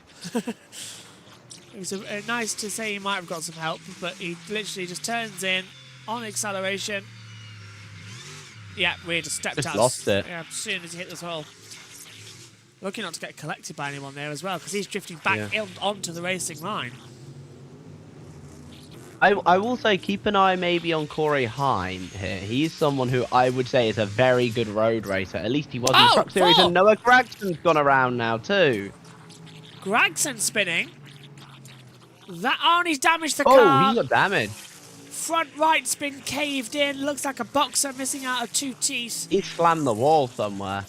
Must be collecting on the left side and slamming to the right because it's quite struck in. He'll go back to the pits. That won't need a yellow, I don't think. Toe link, apparently. Gragson's saying he's messed up the toe link. Well, let's just see if we see that, Noah. Yeah, we'll wonder if we'll have to have a caution here. Got some radio from Reddick. Ericsson isn't in this race, so we've had to change it. Radio for Reddick. I think Magnussen hit us. Ericsson. That was. Go on. That was the 51. Hold on. Yeah, that was Cody Ware, of all people, spinning Noah Gragson out. Now, that was the site earlier of where Dean Thompson retaliated it yesterday against Corey Day. Do we think there may be some retaliation there somewhere? Maybe. I think you're right. Kyle Larson coming in from the lead of the race. That puts Riley Herbst into it. So Kyle's going to try and flip the stage. Interesting, JT, you mentioned about how I think Magnussen hit us there. Well, earlier on, it actually happened. Ericsson hit Grosjean down at turn 5. At Red No, I think that might have been Magnussen, I think, that actually might have hit Gragson there. Right. So Larson's on a winless streak here. So if he wins today and Mahomes is at the track, he's going to be like, you know, just come up to Northern California last week. Keep me on this hot streak. Stay with it. It's going to get cold in Kansas City later this year. Just enjoy the Florida or the California sun while you can over the next week. Well, hang on a minute. If that was Magnussen, that was the 91 then, not the 51. Yeah, I didn't get to see the front number. I assumed it was either Cody or Kevin. It looks like it was Kevin who sent Gragson around. So, JT, you said, I think Magnussen hit us. Well, he has now.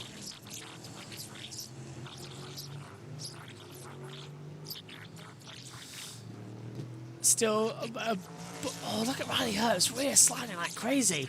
Where has this pace come from Ryan Preece? The last lap, he was 2.1 seconds behind Riley Herbst. He's on 22 lap-old tyres. Ryan Preece is on 9 lap-old tyres. He's tried to flip the stage. And boy, does it show what new tyres do on a concrete surface. It has turned him into a superstar as Allmendinger is going on Hocevar further back. Can the prime cameras please swipe backwards? Because we need to see that little manoeuvre. Apparently we're not going to get that. Lead. Go on. Look at Ryan van Priestbergen right down the inside of Riley Herbst for the race lead. And my brain is completely short-circuited trying to remember what you said there. It's on for the lead. Riley Herbst down into second. Ryan Preece takes the lead. Too many Rye type names, man. Ryan Blaney through into 6th, Suarez 7th, Larson 8th. We ride on board with the Ford now, coming into it. Diving through on the inside line, and Blaney making the move on Hocevar. Nicely done. Into turn 2. Ryan Preece leads this race. Riley Herbst is second. We know one boater out in the bay. Shooting for Blaney. Won stage 1, top 5 here in stage 2. Good points day for him. as I said it earlier, they haven't gotten a ton of stage points despite the fact they're top 5 in the standings, but enjoying a really good afternoon here. There's a lot of race cars right here battling for spots. Alex Bowman at the very back. Trying to look around the 3 of Austin Dillon. 8th to 13th is what I was trying to figure out the position of this group. 8th to 13th is what you're seeing right here. So stage points are available if you're the front of this group. You know, Chase Elliott back behind him inside the top 15. Hasn't been a great weekend for him, but they're just hanging in, and trying. Oh, and again, almost touching the wall. Suarez looking good here. Ryan Preece is going to win stage 2 at this rate, as there goes Gilliland on the inside. Logano. Smooth maneuver on the inside. Cautious battles here in today's racing action, and it's going well. Some decent action. We're coming into the last corners now to take the checkers for stage 2. 2 hours it's taken us to complete these with the cautions. Austin Dillon really is, after causing a caution early on, he's spinning around. Ryan Preece is going to win stage 2 with Riley Herbst in second and AJ Allmendinger in third. A few people are trying to flip the stages to get ready later, but now that's 2 stages done. A mammoth stage 3 ahead of us. What on earth are we going to see? Ryan Preece wins stage 2 of the Andrew 250 here in San Diego. Riley Herbst second, Buscher third, Allmendinger, Blaney, Hocevar, Suarez, Chastain, Gilliland and Logano, the top 10 as the caution comes out. Well, it was a dramatic stage 2 which involved a multi-car wreck which destroyed the leaders of this race. We go into stage 3. It's anybody's bet who could win at the San Diego Qualcomm Street Circuit. What do you make of stage 2 there, Jack? This is actually a much better race than I was anticipating, to be honest. I thought the race would be terrible when I saw the layout. This has been a very interesting race, in all honesty. Be quite I'm enjoying this. This is fun, and it's cool to see someone like Ryan Preece today, who, in my opinion, probably one of the contenders to win the race now. To be honest, his car looks very, very quick. Brian saying this San Diego is the best street circuit race ever.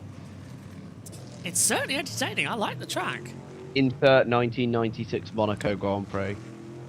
Oh god, that was horrific. Only 3 cars. 3 cars finished for those that don't know. The flagship boat there spinning around and getting everybody wet on board.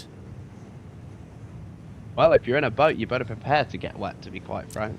Fun story, I was on a speedboat once and I nearly fell off. Proper going for it as well. I think we're going about 70 miles an hour on a speedboat, hitting the waves. Such an impressive machine these things are. Nearly fell off. Oh, he's going to get it again. He's going to get caught in the wash of another boat. That's not going to do well. Oh, he's drifting it. How do you drift a boat? Super impressive. I know, we're finding out though. Oh, look at the udder. Rudder? Hope no one there's got seasickness. Oof. We'll see it live on television if we do. There's the drift. The flagship Patriot. Whoa.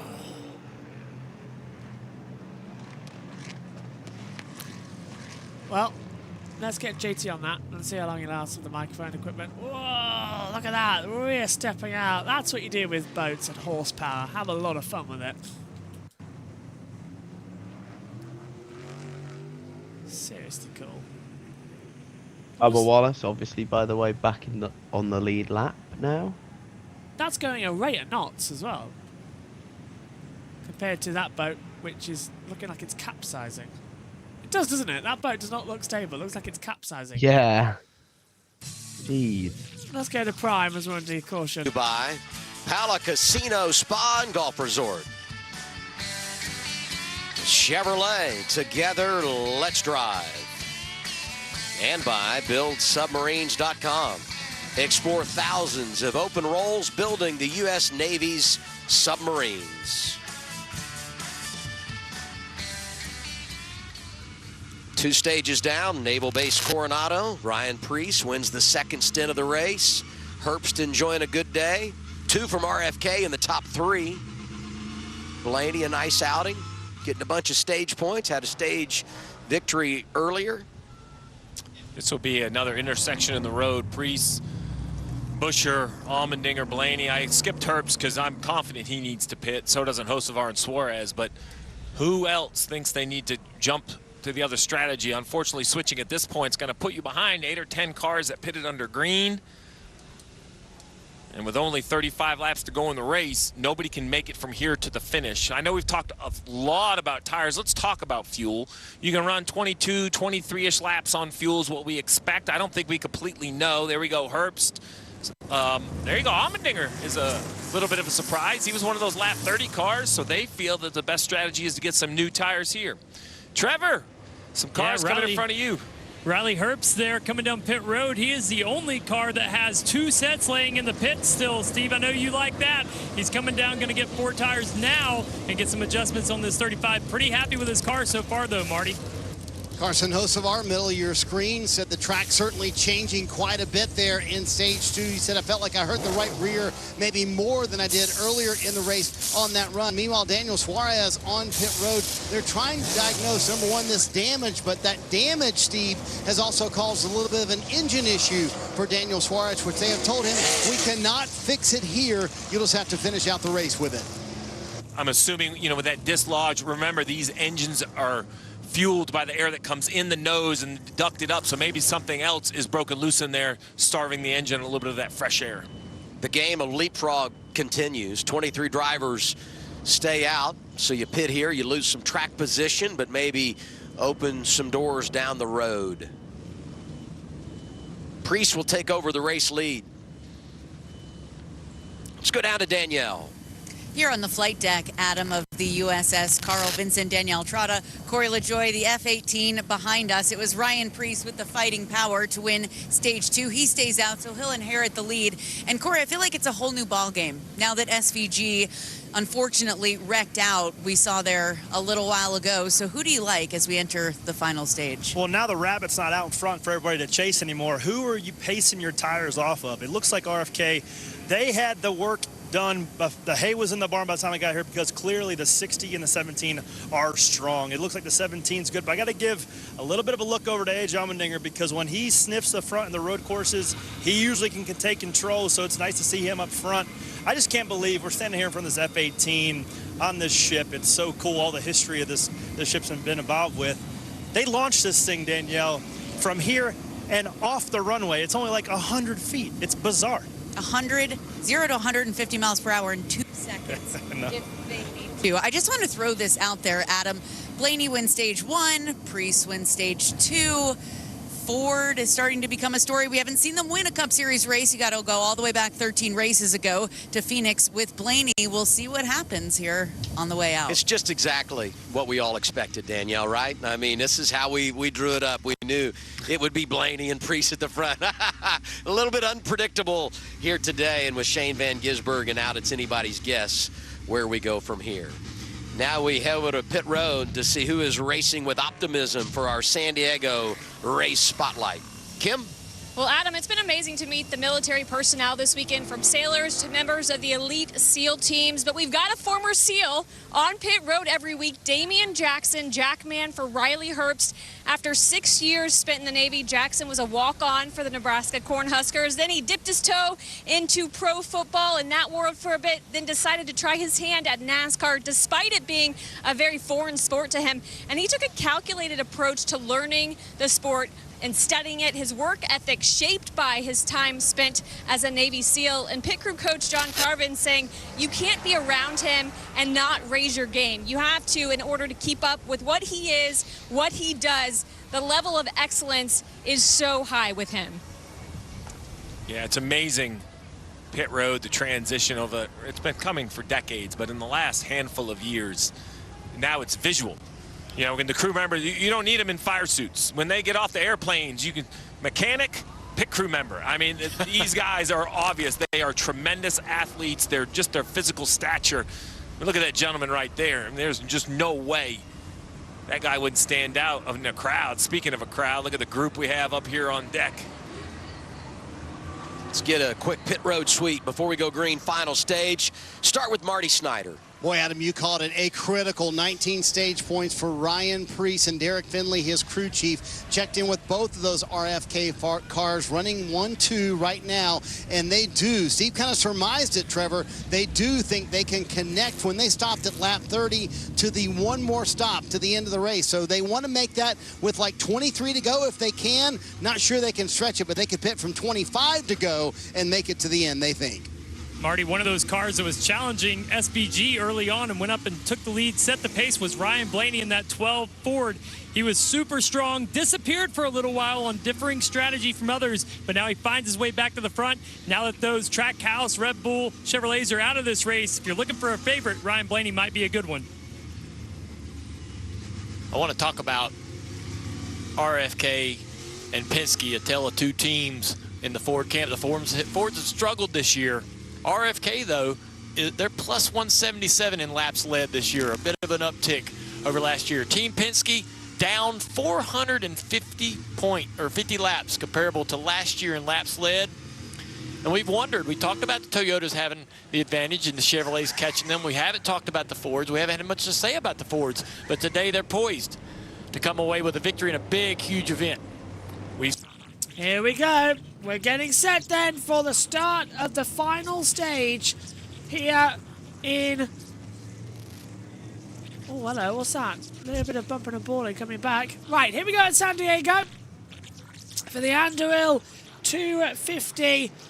Ryan Preece, oh, and he gets a tap from behind of Chris Buescher. We go green for stage 3. Buescher has the lead of the race. Gilliland pushing the back of Preece into turn 1. Are they all going to make it through? Yes, we've got a wall rider, I believe, just coming back.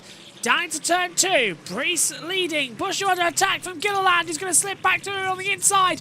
3 wide, cars jumping over each other, and there's a spinner, and there's contact in the centre of the pack. Bodywork damage now done for somebody. Berry. I think you're right there, Jack, looking at it. It is, it's the 21.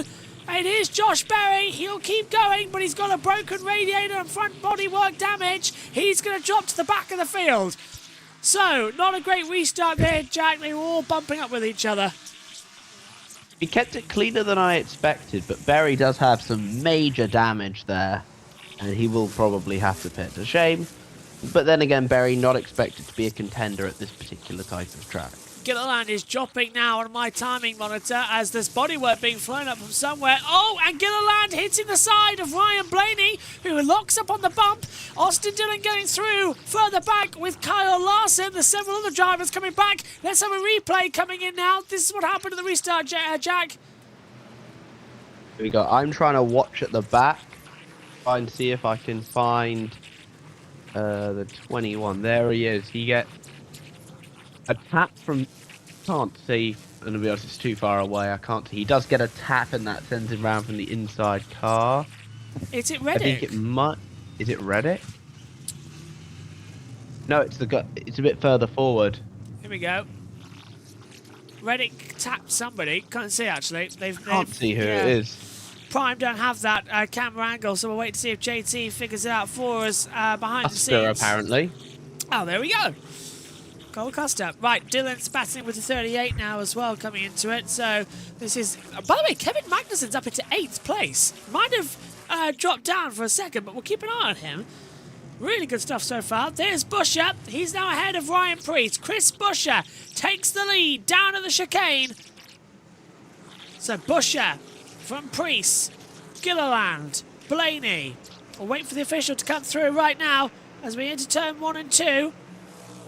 Buescher continuing out wide. 2 wide further back. Ooh, I'm into the top 10. Blaney round the outside. Caution's out. They'll all Debris. slow down. Yeah, that's unusual. Well, it's a long track here. I don't doubt it. It could be. But we have a full course yellow again. Yep, debris. Okay. Probably from the Magnussen one. Yeah, they couldn't fix it Not in time. Magnussen, Berry, my bad. So, caution's out for debris, and that'll stop us with 32 to go.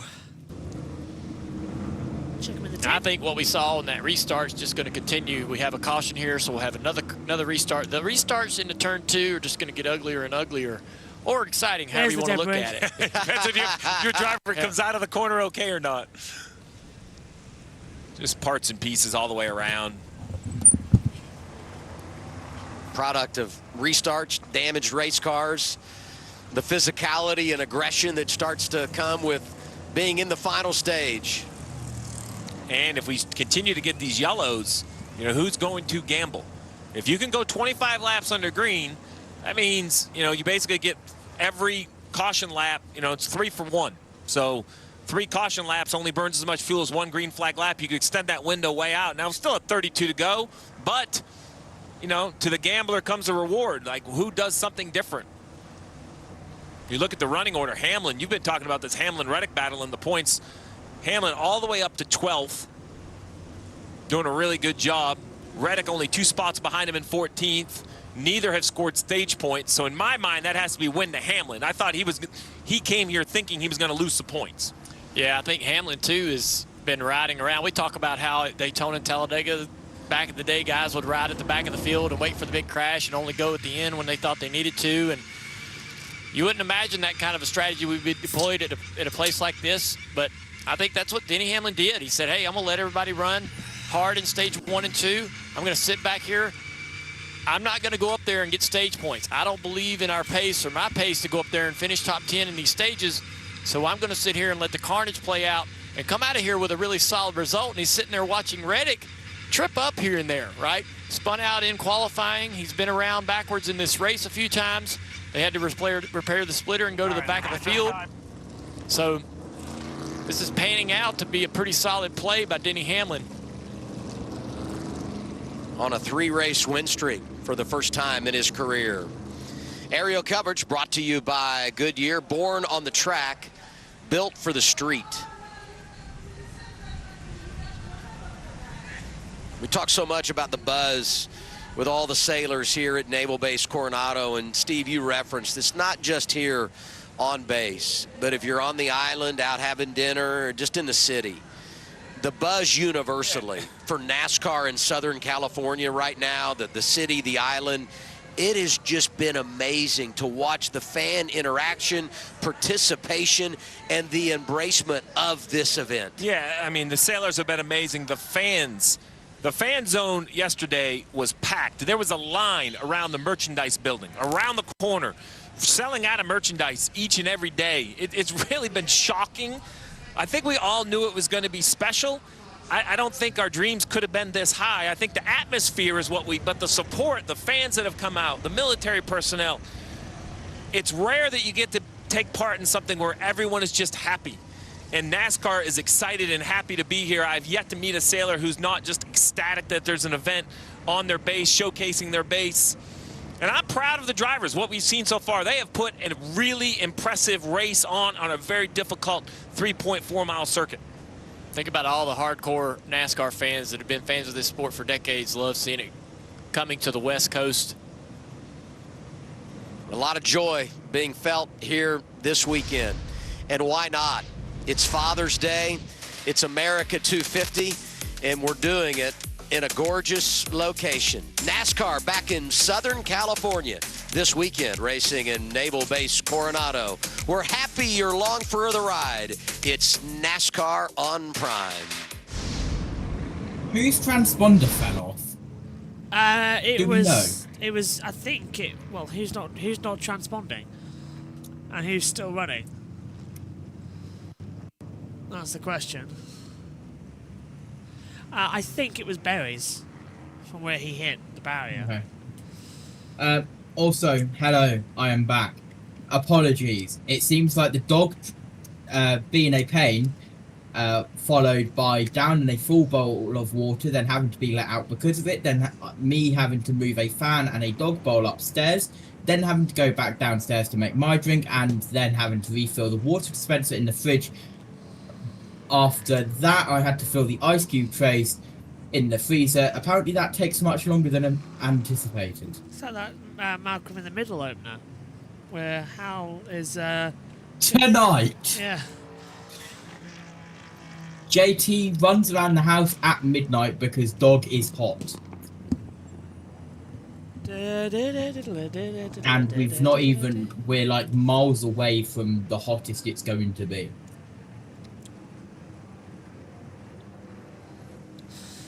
So we are waiting. What are you laughing about? Chris Knight has posted, while we are under caution, does anyone know what has happened to Sheldon Creed's biggest fan?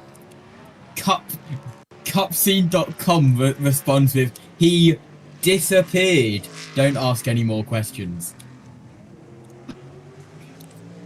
He is probably somewhere with federal charges. 10 Ty Dillon, too many crew members over the wall, tail of the field, and it doesn't get to choose. That doesn't change his position much then, does it? Certainly not, no. Where was he even running, number 10? Hood is up on Keselowski's machine on pit road, by the way. Oh, great. Oh, well, we're hoping to see what's going to happen next.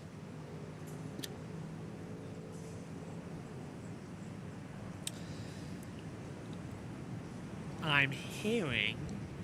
Oh, God. What? Megan's just sent me a message. 4-day extreme heat warning issued as temperatures are going to hit 38 degrees Celsius here in the UK. You mean 41? Yeah. Yeah. Over where I live, thankfully, it's only about 38, apparently. I was dying in heat. You know, my room's an oven. The commentary box is an oven. I meant to be going to a concert on the Wednesday, too. We genuinely, by the way, have a plan, and I'm not even kidding, to move the commentary box outside. Wow. Wednesday, over here it's 35 degrees, but it feels like 41 degrees. Mine it's 38, but it's 38. Let me get. You know what, let me get my Met Office out.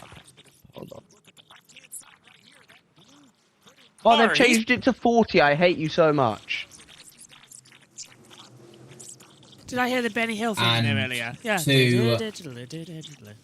Go on. To anyone who says, as we're coming to the restart... Yep, sorry, going to stop you there for JT. We'll sure have a caution in about 5 minutes or so.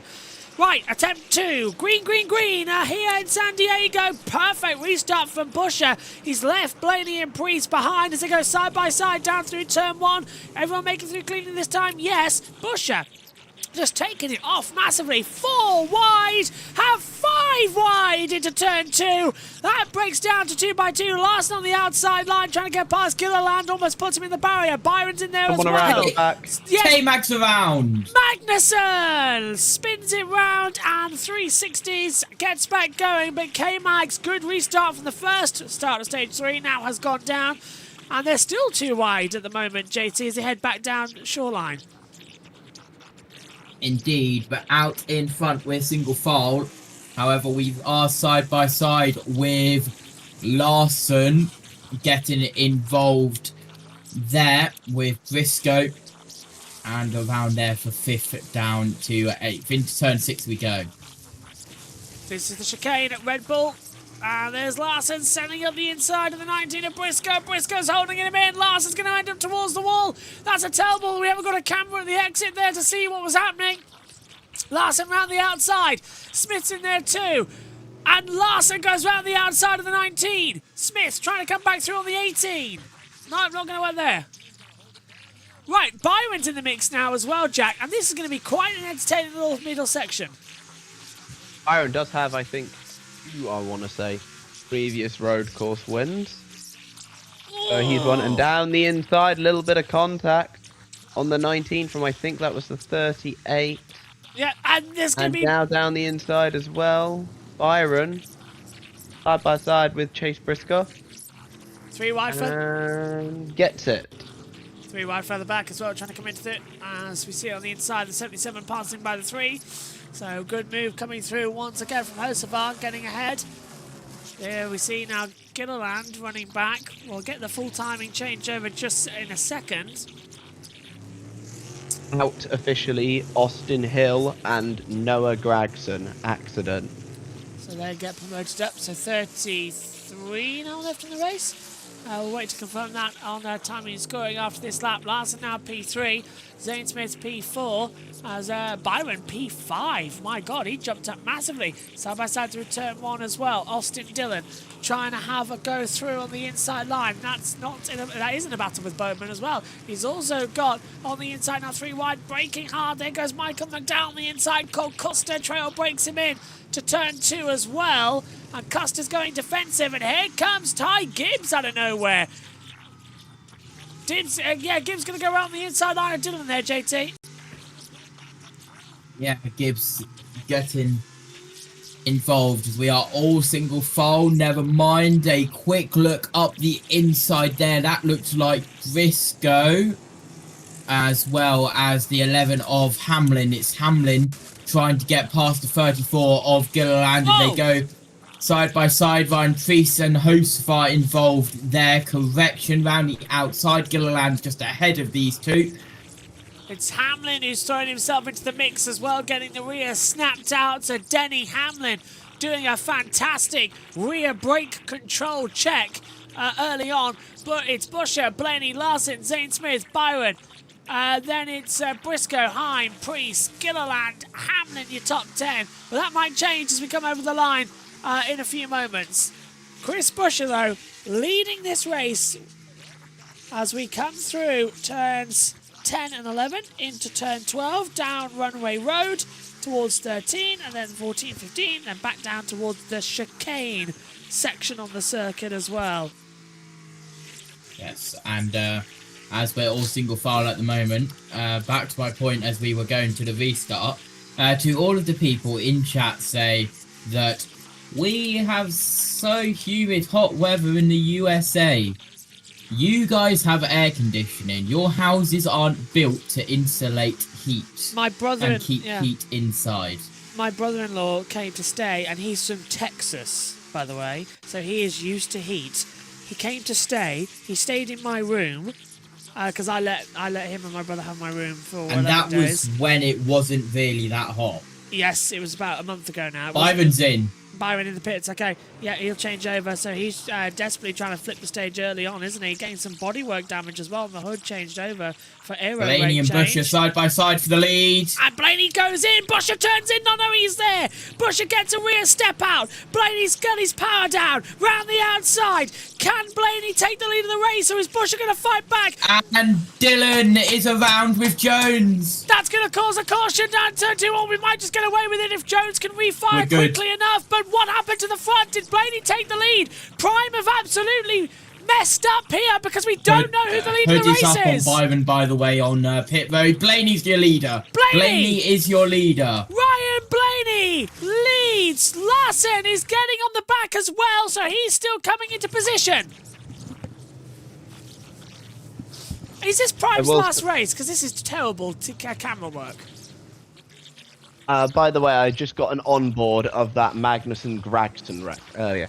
Yeah, he definitely wrecked him. There's no debate in my mind. He's absolutely taken a turn left. Larson on the inside line trying to get through. That door's going to shut. Oh, for God's sake, is Fox producing this or Prime? We rave about Prime, but they're really having an off day today.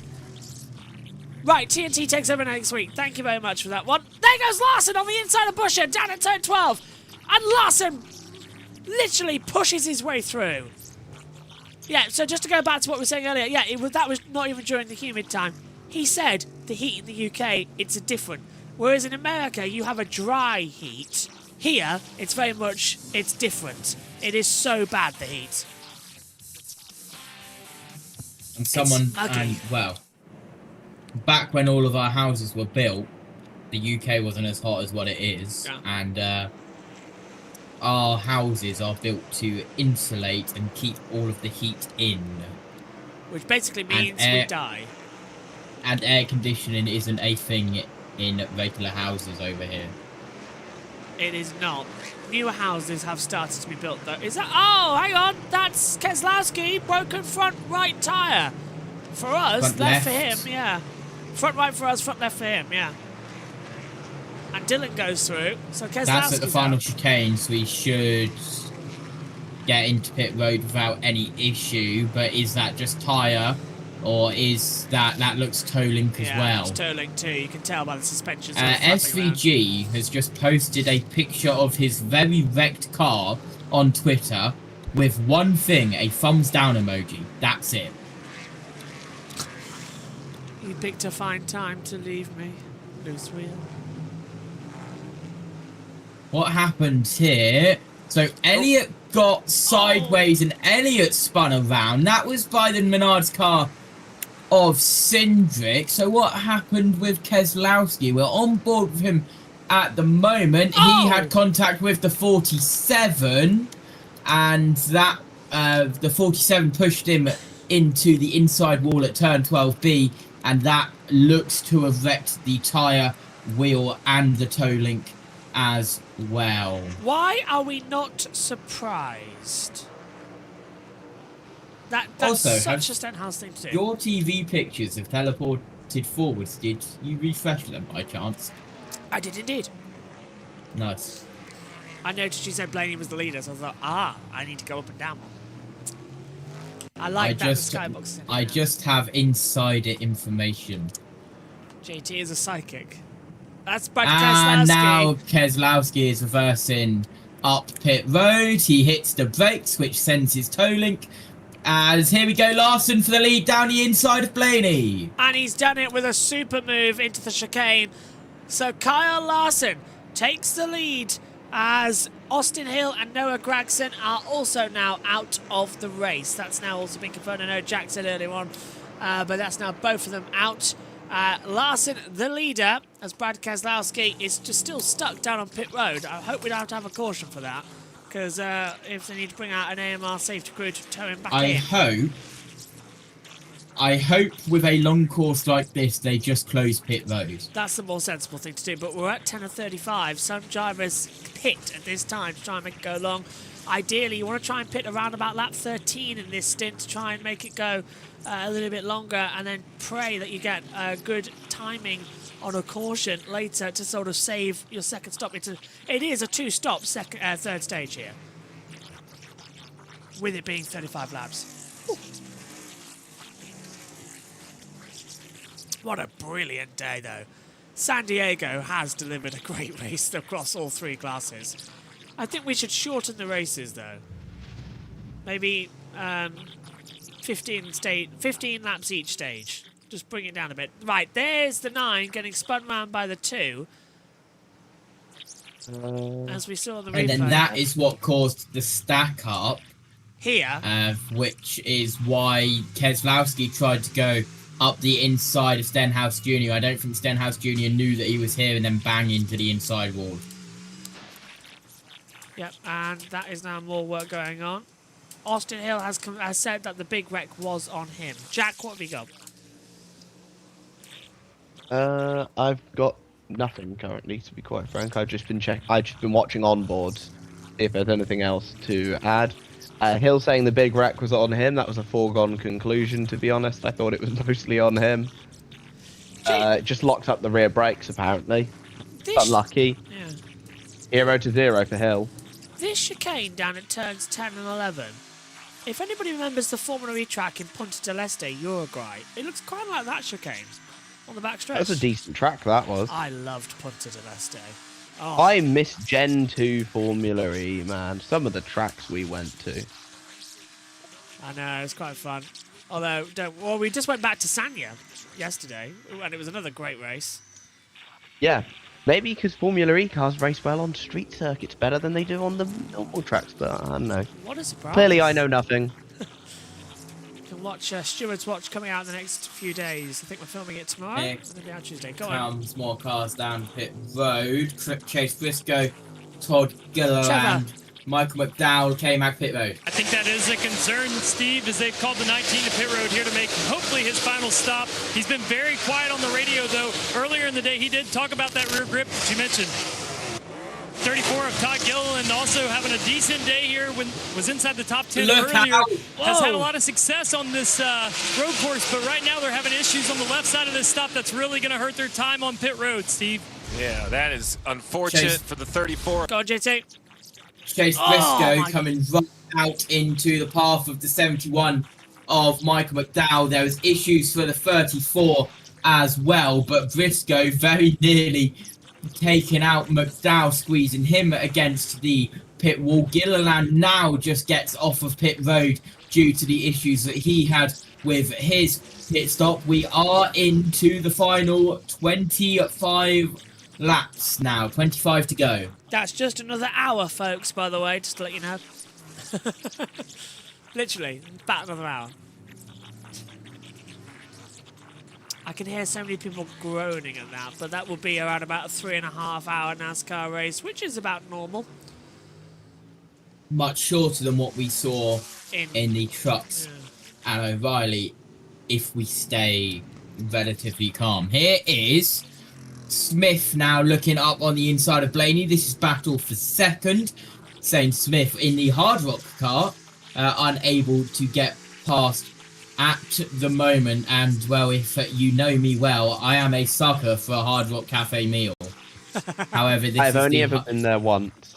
This is the Hard Rock Casino car, not the Hard Rock Cafe car. Pit road. And Smith now goes into pit road. As does Busher. I believe. Let's go down to pit road, Kim. Morganti, the crew chief, this is a little bit outside his comfort zone in terms of the window, but they noted that the 6th, Brad Keselowski, is stalled on pit road, anticipating possibly a caution coming out because of that. Wasn't sure, but did say the car was great except for on the concrete portions. Marty. Kim, to Steve's point, the strategy worked for the RFK cars to connect it to that one final stop. This is that stop, but man, tires just way too important. Busher lost all rear grip. He was able to hang in the top 5, but his teammate Ryan Preece dropped outside of the top 20 after leading just a few moments ago, struggling with that rear grip. So Steve, you're exactly right. Tires matter here at San Diego today. But Steve, the one thing, if you're Preece, it doesn't work out for you here. You lose some ground in this cycle, but you get all those stage points, which is a great thing for this group. Look at the gap on the leaderboard. Larson up to a 5-second lead. That's allowing him, taking the pressure off. Like, use these tires while you have them, gap that, and he's running a second faster, basically, than everyone in the field right now. He's 1 second faster than the cars behind him. And just think about the options that then creates on the pit box for Cliff Daniels, right? Because you have that lead, you can watch how everybody else manages it, and then you can kind of pick your time to come down and get your final stop. Yeah, I was a much better strategist with a fast car. Good stuff from the Bryan team there. Here is Larson. Is he coming into the pit lane so much soon? He's had 14 laps on these tyres. Ryan Blaney, though, 22 laps he's done on those sets of tyres. That is unbelievable amounts.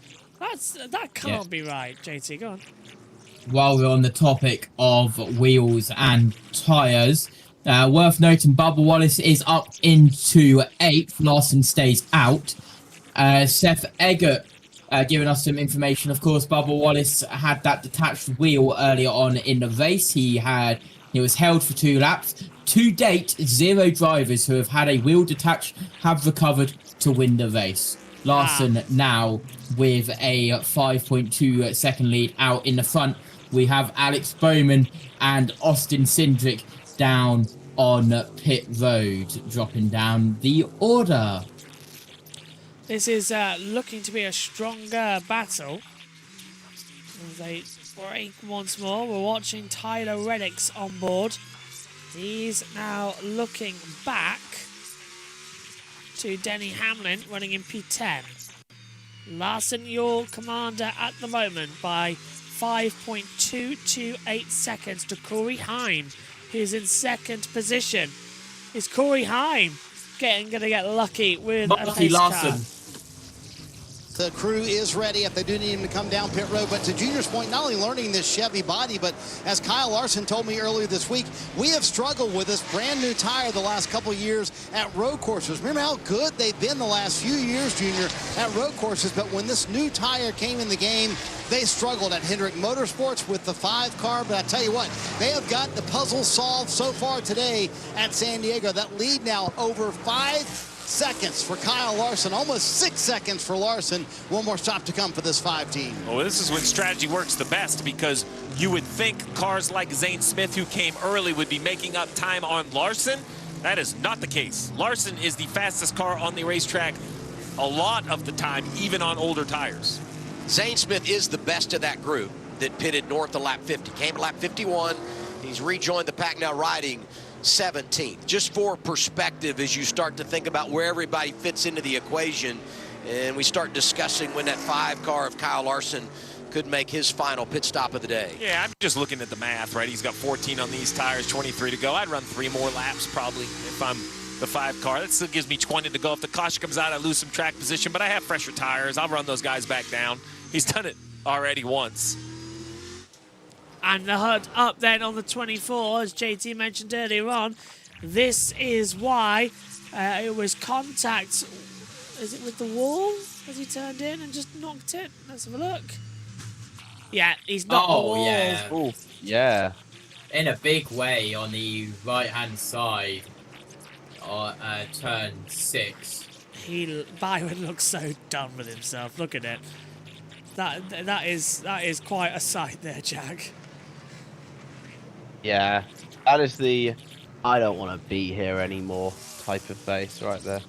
Like, send me to the next racetrack. This weekend's a write-off. Next one's Sonoma as well next week, so not exactly the greatest attack to come into it. Oh, well, this is some decent practice for road course racing, at least. Okay.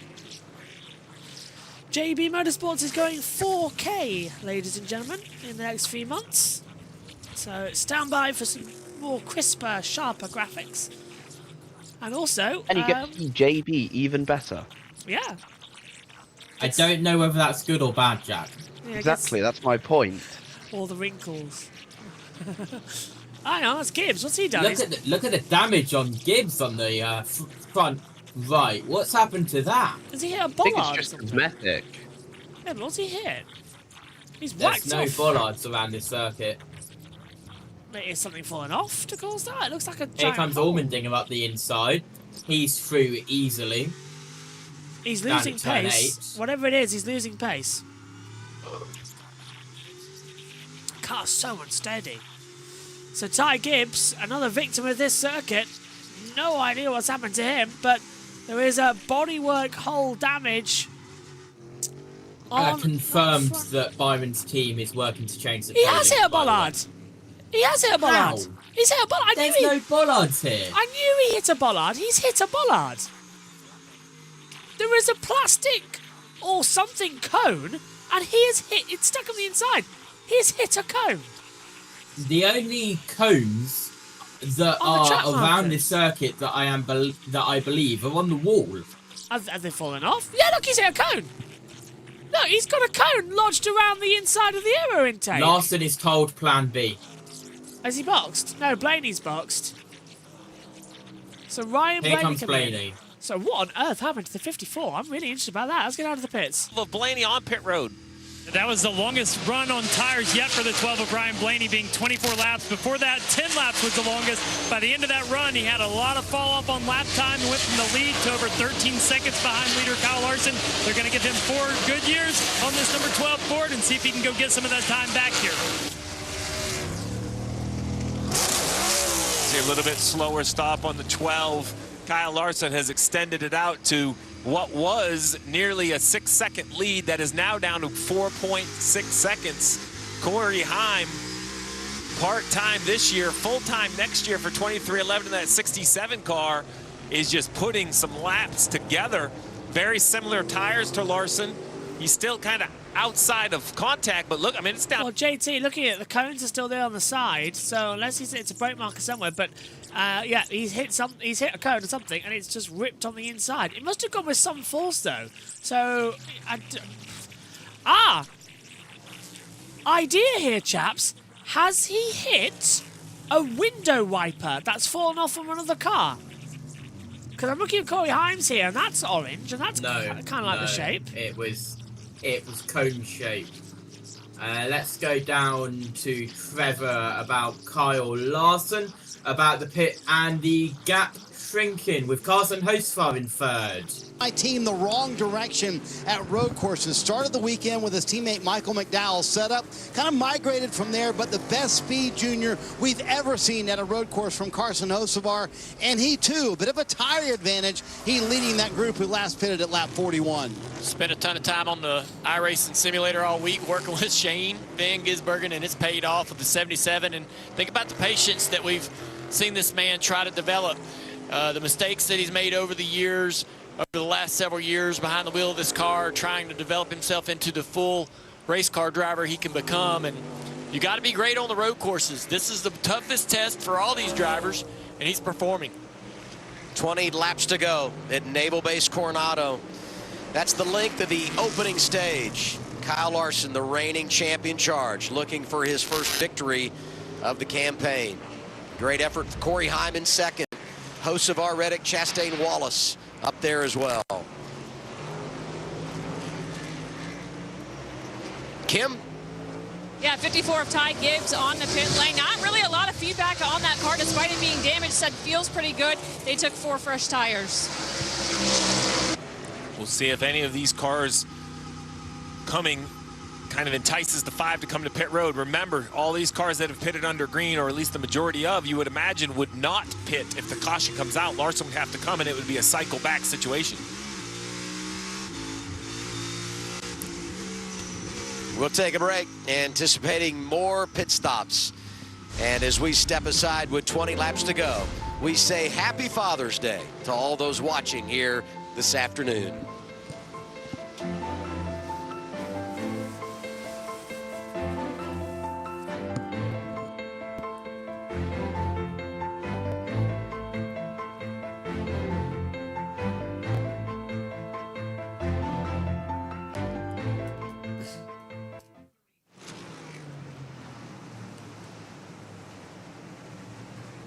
I'd just like to take a moment to say my thoughts are with the kids of Kyle who are suffering their first Father's Day.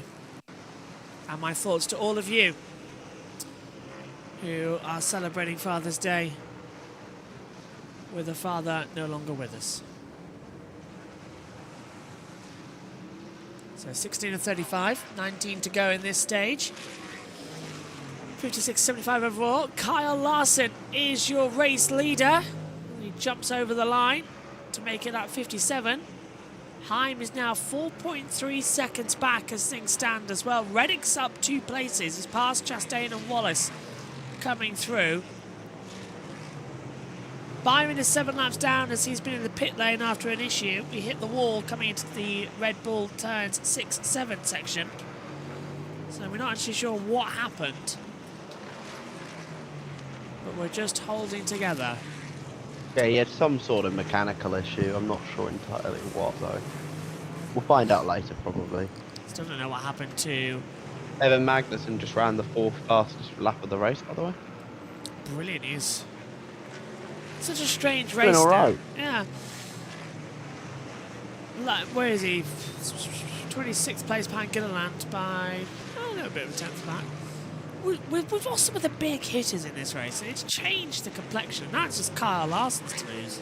But look at that, Corey Hyde. I'm in second right now. Fair play to him. It's I amazing. did say keep an eye on him, didn't I? Say again? You did. I did say keep an eye on him. He's a good road racer. You did say keep an eye on him. And I also said watch out Carson Hocevar. He was my pick a winner for today. Look at the damage on Berry, jeez. What? Well, that car had damage at the caution, didn't it? But that's hanging on like... That's a scrap metal job, isn't it? It kind of looks like a bad Botox job. As Denny Hamlin trying to look on Riley Herbst. Herbst has blocked the inside line. Hamlin's going to have to try and find another way through for 8th position now. I know it's going to be a cliche, but we've been green too long. This is the first time all race. No. Don't JB, you dare. Yeah, but I'm going to stop you. JB, I'm going to stop you right there.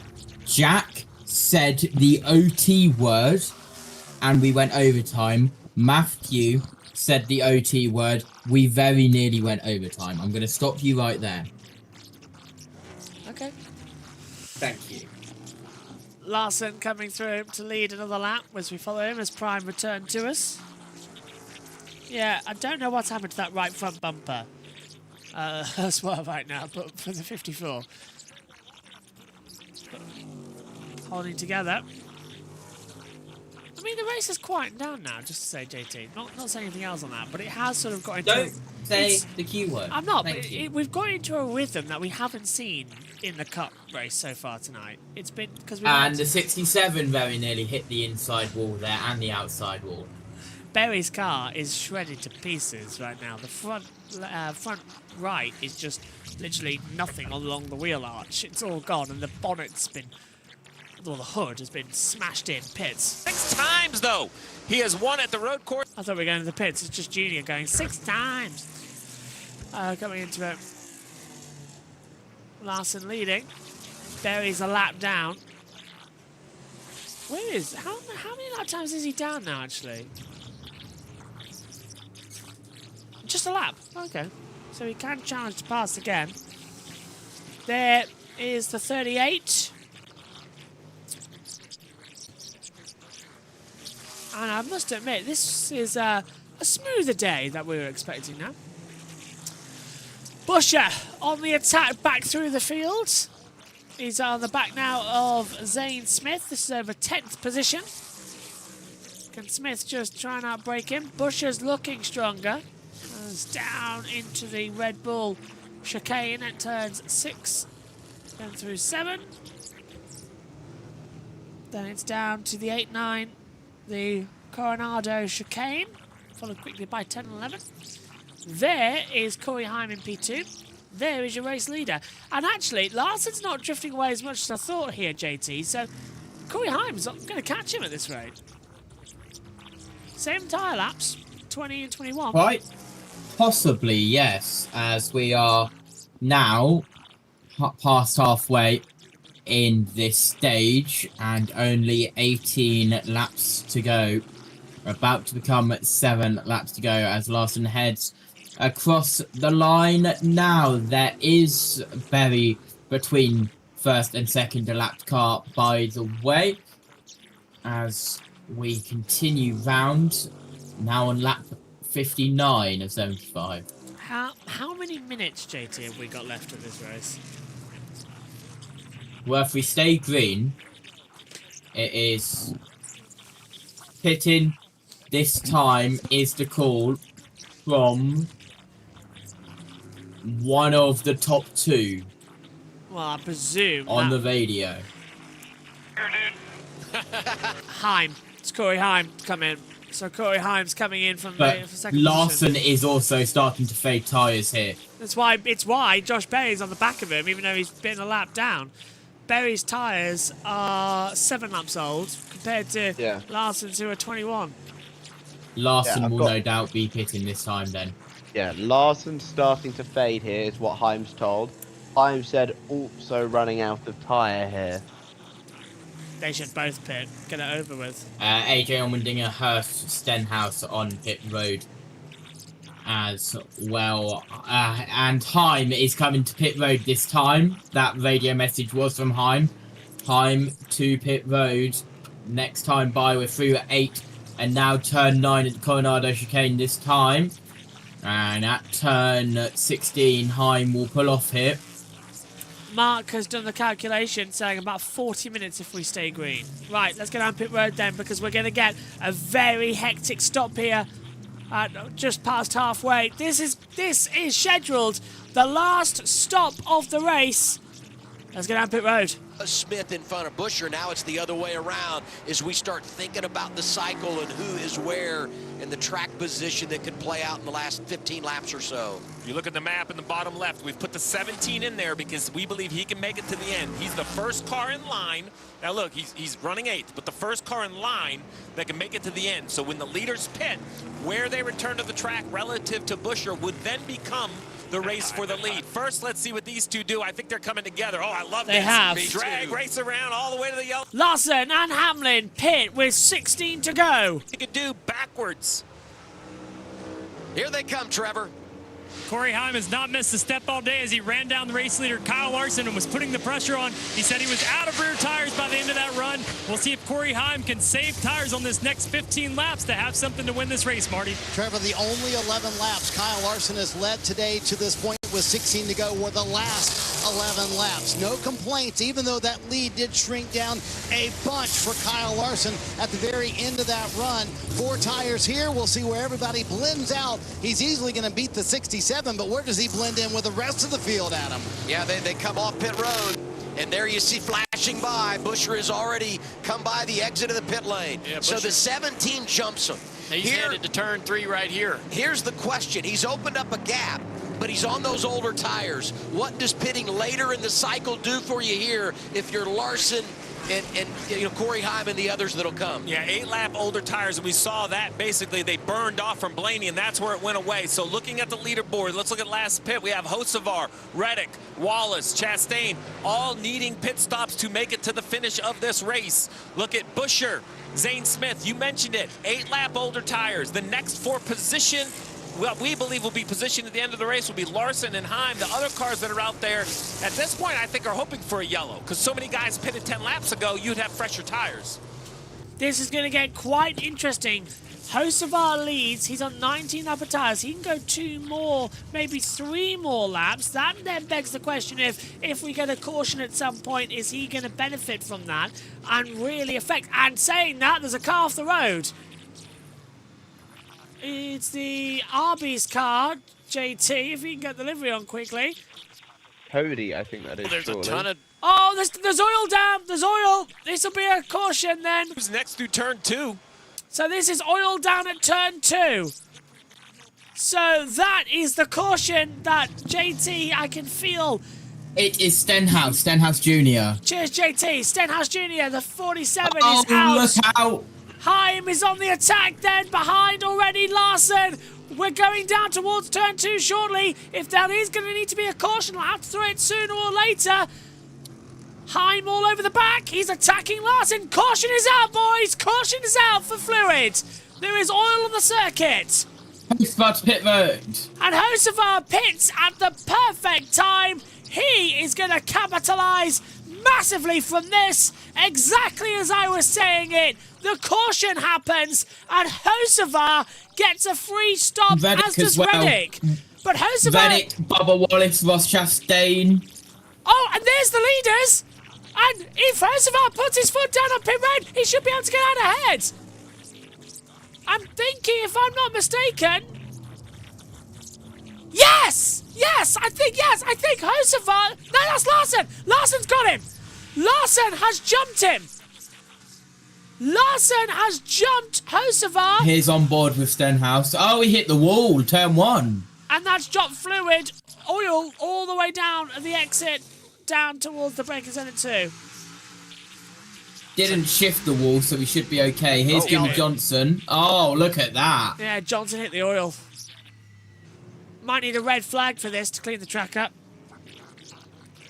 Oh, it's proper oil as well that's got flooded in. When does it actually start hitting more? It's just at the exit. You can see the big line of oil that's been flooded down. It's all that fuel just dropped out. 7 cautions then we've had so far tonight. 16 lead changes. Jack? It's an exciting race, I have to say. That's a dangerous place to drop fluid in a downhill braking zone, and a steep downhill braking zone as well. Wouldn't be surprised if they red flagged this just in order to clean the track up a bit. Because they cannot, as you say, JT, they cannot let them down. That would be a monster accident if they did that. But who's the leader of the race? It is Chris Buscher, who the pace car's picked up. Buscher from Smith, Hamlin, Larson, Heim, Hocevar.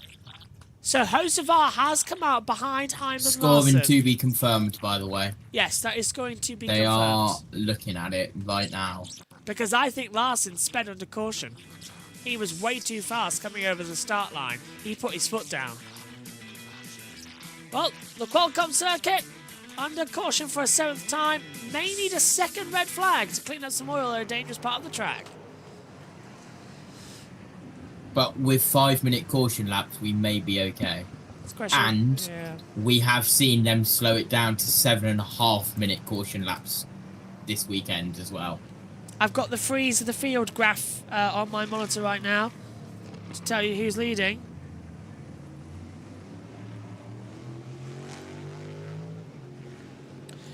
We understand that because the field had been frozen when cars were on pit road, it should be Carson Hocevar who will inherit the lead of the race. We will get it confirmed. While the positions of the competitors on the racetrack will be frozen, pit lane will remain active at this time with pit road speed in effect.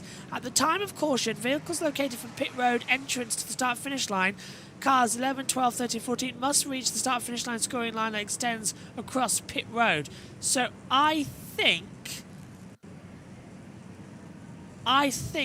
because of that, Hocevar would be able to retake the lead of the race because it's an unnatural positioning. That we'll have to double check. We'll have to see what they do there. I think Hocevar should be ahead of Larson and Heim because Larson especially was speeding under yellow. He was so fast coming out of that last corner, he almost drifted out wide. We'll check in with Prime. Detectives, a near-perfect 2026 surprise. It's certified fresh at 95% on Rotten Tomatoes. Watch it June 24th only on Prime.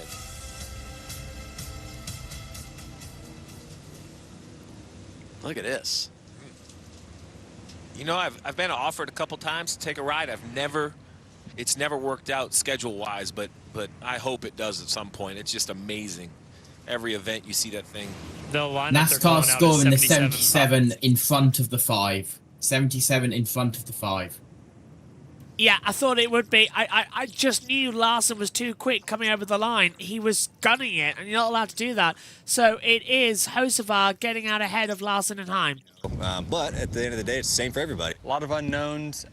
You know, when you come out to the racetrack, you're looking all around, trying to find your brake markers, how bumpy the racetrack is. But I guess the biggest surprise was how low grip it was and how quickly the tires wore out. This track's got way less grip than what our sim had, so you're almost having to relearn it once you get here. Some of it's going to be concrete, some of it's going to be repave asphalt, some of it's going to be old asphalt, so everything is a complete guess.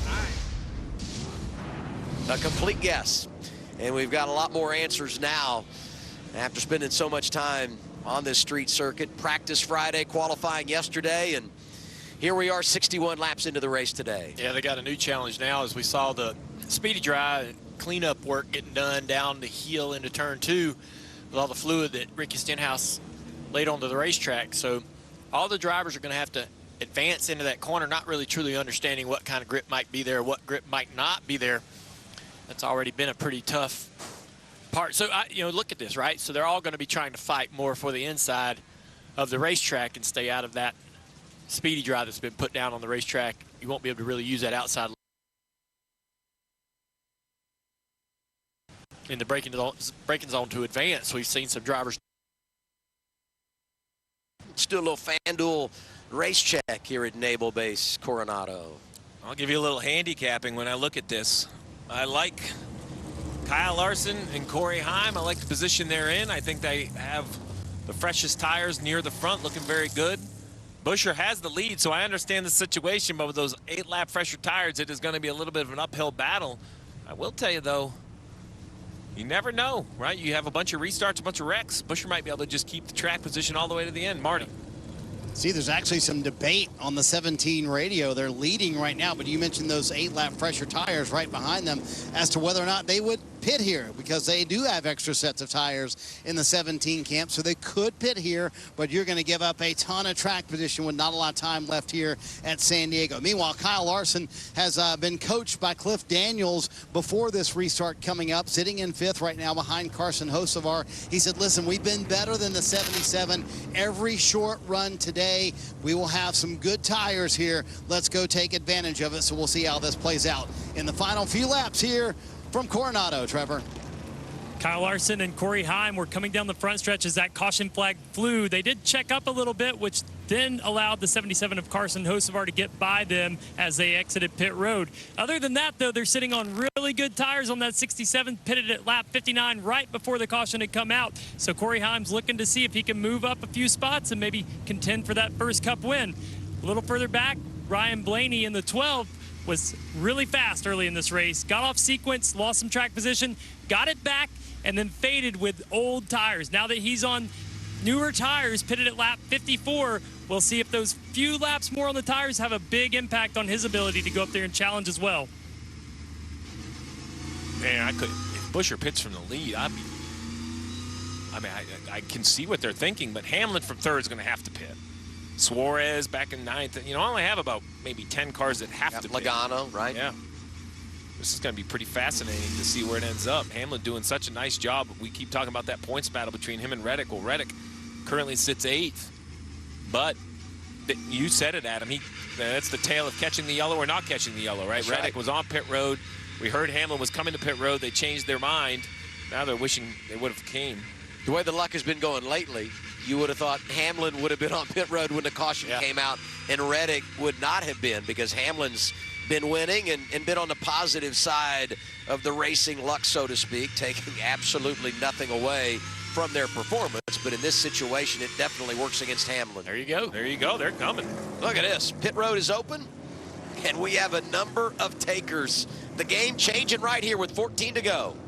Denny Hamlin in, and that caution just did not fall in their favor. No reports on the balance of that car. He's just been saving tires all day. Zane Smith on the bottom, though. Interesting call by crew chief Brian Bergenti. He said, we are going to do what the 17 does. So they did exactly what Chris Buescher did, fresh tires for that car, Marty. Boy, Ken, the end of this race just got way more interesting. Buescher mentioned what Steve mentioned. We lost all of our gaps, so let's go on offense here. So Scott Graves making the call to reward his driver with that. Put him on offense, fresh Goodyear tires. We'll see what the 17 can do. Giving up the lead, though, with 13 to go at San Diego. And bravo, Scott Graves, because that definitive decision and talking about it on the radio brought so many cars to pit road. I think that really helps their strategy. 16 drivers stay out. The full reset and a restart when we return to Coronado.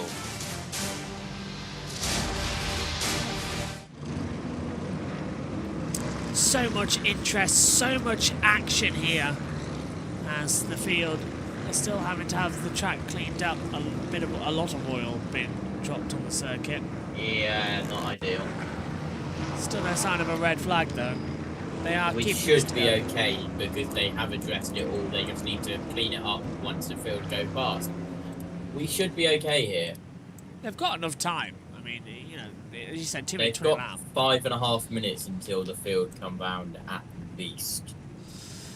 All it does is kill us, who's had a terrible sleep schedule. Especially you and JT, who's covered all 3 races this weekend. I am on 3.5 hours. Not even that. I'm on 3 hours sleep. I don't know how you've done it. You're me from yesterday night, and I was tired. I did O'Reilly, went to sleep for 3 hours, then went to Brands Hatch for the whole day, come home, done Cup Series, and now we're here. And surprisingly, I am alive. I think it's because of how spectacular Brands was good, I saw. the meeting was at Brands Hatch. I've seen people complaining about the small grids. The grid sizes were decent. The only thing that I would improve on is the tannoy system, with every single time them throwing down to pit lane, the TV broadcast heard it, the circuit commentary didn't, and then the circuit commentary cut out. However, other than the commentary, which I'm not complaining about because you get to hear the V8s and all of the classic car engines without commentary talking over it. Perfect. It was an incredible meeting. I know it was a one-off for the centenary of power at Brands Hatch. I hope it returns. So this boat we're on is a nuclear-powered cruiser. Wow. Let's hear more about it. Named after the Georgia congressman who did so many great things for our country. And when you think I'm going to rewind this actually to the full bit. I think we deserve to hear it all. on this one. Look at that. There it is, the USS Carl Vinson. Little history lesson here. This one of 11 active U.S. Navy aircraft carriers, one of 3 that calls Coronado home. Named after the Georgia congressman. Did so many great things for our country. And when you think about what a small city it is, over 5,000 sailors. And I had forgotten this until we were talking to some of the crew yesterday, but they played a college basketball game on the USS Carl Vinson many years ago. Now that's just insane, JT. That's just mad. And Jack as well. Jack, they played a baseball game here. What? Wow. This ship is amazing. Oh, the home runs must have been a bit difficult to get back.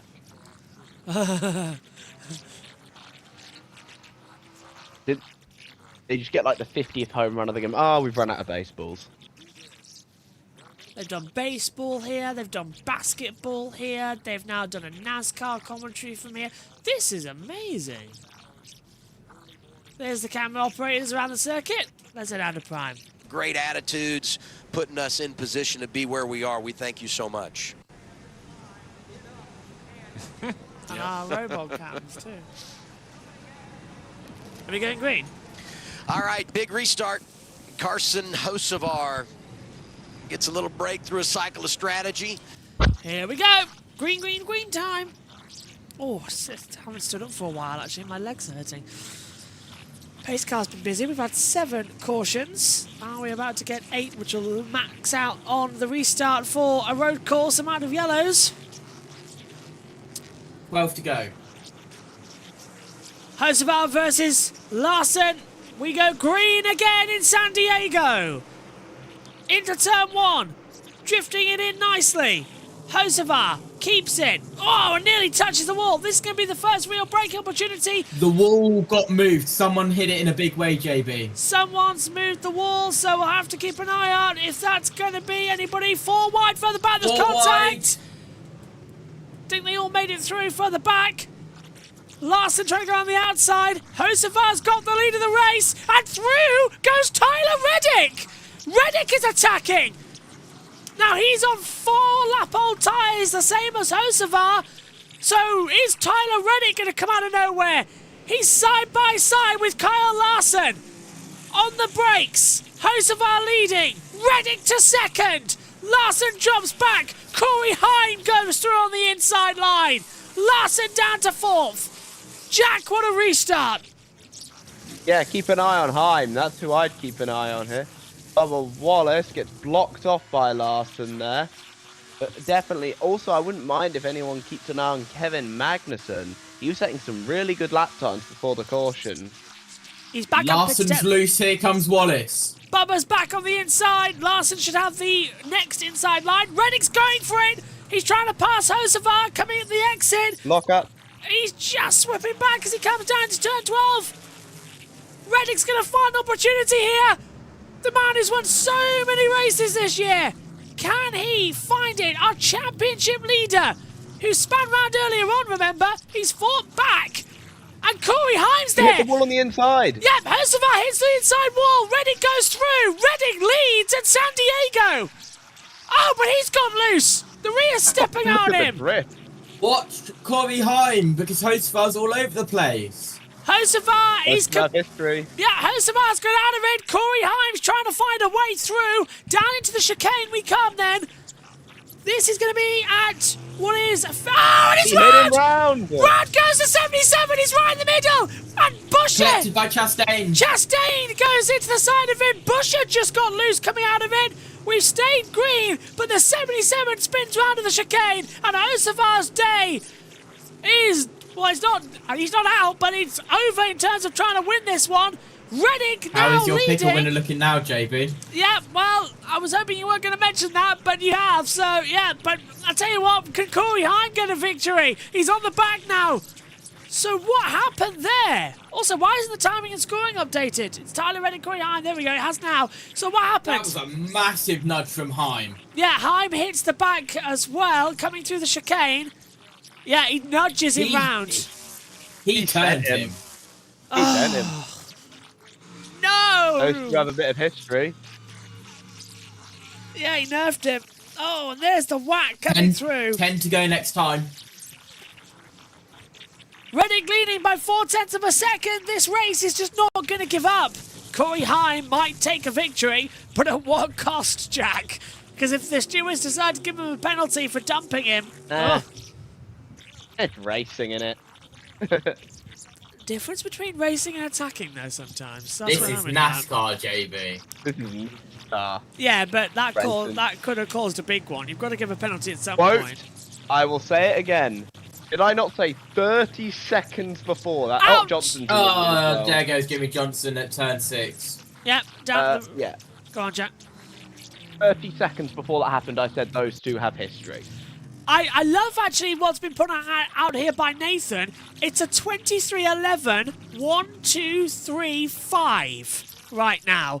If Riley Herbst can get ahead of Kyle Larson, 23:11 will lock out the top 4. What the hell is happening? Pits. Run, so they just came on the radio, said 11 more to go. Take care of your tires. So to your point, learning in real time about where the limit is.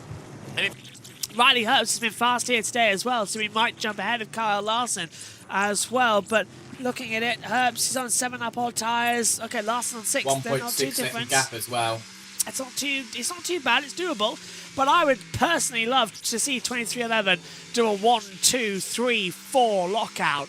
Reddick leading this race. This would be, if Corey Heim does this would be the first time the number 67 has won in the NASCAR Cup Series. Get your jokes ready. Get the memes ready. There'll be a lot to say.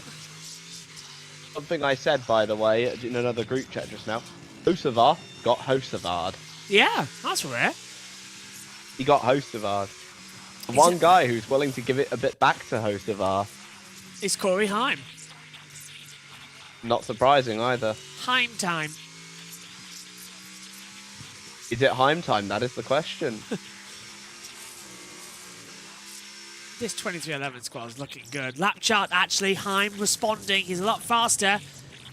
And there goes Larson on the inside of Bubba Wallace. Oh, and Larson almost dumps him. Just by inches at the 6-7 chicane. And that's going to affect Larson. And guess what? Here comes Riley Herbst. Oh, can you? Come on, do it. A 23:11. Imagine if it's a 1, 2, 3, 4. I know. I was saying that a while ago. A 1, 2, 3, 4 for 23:11 would be amazing. I so want that to happen. The history to be made. Shout out, by the way. Go on. AJ Allmendinger in 6th in the Corleg car. Shout out to him. What an incredible drive. He's had an awesome day, Allmendinger. He has been fighting. I think now that we've lost Condensation Shane van Gisbergen, this race has opened up brilliantly for a uniqueness. And of course it's Tyler Reddick, who's going to now have 755 points to Denny Hamlin's 696. So just when we thought the championship might be getting interesting for the regular season, Reddick comes and blows it all up again. Well, Reddick's just gone on the record and gone, hey, I still exist. Yeah, all the weeks we've been I doubting still got him. it, lad. Thought we were going to have pit road. It seemed to me as Heim backed off there. He has, yeah. A little bit, yeah. Hayek Motorsports have confirmed on Twitter they are done for the day. Lost too much fluid. 9 to go. 47. Yeah, so out, unfortunately, for Stenhouse. That is a shame. This is, honestly, what would you rate? Lost the tire, just absolutely focused on this race. They've gotten themselves back in it. You guys mentioned the fact they were 2 laps down at one point. And when I talked to him before the race, remember, he had a great qualifying effort of 12th. He said, it's shaping up to be a good weekend. He said, but I'm literally just crawling to get where we need to be with my progress on road courses. He said, don't expect any superhero moments out of me today. But right now, I would say Bubba Wallace looking a little bit like a superhero running 3rd. I just go back to Friday. Practice was complete, 50 minutes. And we had that sarcastic, I would call it, celebration of Bubba Wallace. I made it. I survived. I didn't hit anything in the practice session, and now here he is, overcoming adversity and in position to maybe make it happen and go to victory lane. Yeah, not that he's well, I don't know. That's a big if from Adam Alexander there, JT, to say that Bubba could do this. He's on 7 up all tyres, same as the top, but Reddick is walking away with this, and you know he's been the one who's been making that 2311 car come alive this year.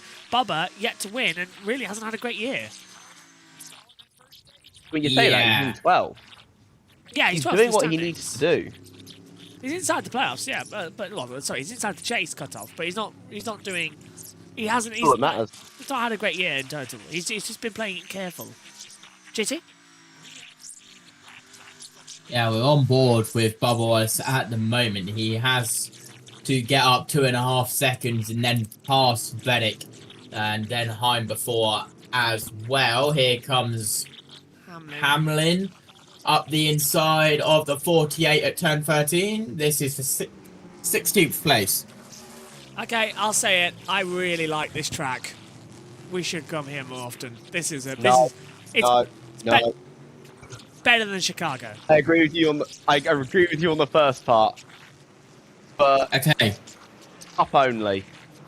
Prime and now commercial free to the end. Okay, that's good to know.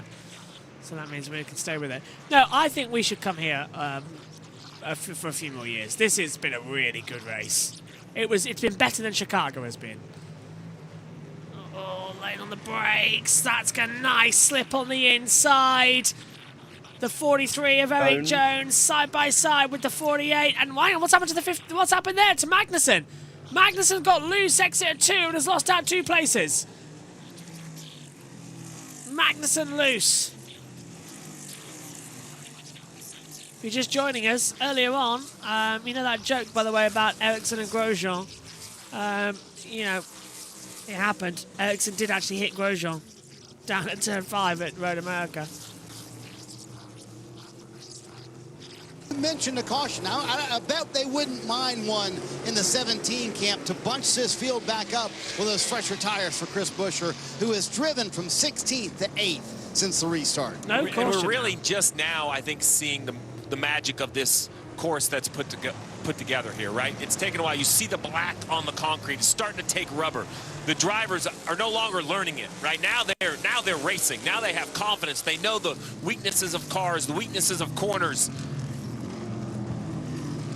It's got a great flow to it. 2 completely different. What'd you call it, Dale? It's like a front 9 and a back 9. The first half of the racetrack and the second half almost feel like they were 2 different designers. Yeah, a lot of... And that's, I think, what makes this circuit brilliant, because you get the tight, twisty first sector that feels like a street circuit, and then you just open it up onto the airfield section, and it just works, Jack. This entire track works brilliantly. Yeah, it is a really solid racetrack, you know. I've been enjoying this race all 3 races I've generally really been enjoying them, to be honest. And someone also just reminded me randomly that Corey Heim, out of nowhere when racing Hostovar, literally just said, "I hate that guy." Not today, but before. Cole Custer reporting a broken toe link, by the way. On the rear left after contact with the wall on the last restart. JT, you've covered all 3 races in the box this weekend. Which has been the best one?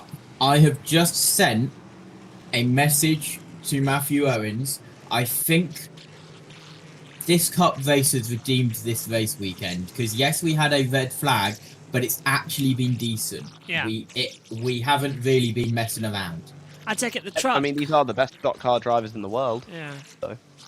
What happened to Hamlin? He was in 3rd. That's what we've been asked. Just dropped back. The big leagues. Hamlin dropped back after the restart because he pitted, so he's now dropped down to 17th place. What a track!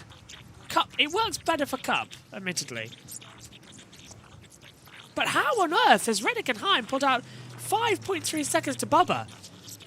Both really good road races, to be fair. Yeah, but just 3 laps. Compared to Bubba. Yeah. But just 3 laps ago, Bubba was closing in on these 2. Now it's just flick of a switch, it's changed again. Whoa! 45. Reddick did lead Heim by 9 tenths. It's now 6 tenths, and it is closing once again. We'll see what it is when they come around with 6 laps to go. I've got 0.575 across this time. I'm just ran the fastest lap of the race. On lap 68. Are you kidding me? He's just on a one. Well, yeah. Yep. He was one off. 133.223. Wow. Oh, go on, Corey. Gap's now up to 3/4 of a second. If he can win this, that would be absolutely brilliant. And we'll be seeing a lot more of him next year, I'll say that much. Yeah. Is it Heim time? Through one. Super aggressive. Rear steps out over the jump, down into turn 2. He's late on the brakes as well compared to Tyler Reddick. This is super. Allmendinger's in 6th, by the way. Yeah, he's as Jackson in it. He's had a stunning race, but he's moved up 2 places in this one alone. And look at this. This is Bubba Wallace under attack now from Kyle Larson. And Riley Herbst is going to get passed by Allmendinger, and Allmendinger takes 5th place. 2311 won't have the 1, 2, 3, 4, but Allmendinger's going to get a very well-deserved 5th place at the moment. If he can now have an attack too on the Wallace-Larson battle, it could be a podium top 3. 5 to go next time. Fantastic! I've just fantastic race as Josh Berry's come into the pit lane. There's Wallace defending from Larson through the Red Bull chicane at turns 6 and 7. On board now with Bubba. Controlling the slide nicely. 5 to go next time by. Look at the leaders. That gap is massive now. My timing screen's put Heim ahead of... No, he's not. He can't be. We would have seen it. My driver tracker briefly put Heim ahead of Reddick, and I was like, what? Brilliant. Right, through we go again. Larson's attacking Bubba for 3rd. Just closing it in. So 5 laps is akin... No, 5 laps is the akin to about 10 minutes of running. Here we go. Larson's on the attack. I don't want to go too early. Bubba closing through the chicane. Kyle's right there. Here's your race leaders. Reddick and Heim. 5 to go here at San Diego. This has been a unique day in the Cup Series. And it is closing up to be dramatic as the battle for 3rd is on. Over the jump down to turn 2. Kyle Larson goes to the inside line of Bubba Wallace. Wallace turns in. Larson just about avoids contact. They both slide out. Wallace was wide of the exit. Larson slams on the brakes, does a 90 degree, gets alongside him and moves into 3rd position by turn 3. Bubba's trying to get round the outside. It's not working through 4. Will it happen into 5? No. Larson takes 3rd position, JT. Here we go. Inside 5 laps to go now. And the gap is under half a second. Here comes Corey Heim for the lead. The 67 car through turn 6, now turn 7 chicane, up towards turn 8 and 9 at the Coronado chicane. Into the Coronado chicane. Heim knows what he has to do. He's not going to be a stupid boy. He's not going to take out Tyler Reddick, but he is going to plan the move. He'll rehearse it, and then if he gets by, he has to keep Reddick behind. But Reddick's rear is looking completely loose, JT, on the back half of the section. As soon as you hit the concrete part of the track, he's got no rear grip. Interesting enough, we see this in Formula E, don't we, at Berlin? The rear tyres are the first to go on the concrete. You can't get the traction down. Yeah, and this course is a mix of new concrete, new asphalt, and old asphalt. 4 different surfaces, technically, out of 2 different materials. We are coming to 4 to go this time through turn 14, 15, up towards the chicane and 16. There's a car in front. That is Keselowski off the pace. He will cut the chicane and let the leaders go by. He will come to a stop and then hopefully get it to pit road. He apparently spun out turn 6 and now has a left front tyre issue. Across the line, 4 laps to go. Heim's going to have a go down towards turn 2. You can feel it. Through 1. I wish Prime would turn this graphic off. We're seeing 2 in 1. He's going for it. Over the bump. Just drops it down. Finally, we go back on board with Tyler Reddick in the 45 car. He's got the lead of the race. Gap 0.3 of a second. Down now in towards turn 3. Heim's right there. Here we go. Yeah, this is it now, JT, isn't it? This is the battle. When's it going to happen? When it? Come on. Come on. I think everybody in the NASCAR community wants to see Corey Heim as a race winner. Keselowski made it to pit road. We stay green. Excellent. It's what we don't want in the dying moments of this race. 4 to go. Lap 72 of 75. We count the lap we're on, remember. It is 4 to go. Oh, Reddick was slow coming through turn 6 and 7, but he's gained a bit more time at the exit compared to Corey, who seemed a bit wary. Heim, and just faster and faster and faster. Last lap time, he was quicker than Reddick by 1/10 of a second. 0.143. Overall, he's 1.3 seconds a lap faster than Reddick. How on earth the gap has stayed the same, I don't know. I'm taking a look at the deltas, and it doesn't make any sense how Heim has not already passed Reddick.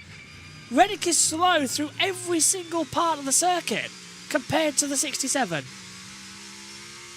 JT, this is just going to be a ludicrous attempt here. Surely, this is just a track physics thing.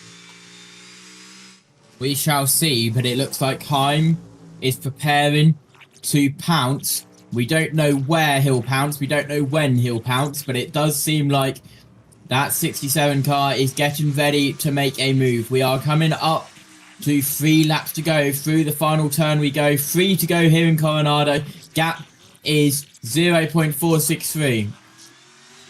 Into turn 1. Battle for third also between Larson and Wallace. We're on board with Bubba. Oh, and Reddick gets loose! Coming out of 1, the rear was stepping wide. Heim's looking for a slot into 2. Reddick's got in deep. Corey's right there. Misses the corner. Reddick's got no traction. Heim's there. Heim looks to the inside line at turn 3. Reddick shuts the door. Heim's going to go towards the wall. Reddick's got in too deep. Corey Heim's alongside him coming to the exit. Round turn 4. They're door to door. Down to 5. This is not an opportunity to overtake unless you're Corey Heim. We're going down to the Red Bull section, and Corey Heim blocks him off. Here comes Reddick. Reddick back through on the inside line. Heim goes up high, gets on the marbles. Reddick lifts off the throttle. Yeah, Reddick touched the wall, and so did Corey Heim, but Corey Heim takes the lead in Colorado with 3 to go. JT, I think Reddick knew he had to back off there. He did touch the wall as well. Unreal. But that was a very, very risky manoeuvre. Very risky. It's paid off for Heim. I think Heim tagged the wall as well as he went out wide. Yeah. Also, here is a replay. So it was a mistake there from Reddick, who missed the corner at turn 2. Then Corey Heim, look at the gap, instantly go down. Heim was a little bit loose through the exit of 2, and then straight up the inside, gives Reddick a little bit nudge. Reddick goes out wide. Then it was side by side out of 3, down towards turn 4, door banging once again. Then once we get to turn 5, there is even more contact right here. Reddick dive bombs to the inside, and then that's where the bang is. That sends Corey Heim out. Did he tag the wall? Yes, he did. Corey Heim did make contact with the wall, as I originally thought, but now Heim is driving away for the win, and this would be the first win for the 67 car in the history of the NASCAR Cup Series. See what happened to Reddick on the inside when he dives back. Reddick touches the wall on the inside line down at turn 5, and that bounces him into Corey Heim, who then touched the wall at the exit. So they both ended up in their wall, but it was Corey Heim on the outside that had the attack. Jack, it's Heim time. All I can say is I am a Tyler Reddick fan. Corey Heim, well played. Well played. That was one of the best overtakes I think I have seen in the last few years of stock car racing. That was mental. I hate to say it, but it's not over. It's still got 2 to White go. flag next time. Oh, he's in the wall! Reddick's off! Reddick's in the wall! Reddick's in the wall! I think he's the front left's gone down. I'm fairly sure. Yes, it has! Tyler Reddick's front left tyre has gone down! And that is going to be Larson second, Wallace third. It's gone down. Did he touch the wall exit? Let's listen. No, it's gone down before. That must have been just holding on from the lap That must have before. been as a result of the contact. Yeah, from the lap ago. Tyler Reddick is in the wall. And the tyre's blown. If this brings out a yellow, through goes Larson, through goes Wallace. They might throw a caution here if that tyre detaches itself. Oh, please don't. We need, if Corey Heim gets to the white flag, next flag ends the race. If a caution comes out, here comes Bubba Wallace up the inside of Larson. Bubba's through on the inside of Larson. Larson Mirror just had a bad exit. Bubba Wallace has taken second position away. Larson was in trouble at the exit. Corey Heim's coming through. If he takes the white flag, it is going to be a victory. Whatever happens, we don't want overtime. Is that what they are trying to avoid here in the Cup Series? It's a big enough track. He's got a couple of corners left. We don't want a caution. We need to keep it going. An overtime would be so bad. The caution... Up to the final chicane. Don't mess it up, Corey. It's all I ask Towards the white flag we go, JB. White flag is coming in the air. Is that the moment they decide to throw the caution? White flag in the air, sponsored by Credit One Bank. Do we go yellow? We haven't seen it. We stay green. This is the last lap. I just want to add, the last time we went to a brand new street race for the first time ever, we had a part-time driver win the race. It looks like it may be about to happen again. He's got a 10-second lead. We have also tied the record for the most lead changes in the NASCAR Cup Series on a road course at 20, tying with Riverside 1970 and COTA 2025. Here we go, up 9.9 seconds, and for the first win for the 67 car in the history of the NASCAR Cup Series. Reddick has made pit road. Reddick has now made pit road. We'll stay on camera for the last lap alongside us here, but Reddick has got through. So that's good news. He's into the pits. No caution needed. We will end this race with hopeful racing action. We won't have any overtime either, so it's all kind of worked out inside 3.5 hours. But what a drive from the 67 of Corey Heim. This has been something else. What a drive in the 2311. It'll be a 1-2 with Bubba Wallace again finishing in second position. Riley Herbst is in fifth. It's a heartbreak for Tyler Reddick. He's drifting it. He's so excited about what he's seeing. You can't fault him. You can't argue. This has been... Reddick into the pit lane with 1 to go, by the way. Yeah, this has been a masterclass. He'll come through into the last corners. He's about a minute away from home.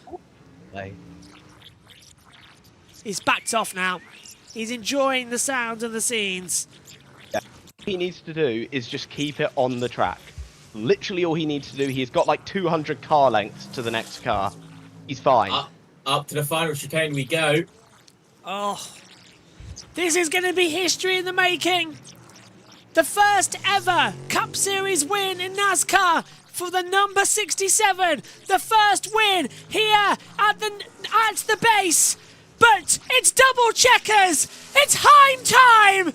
And it's about time. Corey Heim wins in San Diego. One right there. That's one. Heim time. Heim time. That makes up for everything.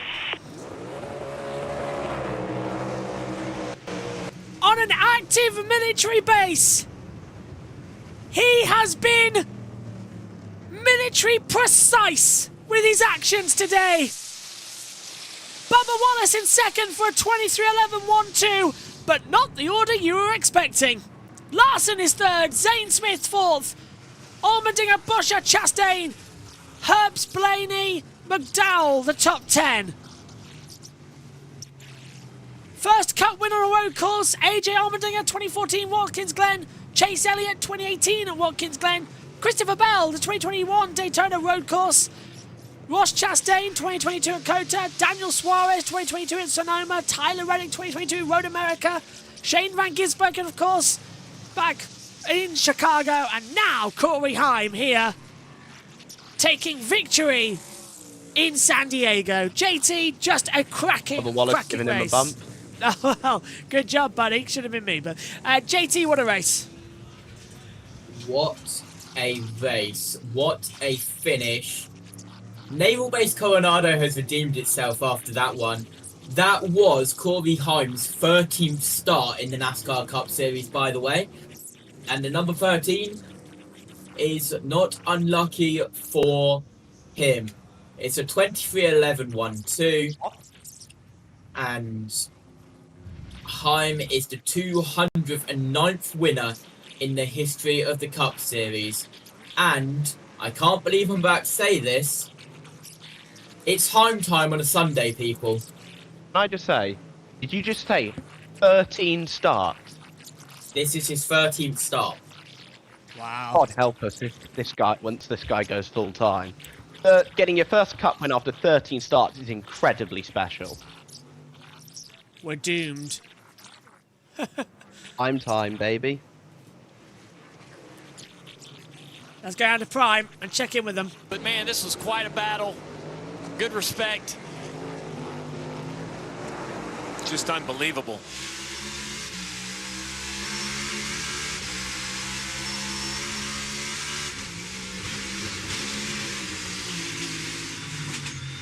$20 lead changes today.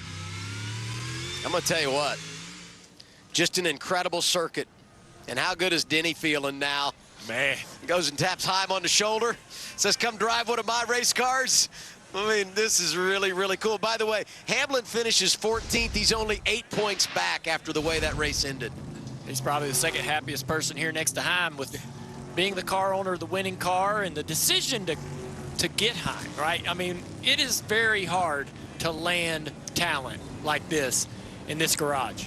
There's a bunch of competition. And Denny Hamlin in 2311, Michael Jordan, they're putting themselves toward the top of that mountain where drivers are going to find 2311 as a destination where they want to be. They're doing all the non-flashy things right. They are hiring talent to drive, talent to work on them, talent to call the races. They are, to your point, not a lot is made and a lot happens in boardrooms, but the results happen on the racetrack and in victory lane. Heim time and donut time. He burns it out of the Naval Base. 10 wins in 2026 for Denny Hamlin. 4 behind the wheel, 6 is an owner. 5 for Reddick, and today for his young phenom Corey Heim, who is letting it rip at the start-finish line in Coronado.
Here with Corey Heim, who just put on a clinic in tire management and being able to not put a wheel wrong all day.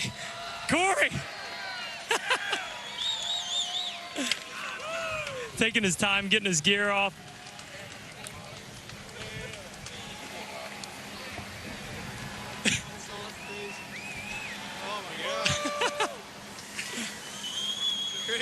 How does it feel, man? Dude, I'm speechless. I mean, we started the race. I think we started 13th. We fell straight back to like 20th, then put on our scuffs from qualifying and struggled just as bad. I don't know if we made any adjustments, but Booty kept telling me that these were our worst 2 sets of tires, and we were going to be just fine, and he was right. I couldn't believe it. We strapped another set of tires on and we were just fine. Hit the wall a couple times, maybe it knocked some good into the car. I have no idea. Just after stage 2, I just kind of took a deep breath and was like, I had really high expectations coming into this race. It's an even playing field for me. I don't see that every day for a young driver like myself. And I just kind of took a deep breath and reset and went after it. So caught a couple breaks with some of the good guys wrecking out, but they don't ask just how many. Corey, I had cold chills watching you, man, because I know how hard and how much work you've put in over these last 3-4 years in the Toyota program to have this opportunity. And I watched you run down one of the best, Tyler Reddick, and be able to go up and contend. Take me through that battle with him as you were pacing yourself, not to wear your tires, and then the pass and the moment where you got in the marbles there.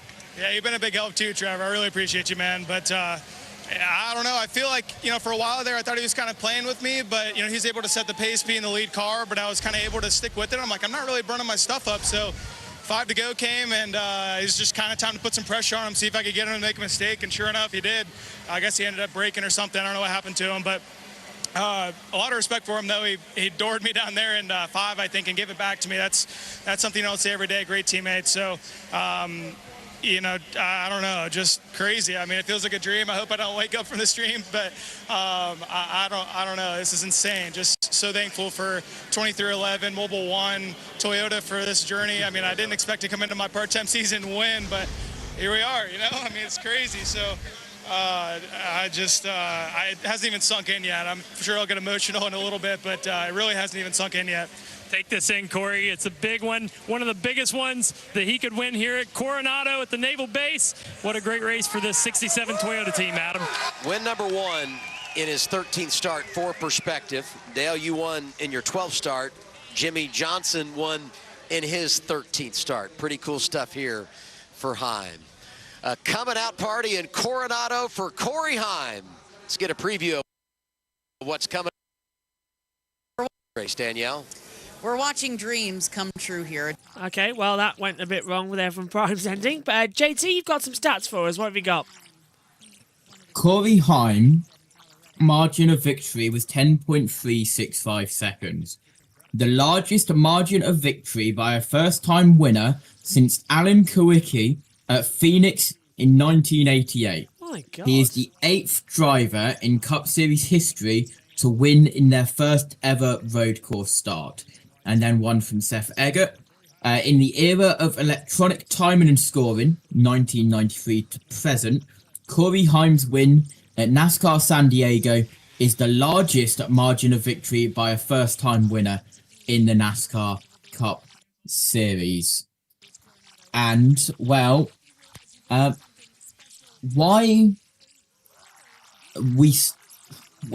we started this weekend at Coronado Air Force Base. We now leave this weekend with it named Corey Nardo Island. I like that. Well done. That's good. Thank you, Severe Crash Prediction Center, for that one. Jack, final thoughts from you, please. Well, he's earned his full-time ride now, hasn't he? Well played to Corey Heim. As a Reddick fan, I'm absolutely gutted about that, but I can't not be happy for Corey. This is easily the best talent in this is a Connor Zilic level talent, 100%. This guy has been destroying the competition in trucks for so many years, and this year didn't have a full-time ride. Does not matter. He gets his first Cup win. Absolutely fantastic. What time is it, JB? Heim time. Can I just point out right now, really quickly, I did a should NASCAR come back to Coronado poll in the chat. 67 votes. Oh my God. Okay. It's a yes. Meant to be. It's meant to be, and it's a yes. 57% says yes and keep it as it is. 33% say no, 10% say yes, but shorten the races. Yeah, So, I think the race needs to be shorter. Yeah. JT, final thoughts? I really hope they come back here. That was an incredible weekend. I agree. Maybe reduce it. Reinforce the barriers. Yeah, maybe 60 laps would be best than 75. We didn't need that in total. On all 3 races, in my opinion. Boys, thank you very much for this weekend as well for your company. We will be back next week when we hit another road course. We go to Sonoma as well in the mountains, and there's fog and rain in the air. Very rare for that part of the country. We'll see you in a week's time when NASCAR returns. But right now, San Diego has delivered a brilliant race, and we end at 1:28 in the morning here in the UK. It will be officially known as Heim time. Bye-bye.